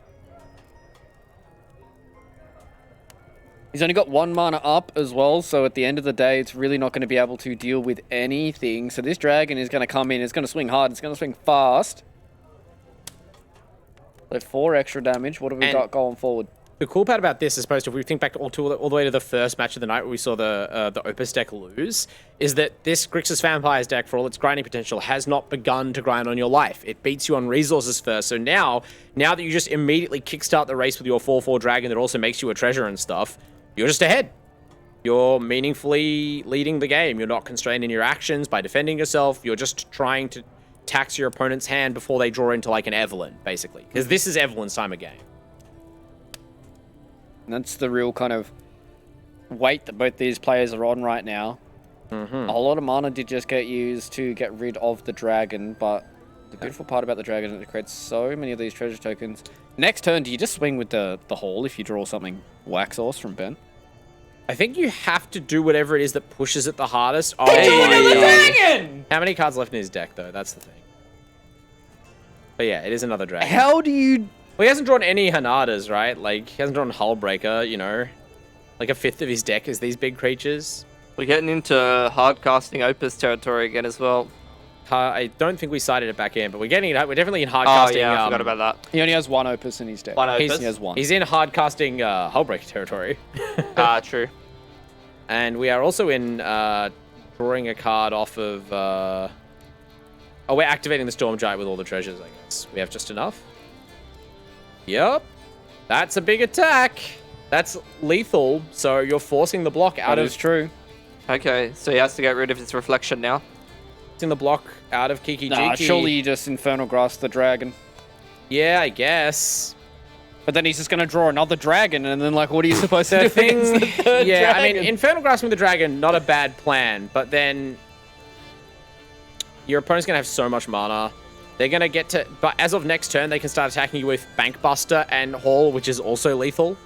But granted, by that point, you will have finally gotten this reflection of Kiki Jiki active, and you will be able to start copying Bloodtithe Harvesters. The problem is, these 2 threats are the ones that aren't creatures on your turn, which is the only time you can activate Bloodtithe Harvester, so it can't probably kill the vehicle or the creature land. So it sucks to be Infernal Grasping the Dragon in more ways than one. But it might actually not remotely matter. He did it. You can cast it next turn. That's the big boy. I think we might have to call Ben the champion of Lucker Dogs right now. He's drawn a lot of cards. Top decked some good sauce. Yes. You know, it is nice to, talk about him getting a... that's not a duress pen share. That sucks. Oh, no. Did so well to grind so far, but Bent just showing how it is when you have just much more powerful individual top decks, right? Yeah. Penchair's strongest top deck is like a 2/5 vampire that draws a couple more cards slowly. Bent's best top deck is like, I blow you up and then also draw 2 more of these, or like Dragon that refunds all the mana I spent to play it and kills you. Yeah. Or Hanada. Or yeah, Hanada and then I Opus for Hullbrig. 2. Yeah, like the disparity in card power. Like, yes, Penchair can trade cards 1 for 1, but if Penchair can't trade cards 1 for 1, that gets bad for him much more quickly than it gets bad for Bent. Bent, having to think this one, unaware of the identity of the Blight Step pathway sitting tragically in Penchair's hand. You just Magma Opus directly to the dome. Would see him in the grand finals. Play it out. Playing it as close to his chest as he possibly can. He wants to make sure that he doesn't make any missteps here, right? Because we talked about it. This is a single elimination. This is backs against the wall for both these players. With the God View, we know exactly what can happen right now, but yeah, it's all about the Bank Buster, bringing his face to bear. Bent is cocky holding up cards when he's having a fun time, when he's cruising, when he's already won the game. But against Penchair, right? There's a player that like He's everyone looking. else. Is he looking for a card? Bringing his respect Penchair juice. Yep. He's Oh, brought here up we a go. card. Okay, he's holding up the card. I actually can't read that one. We couldn't read it. I actually just can't read. I'm also shamed by not knowing what card that was from Mirage Slow Block or motion. something. Slow motion. Okay. Apparently was the card. Fair enough. Yeah, some random common from the late 90s. Unfortunately, gap in my card knowledge there. Cool art, though. Okay. I think surely at this point, maybe you might be thinking that it is time to just let it rip when it comes to the Magma Opus. Yeah, just no reason to rush. No reason to rush. Bent just thinking through every card that is legal in Standard and how they could potentially beat him from this spot if it's the one card in Penchair's hand. I mean, to be fair, he could hardcast a Magma Opus and still be able to pay things like Make Disappear. He's just having a think. Penchair has Disdainful Stroke, right? Oh, that is true. Yeah. That is very true. But we've seen both Bent and like Stonehenge. We've seen a lot of players do this stuff before, right? Stonehenge like literally did this, right? The mega slow roll around like an out so slim for the opponent we can't even really figure out what it might be. I mean, in this case, Disdainful Stroke does cleanly beat Magma Opus, but like you have so much else going on. But you know, there's no reason to not hit them with every single thing you have. Magma Opus is an instant. You can hold it up forever until they show you what the card in their hand is or tap out for something, and they're just like die. Yep. Blood and token, before you instant draw Magma the Opus. card, just you have to pick the targets. Oh, you don't actually. You just you can just submit one. It's just okay. We do have to step through all the parts of the spell. Okay, Yep. we're gonna kill your Auto-pay. Kiki Jiki also out of spite. Bent's okay. He finally breathes there. That was he focused on that. I mean, Penchair. And then he draws his Hanada off the back of it as well. Yeah, we just heard like every player talk up how good Penchair is with this deck and how many scalps he's already claimed. So Bent definitely putting full power. Yeah, okay. The correct time to gloat, I guess, is after you have actually done the job and won. And now Bent has only one more job left to do. Yeah, I mean, I think if that match went on a little bit longer and Bent held his breath, I think he might have passed out because that was an absolute butt clencher. And Pilski, I think this is what we talk about every single time we get into these champion stages is it steps up for all these players. And Bent has been one of those players throughout the entirety of all the events that he has played in. He kind of, has been one of those players, as, Bard said. He's always, jovial towards the camera. He's able to, get things done and really kind of just win the game out. And now that he's playing this Hanada Opus, he's showing us this other side of his play that is this slow, kind of methodical, cerebral kind of player. And he plays it out, grinds it out in a game number 3 where backs against the wall and, gets a dub and now he's in the grand final. Yeah, for sure. And I was impressed by his ability to reach for different win conditions. Like the Bank Busters definitely did him some good work in that game as well. And I was thinking to myself, after that first game, what is he going to have to do to be able to win the series? Does he need to get an Opus off? But just sideboarding in a bunch of different win conditions and giving himself more outs.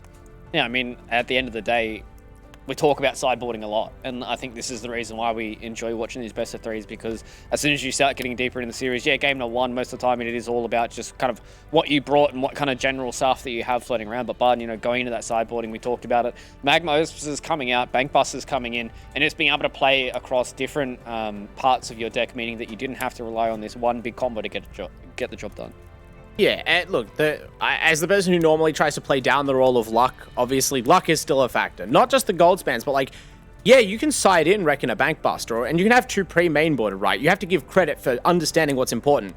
still takes a little something to have them on turn 2, game 2 and game 3. Like, the impact is so much higher when you have those early turns of the game, just like crank those and get those extra cards out, make that flow of mana very smooth. You saw how many more resources he had than Penche by the end of that game. It's because he got the ball rolling early on with those extra draw steps from the bank passes and the extra treasures. It's just too much to deal with cleanly. Whereas Penche, I don't know if we saw those disdainful strokes, you know? Where were I don't those? think we did, yeah. That would have been such a gas card at the end of the game to have, or really at any point. So, you know, feel a little bit bad for Penche. Obviously a very skillful player and a constant contender who, again, falls... I mean, I say just short of ultimate glory, but still goes home with some prizes. But, you know, I'd love Penche to come back again next season, and both of those players would have been worthy grand finalists. Yeah, I think, you know, the series that we had so far, I don't think we would have been, you know, too hard-pressed to be able to be happy with whoever's going in that grand final. And I think so far, Bent being able to be kind of the plucky upstart, right? You know, he came in this season, Pilski comes in with something that was a little bit spicy with the Boros aggro deck, and now he comes in our champion stage with the Hanada Opus deck, which is probably what we saw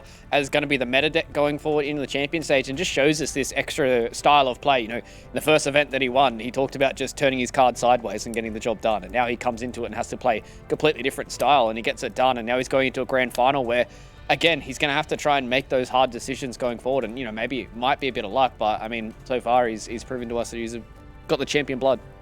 Yeah, I'm keen to see like how he approaches it. You know, he's had to play his way through a couple of different decks, and now he's got to go up against Rune's deck, which will be another different kind of play style to have to incorporate after playing like the grindy matchup against the vampires. So we'll see how he adjusts this time around. Yeah, and especially because, you know, we talked to Lyndon in his winner's interview after he won his semi-final before we went into the grand final about, you know, there are those small little windows, right? Whenever the Hanada deck has to tap out for Hanada, doesn't really have the mana to be able to drop an Opus straight away, that's when this Runes deck can really start to pop off, and that's where we're looking towards these kind of combos and the hands that we're going to be starting out with, and all the early interaction come in from Bent to be able to stop this game from balling out of control, because I don't think he's able to grind a game back if this Runes deck starts to get towards, you know, 7-8 plus when it comes to toughness. Yeah, you do only really have a finite amount of time to find your removal for it. I can't remember how many Valorous stances, for instance, that Bent's playing, but I do remember that this is... So far, he's been able to play the matches that his version of Hanada Opus is tuned for, but remember, the Hanada Opus deck that lost earlier in the day to Mono White had way more creature removal and less cards like Spell Pierce. So Bent, at least in game 1, might actually be even at a lesser state of advantage, or a greater state of disadvantage, than you might think the supposed average Hanada list would be. The deck list got him to the finals, can't criticize it at all. He may have to fight another uphill battle, though.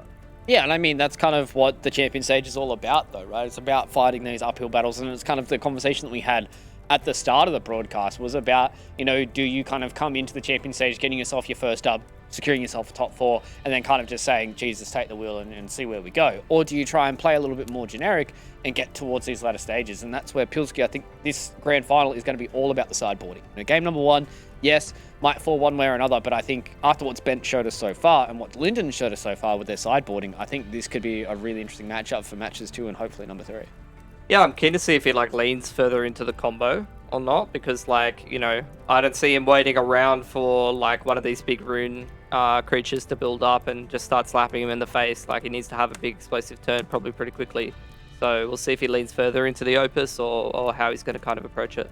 Yeah, we are just waiting to hopefully try and get Mr. Bent on the line here, lads. That's why we are filling just for a little bit to see if he can give us some insights into what this Magma Opus deck has been looking like to him. But I think this grand final is good to us, the fact that it is going to be creatures versus an Opus deck. And I think that is going to be an interesting tale for us to have a look at a little bit later on. But we do have a man on the line. We've got Bent here, so let's bring him in. Let's have a chat to Mr. Bent and see how he's feeling after that semi-final dub. Bent, mate, that was a rough one. You played that out really, really well. I think all of us here were looking towards you to maybe give us a little bit of something in those player cams towards matches 2 and 3, but it seems like you were completely involved in that series. So I just want to talk to you about, you know, kind of your thought process bringing this Hanada Opus deck in towards the champion stage, how you've enjoyed the champion stage so far, and how you're feeling going into the grand final as well.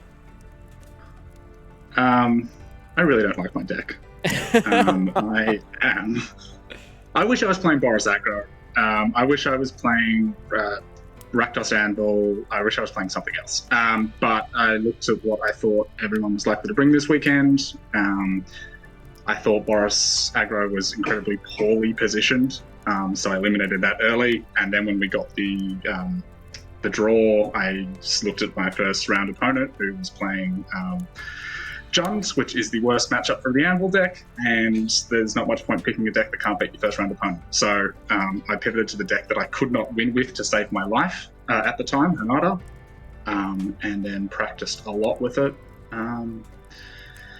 Because it's a 55-45 in basically every matchup deck, which is fine. And that's, I thought, based on what I thought the metagame was going to be, that would be a good pick. Okay. Yeah, I mean, if a deck is just like favored in every matchup, even slightly, that's almost the definition of like what most people see as the ideal Magic tournament deck. It doesn't get much better. You still have to pilot that deck, though, which I think is the main reason the field isn't all Hanada Opus today. And I feel like you're not the only pilot who's sort of maybe tried other things first. But even compared to the other person who did bring Hanada Opus, your build is notably different, even if it's only a couple of slots. They stand out, right? You've got main deck Spell Pierce, you've got main deck Bank Busters. It seems like you are not as afraid of, say, the aggro to actually cut down on the 1 mana red burn spells. And instead you're playing these, like, cards that are more for the mid-range decks or the mirror. Were those for those, or is it just to stop, like, the omnipresent turn 3 Fable that's just every deck's engine? Yeah, I think you kind of touched on it there with the Fable comment. This format revolves a lot around turn 3 Fable, which if you can land your turn 2 slightly worse, but still kind of give you that advantage engine before the Fable's coming down on turn 3, that's where the Bank Buster kind of sits in. As far as the lack of burn goes, like it's a lot of it in the board that will be coming in this next match. But yeah, once again, looking at, I put a lot of emphasis on the first round match, to be honest. I wanted to make sure I could, get out of the quarters, and then just made sure that my sideboard was ready for the semis and the finals. And Bank Buster is one of the best cards against Jund. Just the advantage it accrues you while able to hold up the counter magic that they can't respond to because they're not playing blue. Bank Buster is just so good against Jund, and that was the reason for that, taking those slots. Awesome. So I'll just ask you, how are you feeling about playing this Runes deck in the final? And I've noticed, you've had a couple of nice draws back to back, like Dragons into Dragons. What's the dream draw for this finals game? I mean, let's be honest here. The most important thing is to be lucky playing Magic. So just get that out. Yeah. We all acknowledge it. Yeah. Look, Lyndon and I actually played in the second event finals. I was on a different deck at that tournament, but this is a rematch from that event too.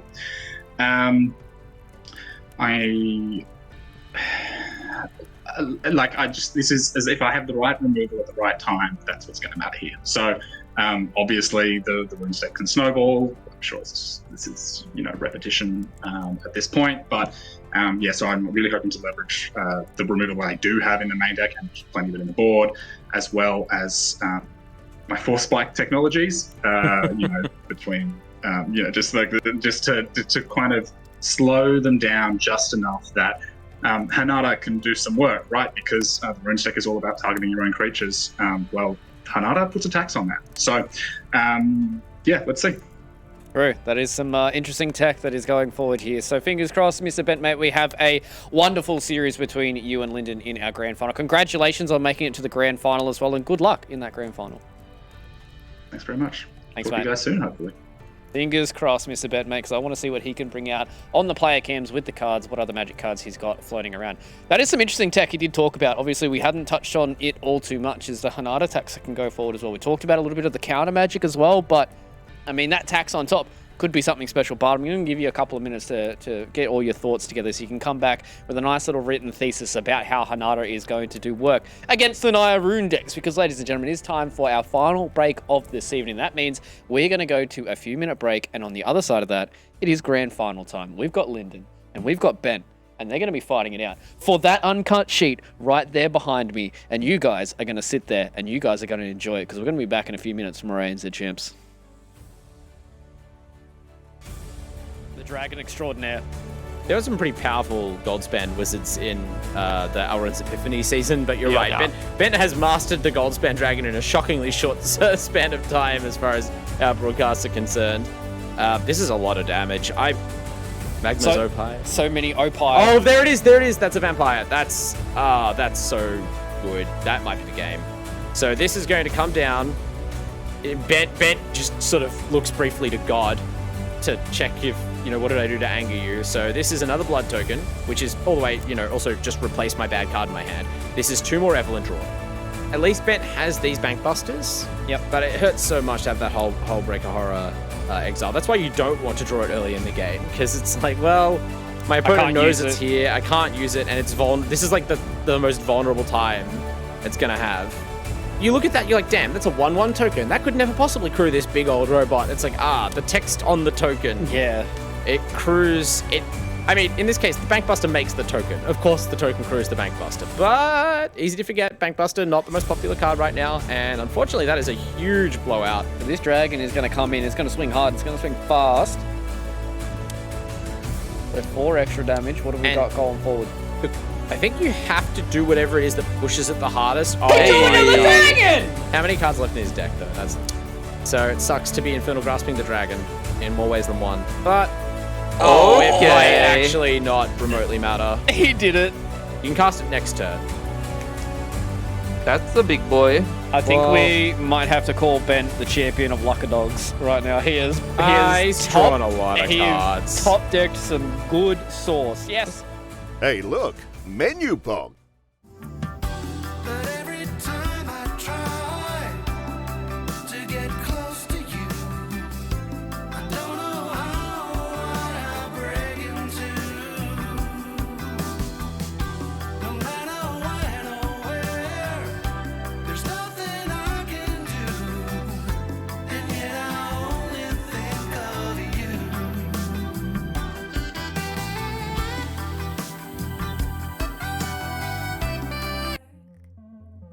Let's not say a word, just sit with me in the dark.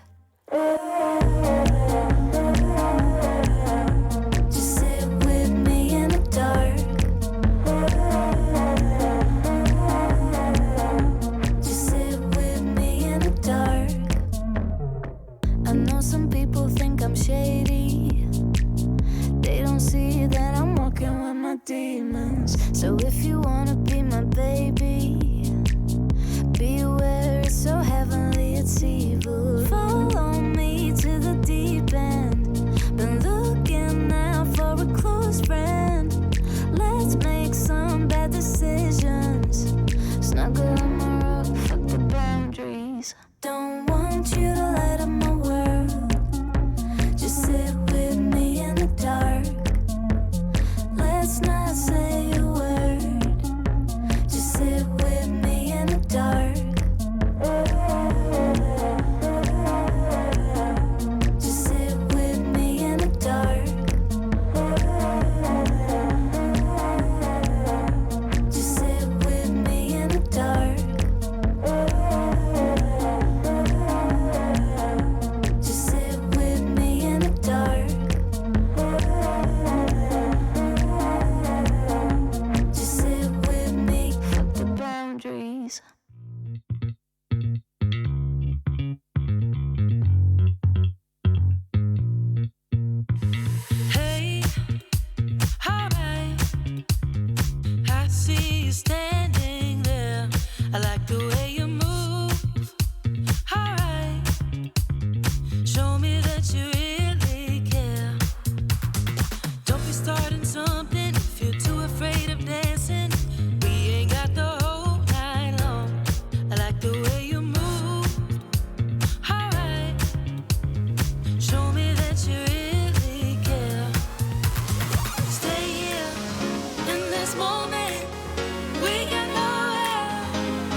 Hello, ladies and gentlemen, and welcome back. It is grand final time for ANZ Champs in our championship stage, and Pilski is absolutely chuffed to have you all back here in your seats and ready for this grand final. It is a best of three that is going to be between Bent and Linden. Hanada Opus is going to try its best to get rid of the runes, and the runes are going to try its best to punch the face of Hanada. Who's going to come out on top?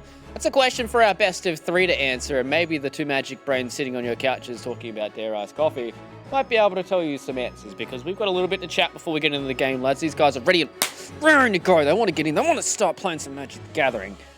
So, there was a question that I asked you before we went to break, Bard. Can you answer it?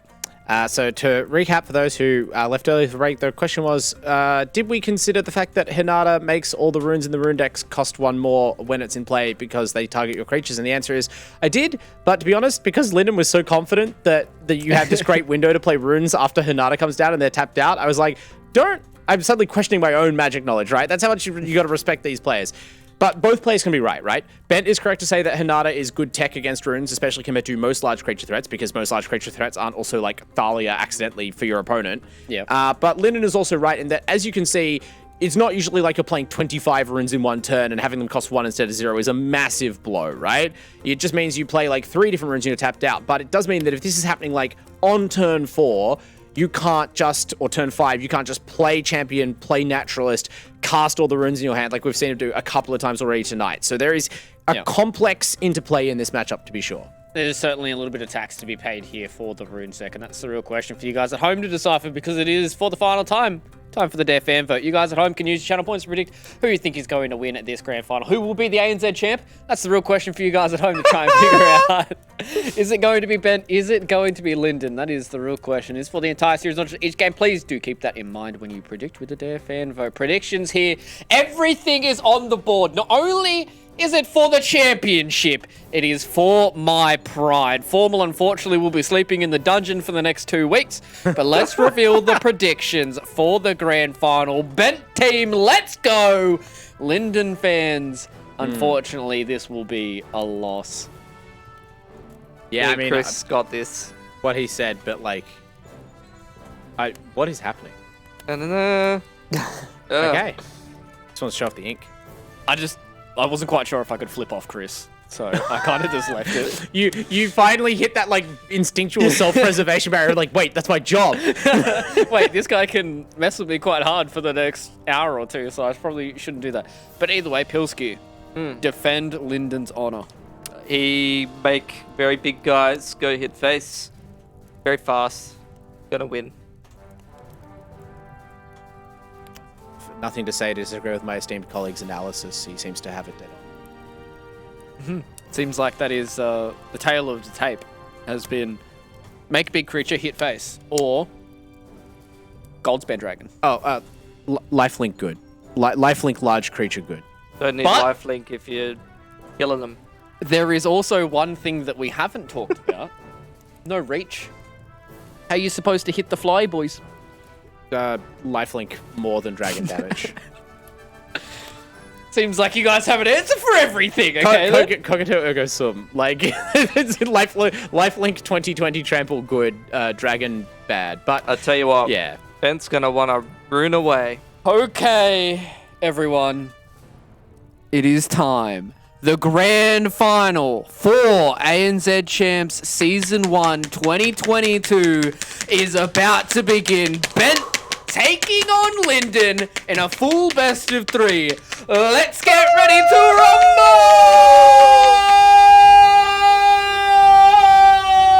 Thank you, Michael Buffer. And also thanks to our players who, for the first time ever maybe in Magic ESL Magic ANZ Champs history, were waiting for us for like several minutes.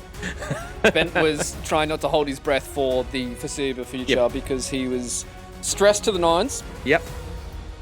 I bet both of these players, all the players in our top 4 in particular, like even in that last game, we saw both players making like a couple of misplays. It seems like it's almost a prerequisite to get this far, as you have to be able to manage the stress, right?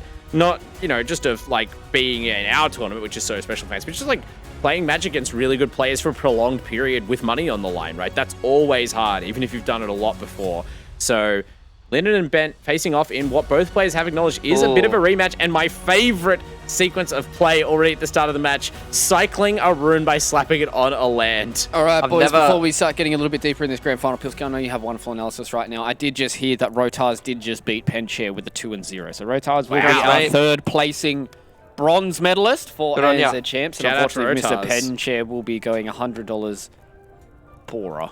Well, Mr. 1 and a 2 drop, and then you see Bent lands his Fable on turn 3. He's got a Hanada in the back pocket. I dare say he's feeling pretty good about how this game is going, but Runeforge champion.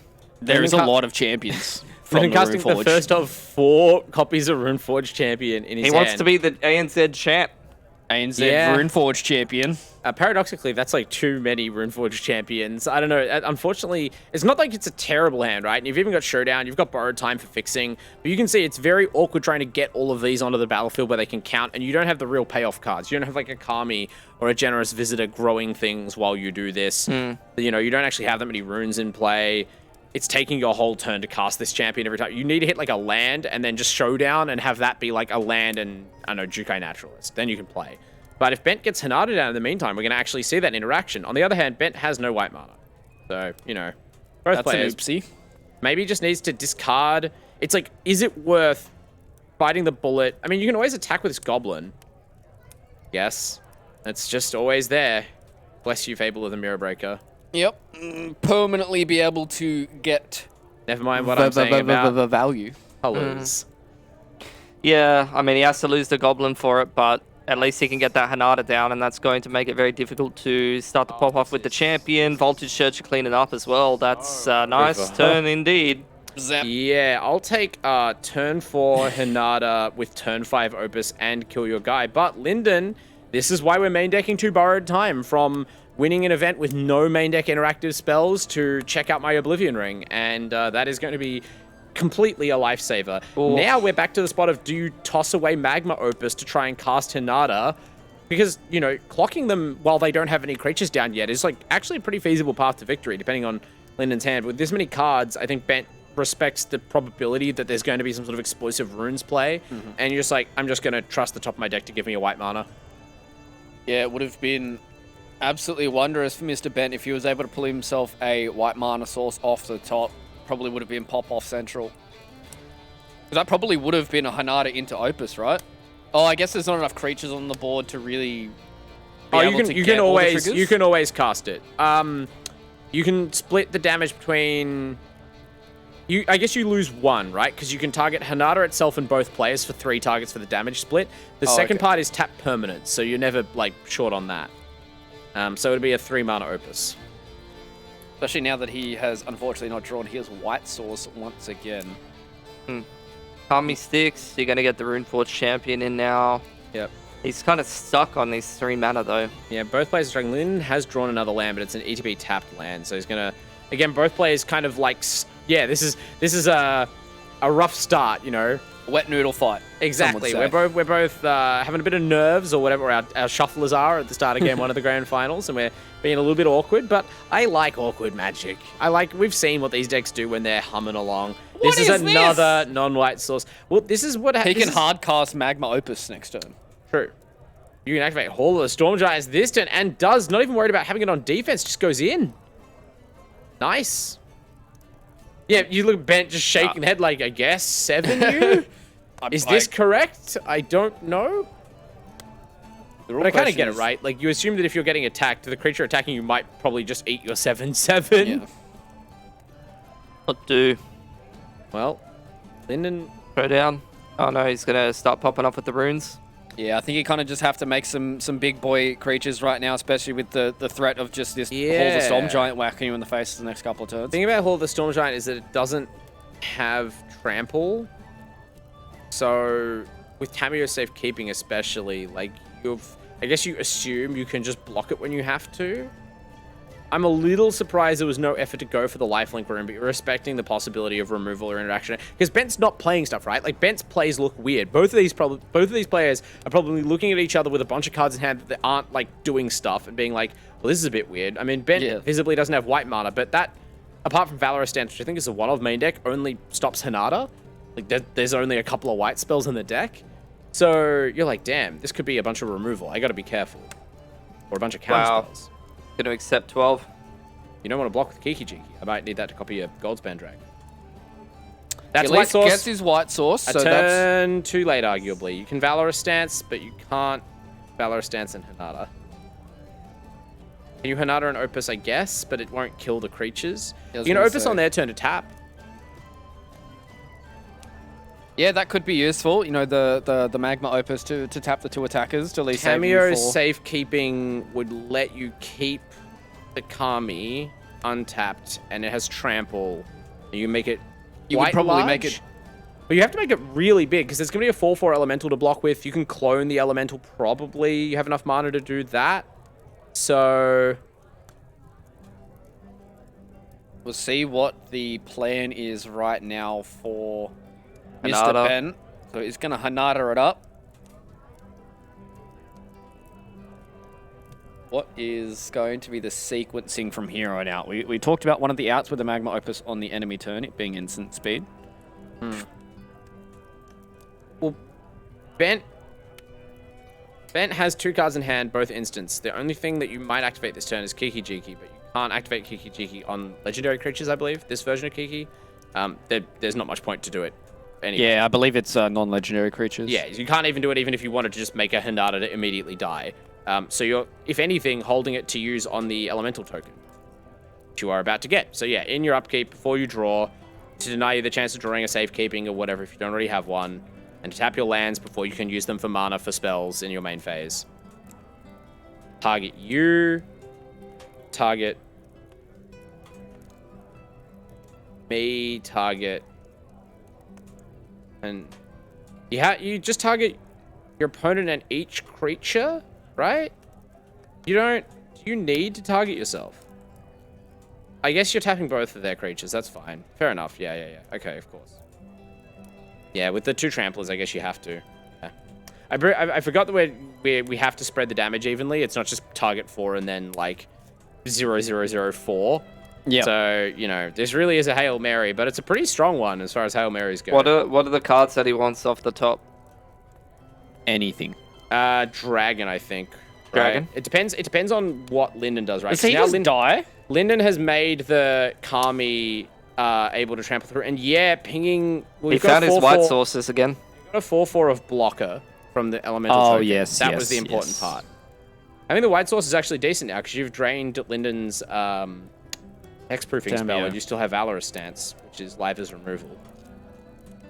Remember, all Linden's cards are pretty expensive that would buff. This is where having a showdown already in play would be sick as hell, but it isn't. We're gonna buff our Kami one time and force you to block. You can block with just the elemental. You can make a clone of the elemental and block with just that, and then Yes. and then on your turn, you make another elemental. Yeah, I mean. can you Oh, he's make not it- going to do it. I'm trying to think, like, is there a way you can't do this? Is Kiki Jiki non-token? Seems like he didn't think that. It probably is. I'm sure I'm forgetting a line in Reflection of Kiki Jiki, because that's it. It seems weird. It's been a long day, everyone. Feels like he needed a magma. One. Well, he's got Haul, right? Yeah, you can. He has a lot of damage on the table. You can Sundown Pass, Valorant Stance. He can only do 13 though. Yeah. Would you make double hauls? I don't remember the text on Reflection of Kiki Jiki, and at this point I don't want to speculate. You would have to use the to target it itself. Oh, actually, no, you wouldn't. Don't worry. I don't think Ward triggers on your abilities, right? I think he can only do 13 on the backswing. All right, YOLO, Mr. Bent. Let's see what you got. I think he's one off. I'm sick of being a Rubon commentary. I'm just looking up the Oracle text on this Kiki Jiki. I'm pretty sure it's non-legendary creature. It's definitely non-legendary. I'm just worried about, I'm like, why aren't we doing it? Oh, he's not Valorant Stancing or Halsing, so he's just gonna whack. Yeah. So what does he want to do? He wants to block with the Haul. He wants to block with the Haul, it seems. That's the only way you don't die is by stancing that and... Yeah. Okay. Because you make the Haul a blocker on their turn so they can't, like, hit it with creature removal prior. like being a land is like the safest type of permanent to be. Almost nothing kills them. He would have seen the borrowed time.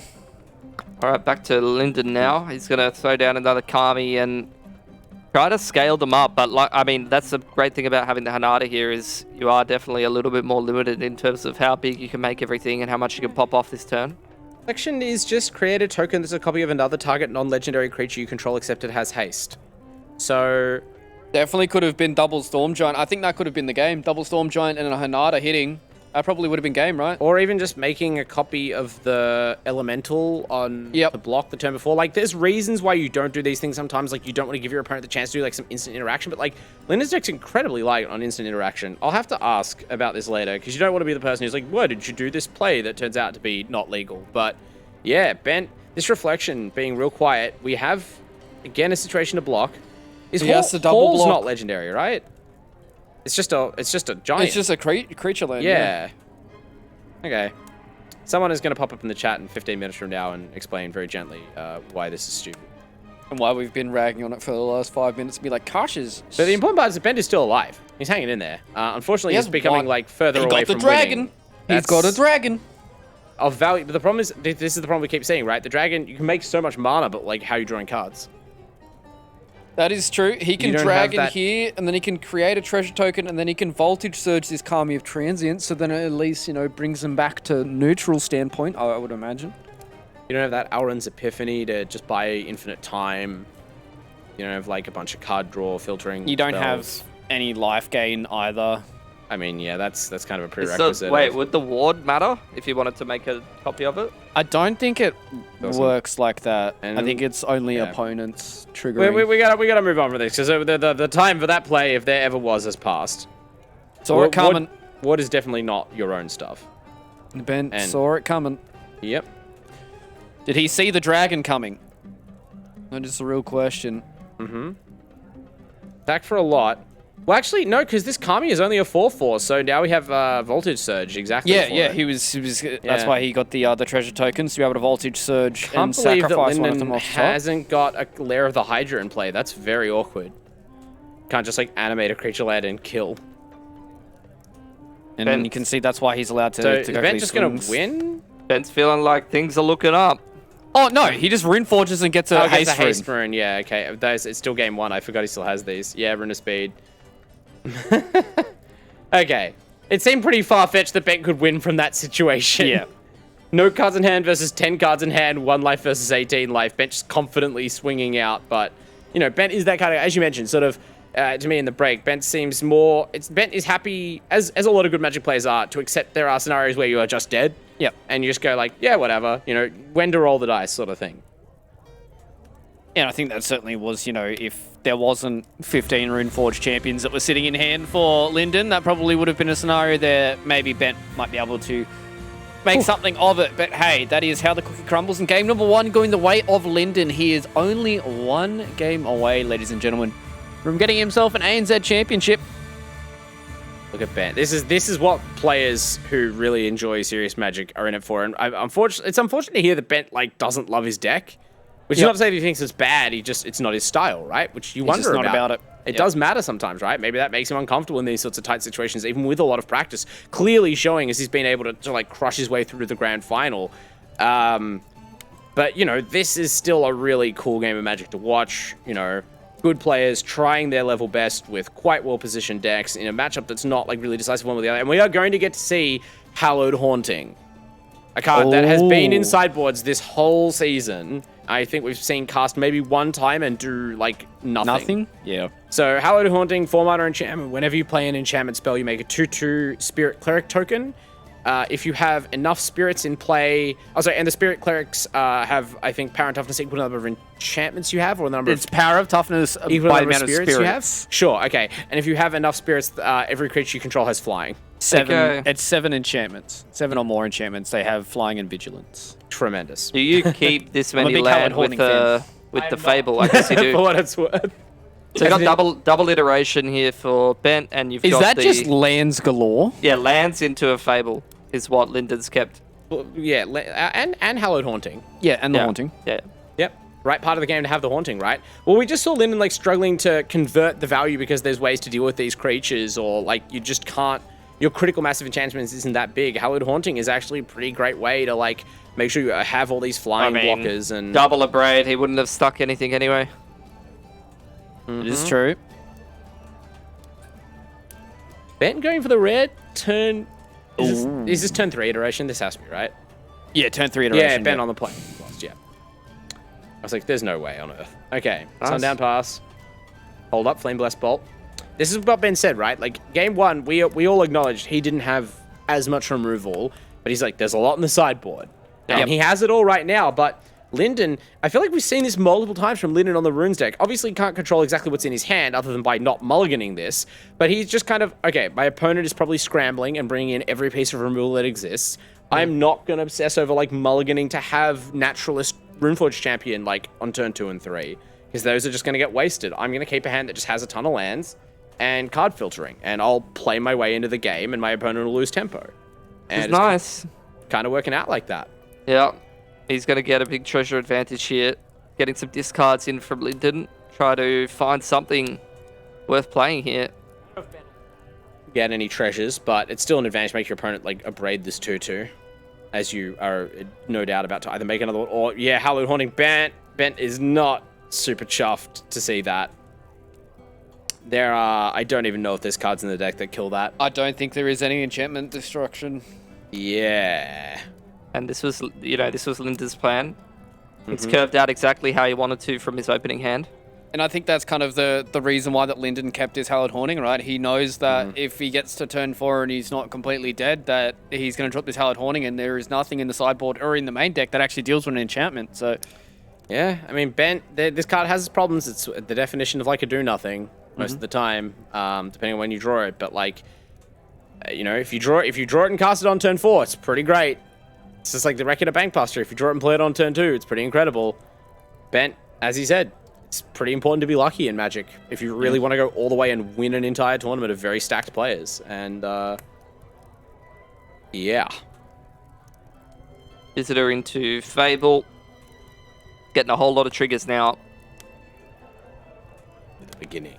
yeah, you're just going to get, at this point, the only real thing that is playing in Bent's favor is the fact that these runes are going to be enchantments, but at the end of the day, if you get rid of the creature, then they don't stack towards total of Hallowed Haunting, so you have a way to get around that. Like, you don't have massive permanent enchantments that are going to be floating around. You at least have ways to deal with this, so it's not just going to be straight up, oh my god, it's gotten to turn 5 or turn 6, and there is just 6 tokens that are just punching you in the face. Yeah, I think the concern is just going to be, like, the slow bleed of 2/2s, because Bent doesn't really have, like, the sweepers, right? Yep. So... He Tamiyo's this. Does he feel like he needs to hit the gas now, or is he okay with letting one go and bringing out his second visitor? He's so fine.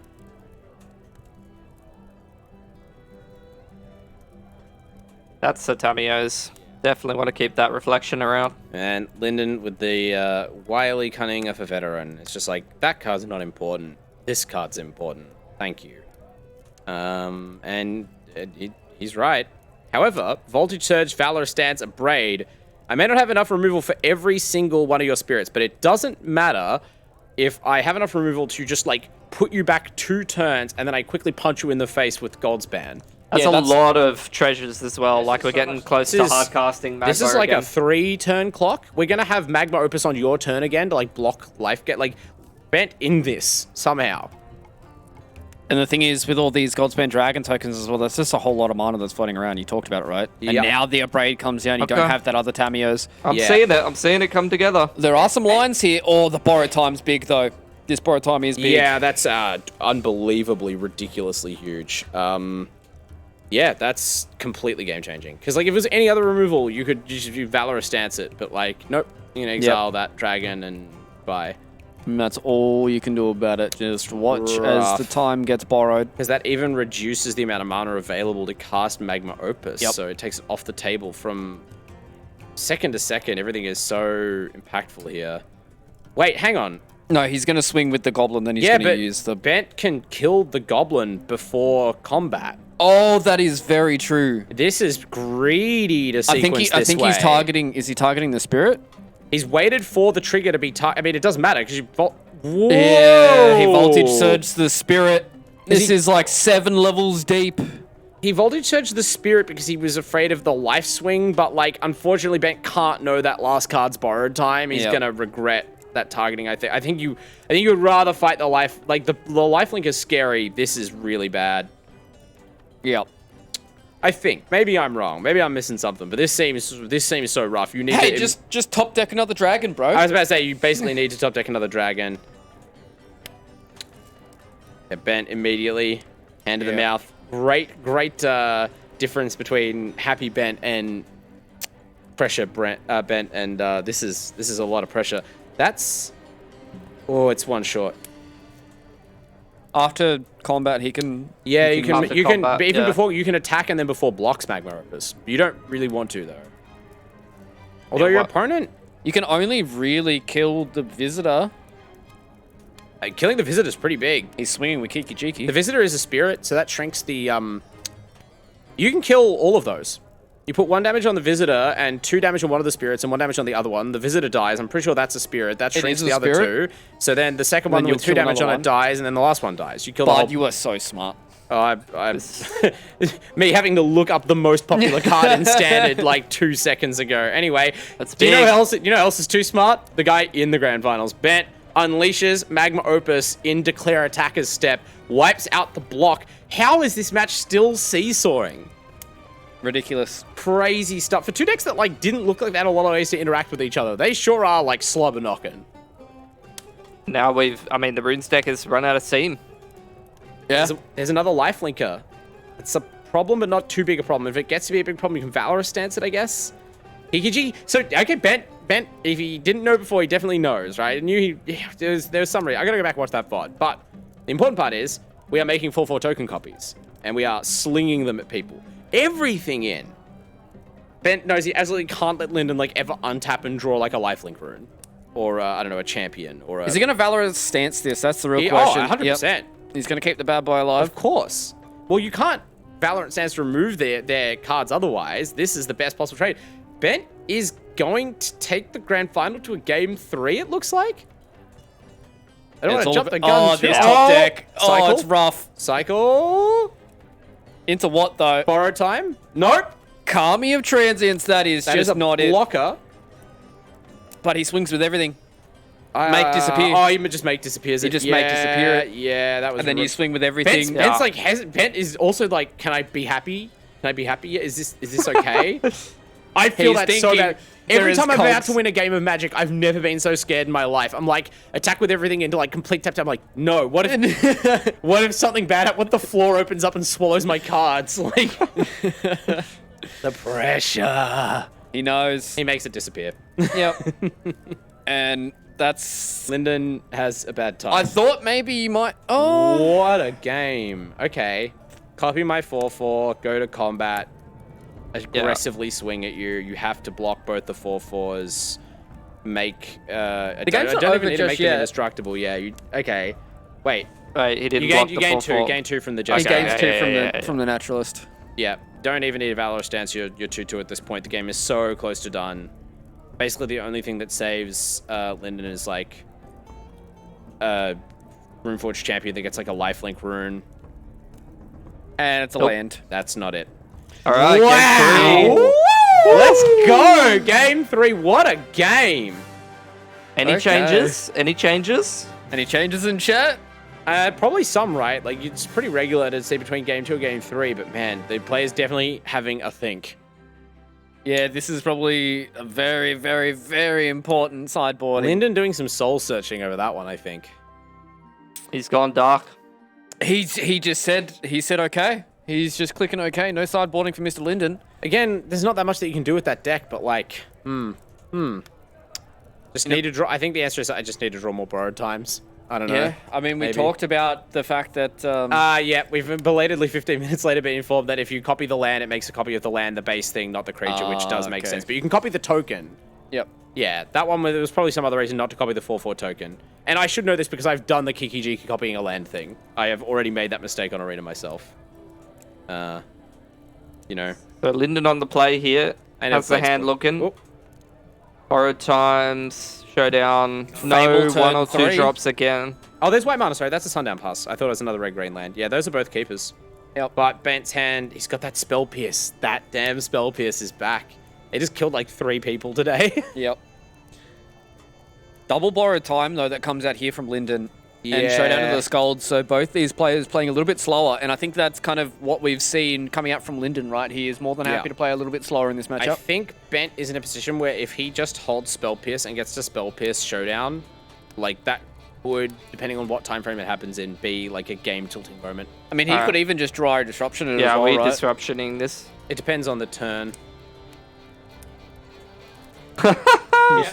I mean, you basically always Dwari Disruption anything they play on turn 2, basically. When you see a problem with this, you just accept. If they have a Dwari Disruption, I could, like, offer them a cheese sandwich and they would counterspell it because you're just so desperate to, like, make the card count for something. Decided to Yep, whatever. throw the champion away. 1 for 1. I've traded my land for your creature. Get out of here. Fable. This is Bent. This is how you drew it up in the interview, right? Counter their turn 2 thing or whatever. You hit your turn 3 Fable. Hopefully they don't hit theirs. Then you're miles ahead. Again, now Linden. This could be a showdown, though. It's going to be a showdown, yeah. So that's a trade-off. Maybe not one that Bent. But he nods. He accepted this possibility. There's no creature in play right now, right? So like the Very second true. turn of the show, and there's not a lot of mana, so it's not going to be one of those explosive showdowns. He discards the dragon? Oh, yeah, I was going to say that No, dragon might surely be a bit not. You have to spicy. just end. Inada. That's going to make it a lot harder to pop off with the champ. Yeah, kind of like forcing you to... Oh, and get to make the treasure to have the Spell Pierce up. Yeah, the decision to make the showdown and not kill the 2/2 is like big. This is looking perfect for Bent. He's curving out exactly how he wants to. It's perfect if he draws Magma Opus next turn. I don't know if he's going to need it. I mean, he's got a dragon next turn as well. Going to be able to make a whole lot of treasure tokens. We can see so far that it is going to be borrowed time, but that borrowed time is going to have to be a 4 mana instead of 3. Billy just play the land out here.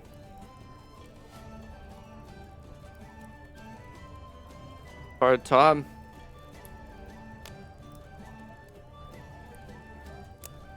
Have to go for it.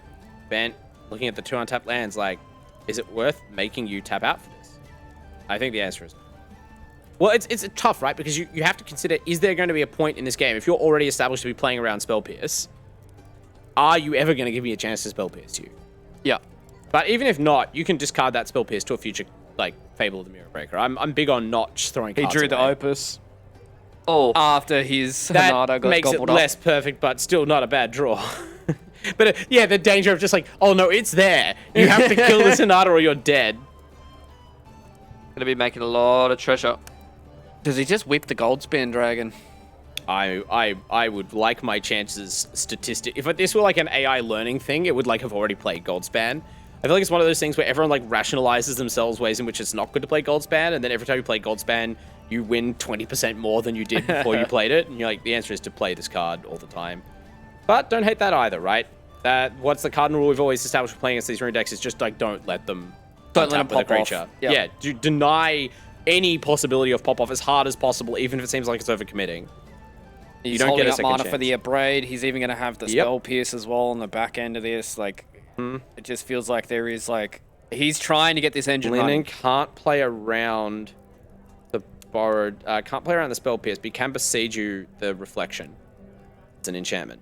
Very true. That's the safer play. Yep.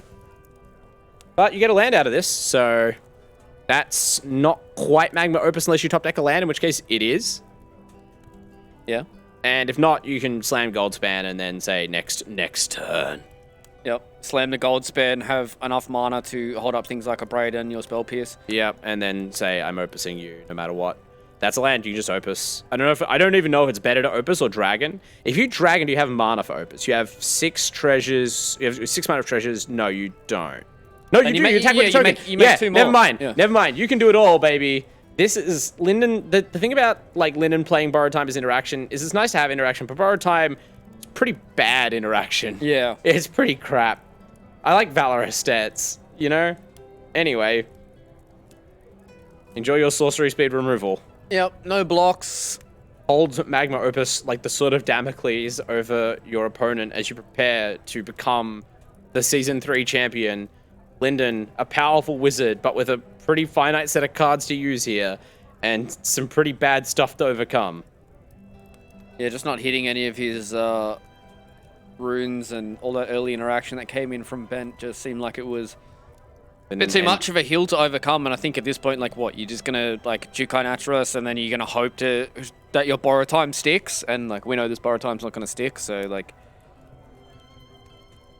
it is a little bit of a bridge too far. At least we'll get the trigger.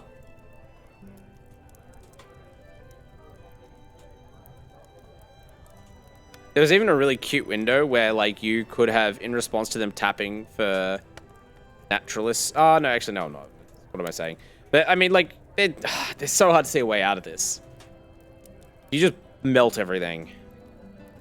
Or do you tap the lands? Because you don't know what the last card in Linden's hand is. You're scared it might be, I don't know, something. Another borrowed time? A Fable? I'm trying to think what would be worse.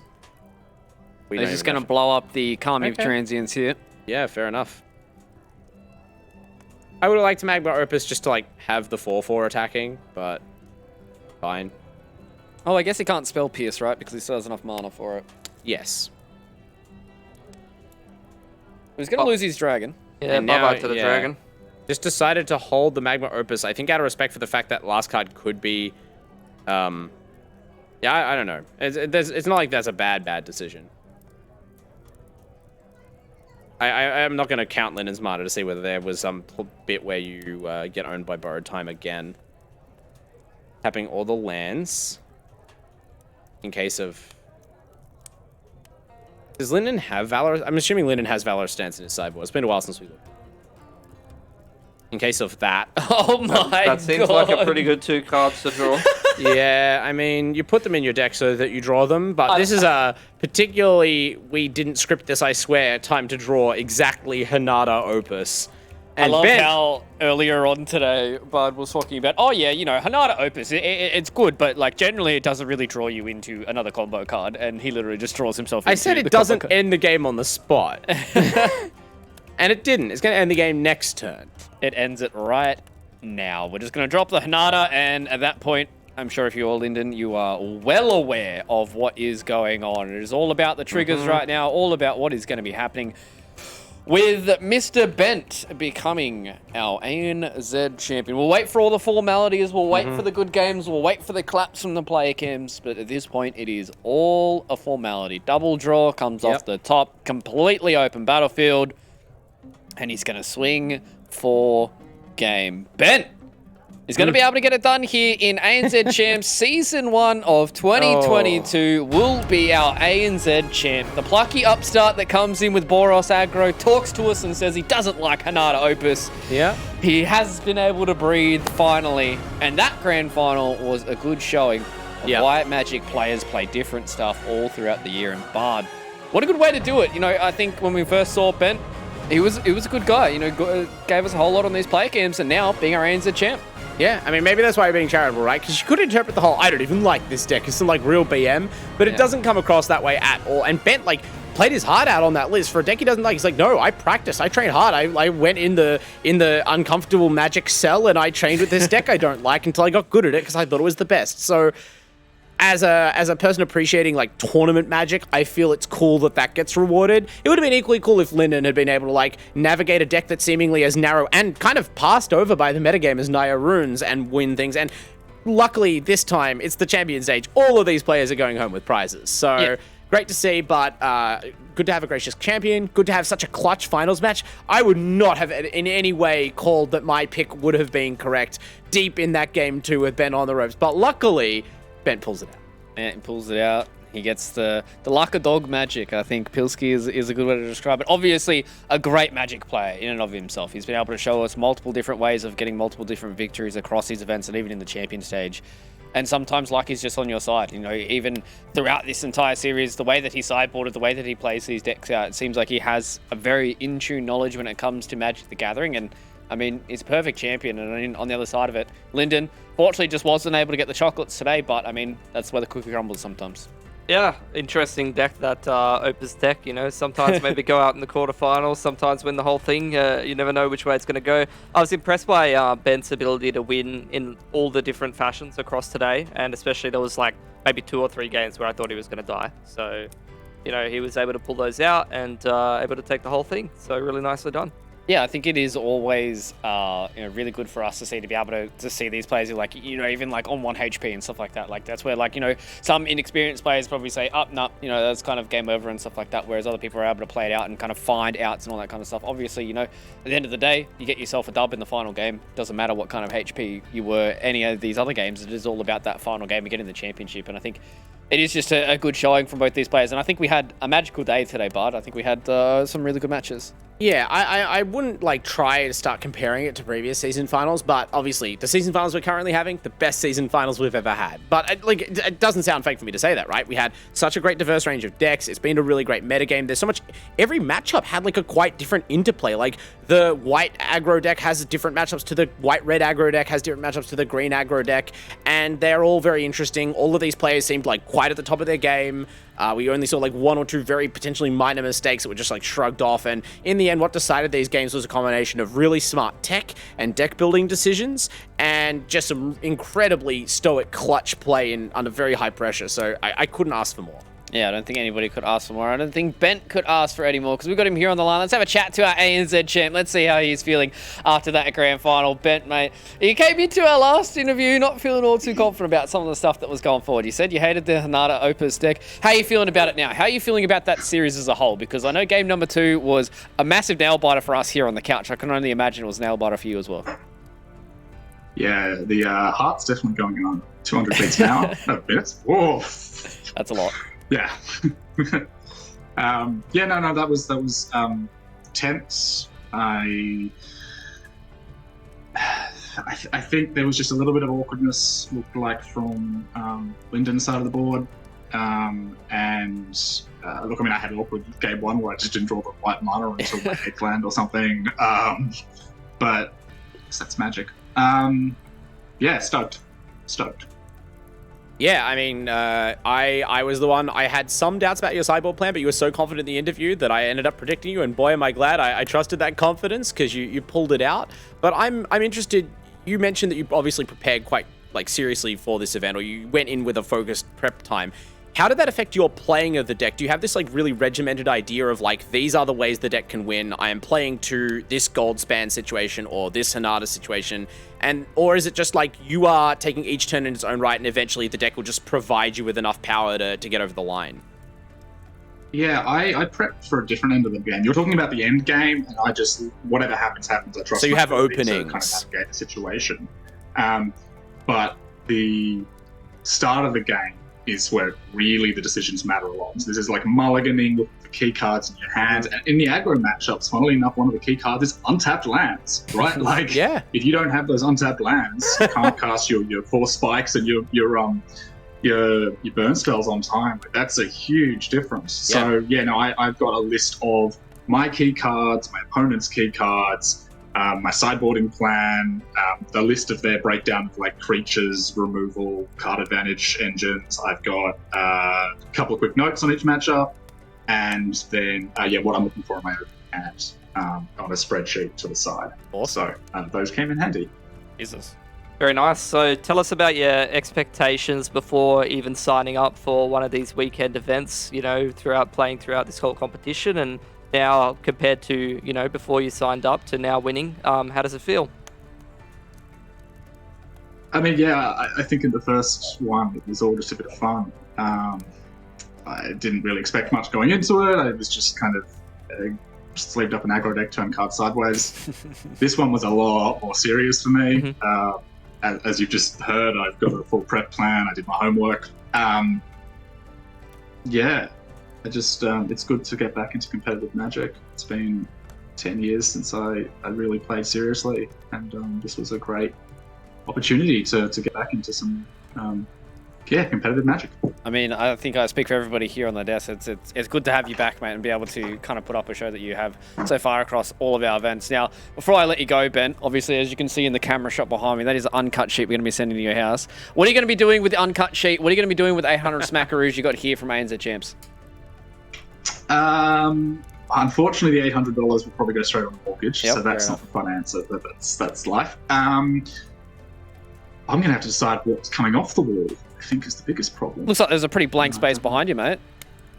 A few more seasons ANZ Champs, player cams. Yeah. We could probably put one. We could probably put it there. That's We'll see. We'll see. I've also got to convince the wife, so. Hey, just let her know. Just say Fluke sent you, and just put it up on the wall. Everything's okay. You know, just it's fine. It's okay. We'll get past that one, mate. But congratulations, Ben, once again for being our champion here for ANZ Champs, mate. Getting yourself two, I guess event victories is always good in and of itself, and it's good to have you here. And keep up all the player camp shenanigans, and hopefully we'll see you for another season. Thanks, guys. Thanks for hanging out, casting, and thanks to everyone behind the scenes as well, including the sponsors. So. Thanks, everyone. Cheers, mate. Cheers. Thank you.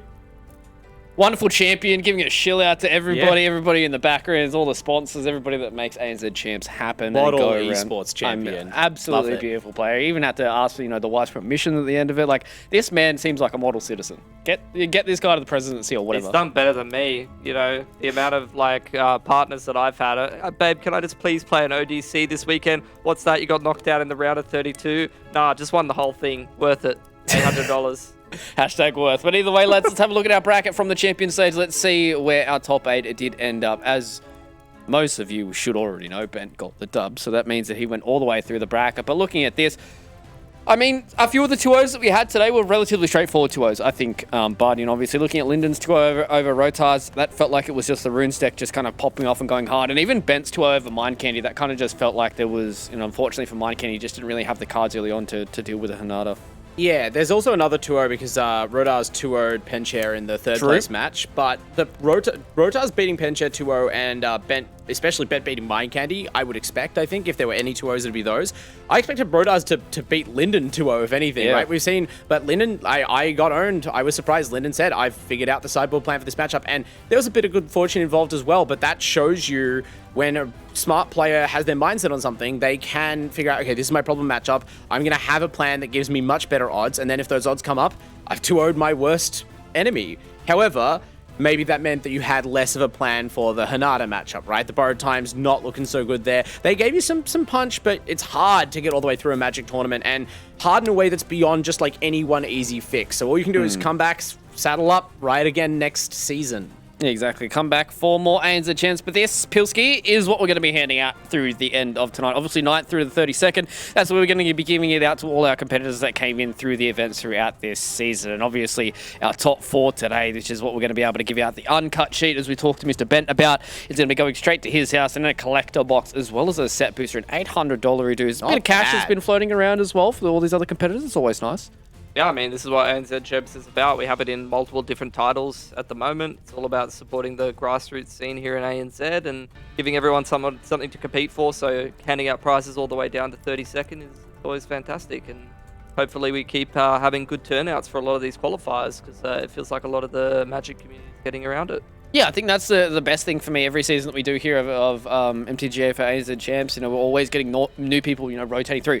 Our most previous champion, Ben. When he came in on event number 2, he just said that one of his plans got cancelled on the weekend. And he said, might as well sign up, signed up, won the event. Now he comes in and wins the entirety of ANZ Champs. And I feel like he's not the first to say that, right? I can't remember. No. Was it Splint who said something like that? Or was it Azzy G? There's been a few people who've, they've obviously had involvement in Magic before, most of them. But, maybe not in a while, maybe not at this level, maybe not as seriously, or maybe not online. People jumping in. We have people's mums qualifying for top 8. We've had, people qualifying for top 8 with decks that have completely just brewed themselves and working in a group trying. It's been great to see how quickly and how fully this has evolved. And even starting now, not just to seeing these people who are regularly top 8ing, we know the Penchairs and the Bents of the world now, but looking at the players who are kind of consistently just in that bubble, 9th to 16th every event, you start to see some consistent names as well that might even be the breakout champion stage contenders of Season 4, Season 2 of 2022. Exactly. That's all about the future and all about you guys at home to be able to be a part of ANZ Champs. Before we go for this evening and for this season, for one last time, time for the Dare MVP. And it's going to be none other than our champion himself, Ben. Not only did he have himself some good moments today, he also has good moments, as always, Pilski, on these player cams, pulling out the cards, being able to give us a whole lot of emotion. That's exactly what we want out of these player cams. Emotions and just giving us something behind just the Magic that they're playing. Yeah, and I mean, if you saw some of the games that he was playing today, there was multiple points where you thought he was dead, where there was no chance he was going to be able to turn it around, and, you know, we obviously definitely profited from this one. All profit for Ben. All profit, $800 in the bank account, straight on the mortgage. Hey, Beautiful. I mean, at the end of the day, if you're getting mortgage money for playing Magic the Gathering, wife can't be mad. That's all I'm saying, baby. You know, at the end of the day, he gets himself something nice, gets him some physical Magic, gets himself a Dare MVP at the end as well. I'm sure Pilsey's going to be able to run it to your house, mate. Just hit him up. It's fine. We'll get Looks like a nice house, maybe. He's just asking to come in, share a Dare. Spread the esports life. Pour it out, you know. You can take the uncut sheet to him and give him a Dare. Yeah. And you could also give, you know, some random guy in chat their Dare as well. Yeah, easy. Just make it a round trip. Just put it Pick all someone. in the back. Who are we giving it to? Let's give it a Ties. Ties has been talking quite a lot and also taught us about the LAN interaction with Kiki. Yeah, that's true. A few different people did jump in to help us out, but I saw Ties first, so. Ties, make sure you hit Pilski up on Twitter. I'm sure you know exactly where he is. But, ladies and gentlemen, it's time for us to say goodbye. It is time for us to close the doors here on the ESL Tavern for another season of Magic the Gathering Arena. It is always fun for us to join by the fire, tell some tales of everybody out there in the world and how they play Magic at the Gathering Arena. It's been a wonderful season. Got ourselves a new ANZ champ. Got ourselves Bard in the studio as well. It has been a wonderful time for us here online and even in the studio. So thank you guys, as always, for joining us here for Magic the Gathering Arena. I'd like to shout out all the sponsors, everybody behind the scenes, and everybody that has been making this season as wonderful as always. So for the final time, ladies and gentlemen, I've been Fluke. Stay safe. We'll see you guys for the next one.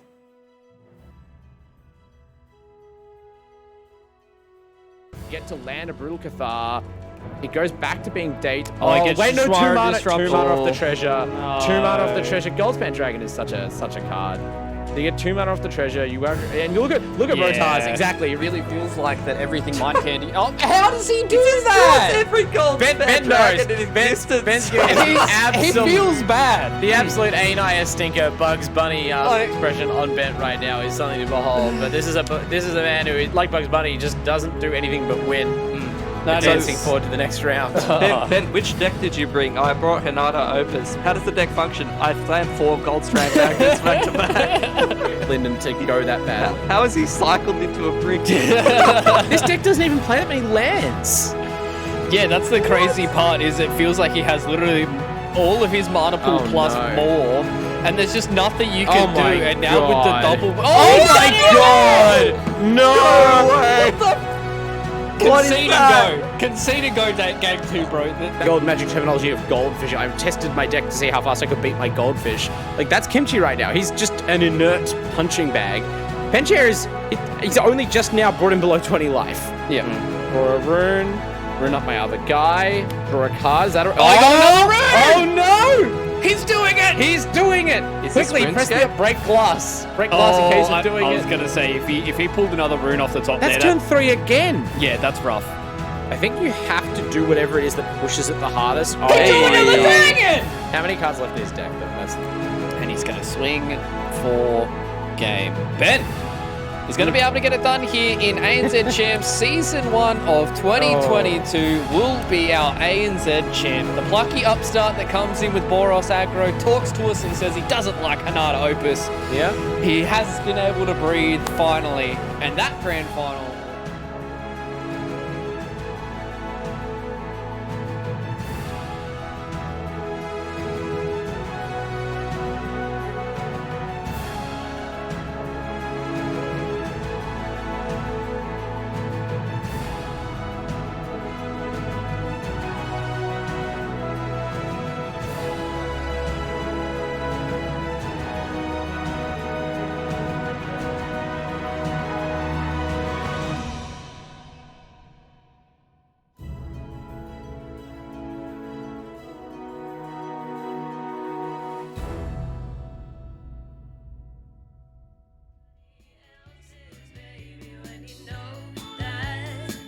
It'll get back to me, baby, can't you?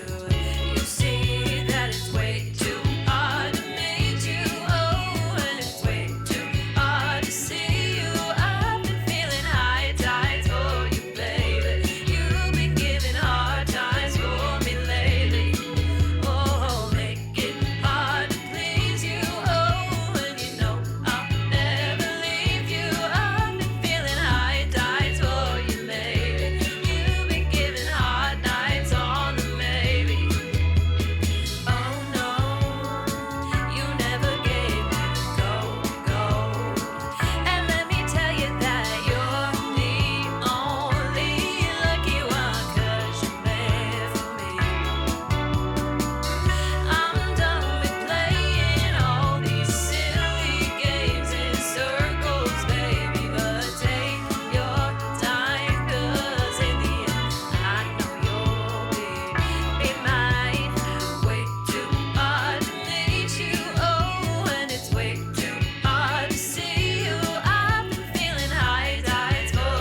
I like the way you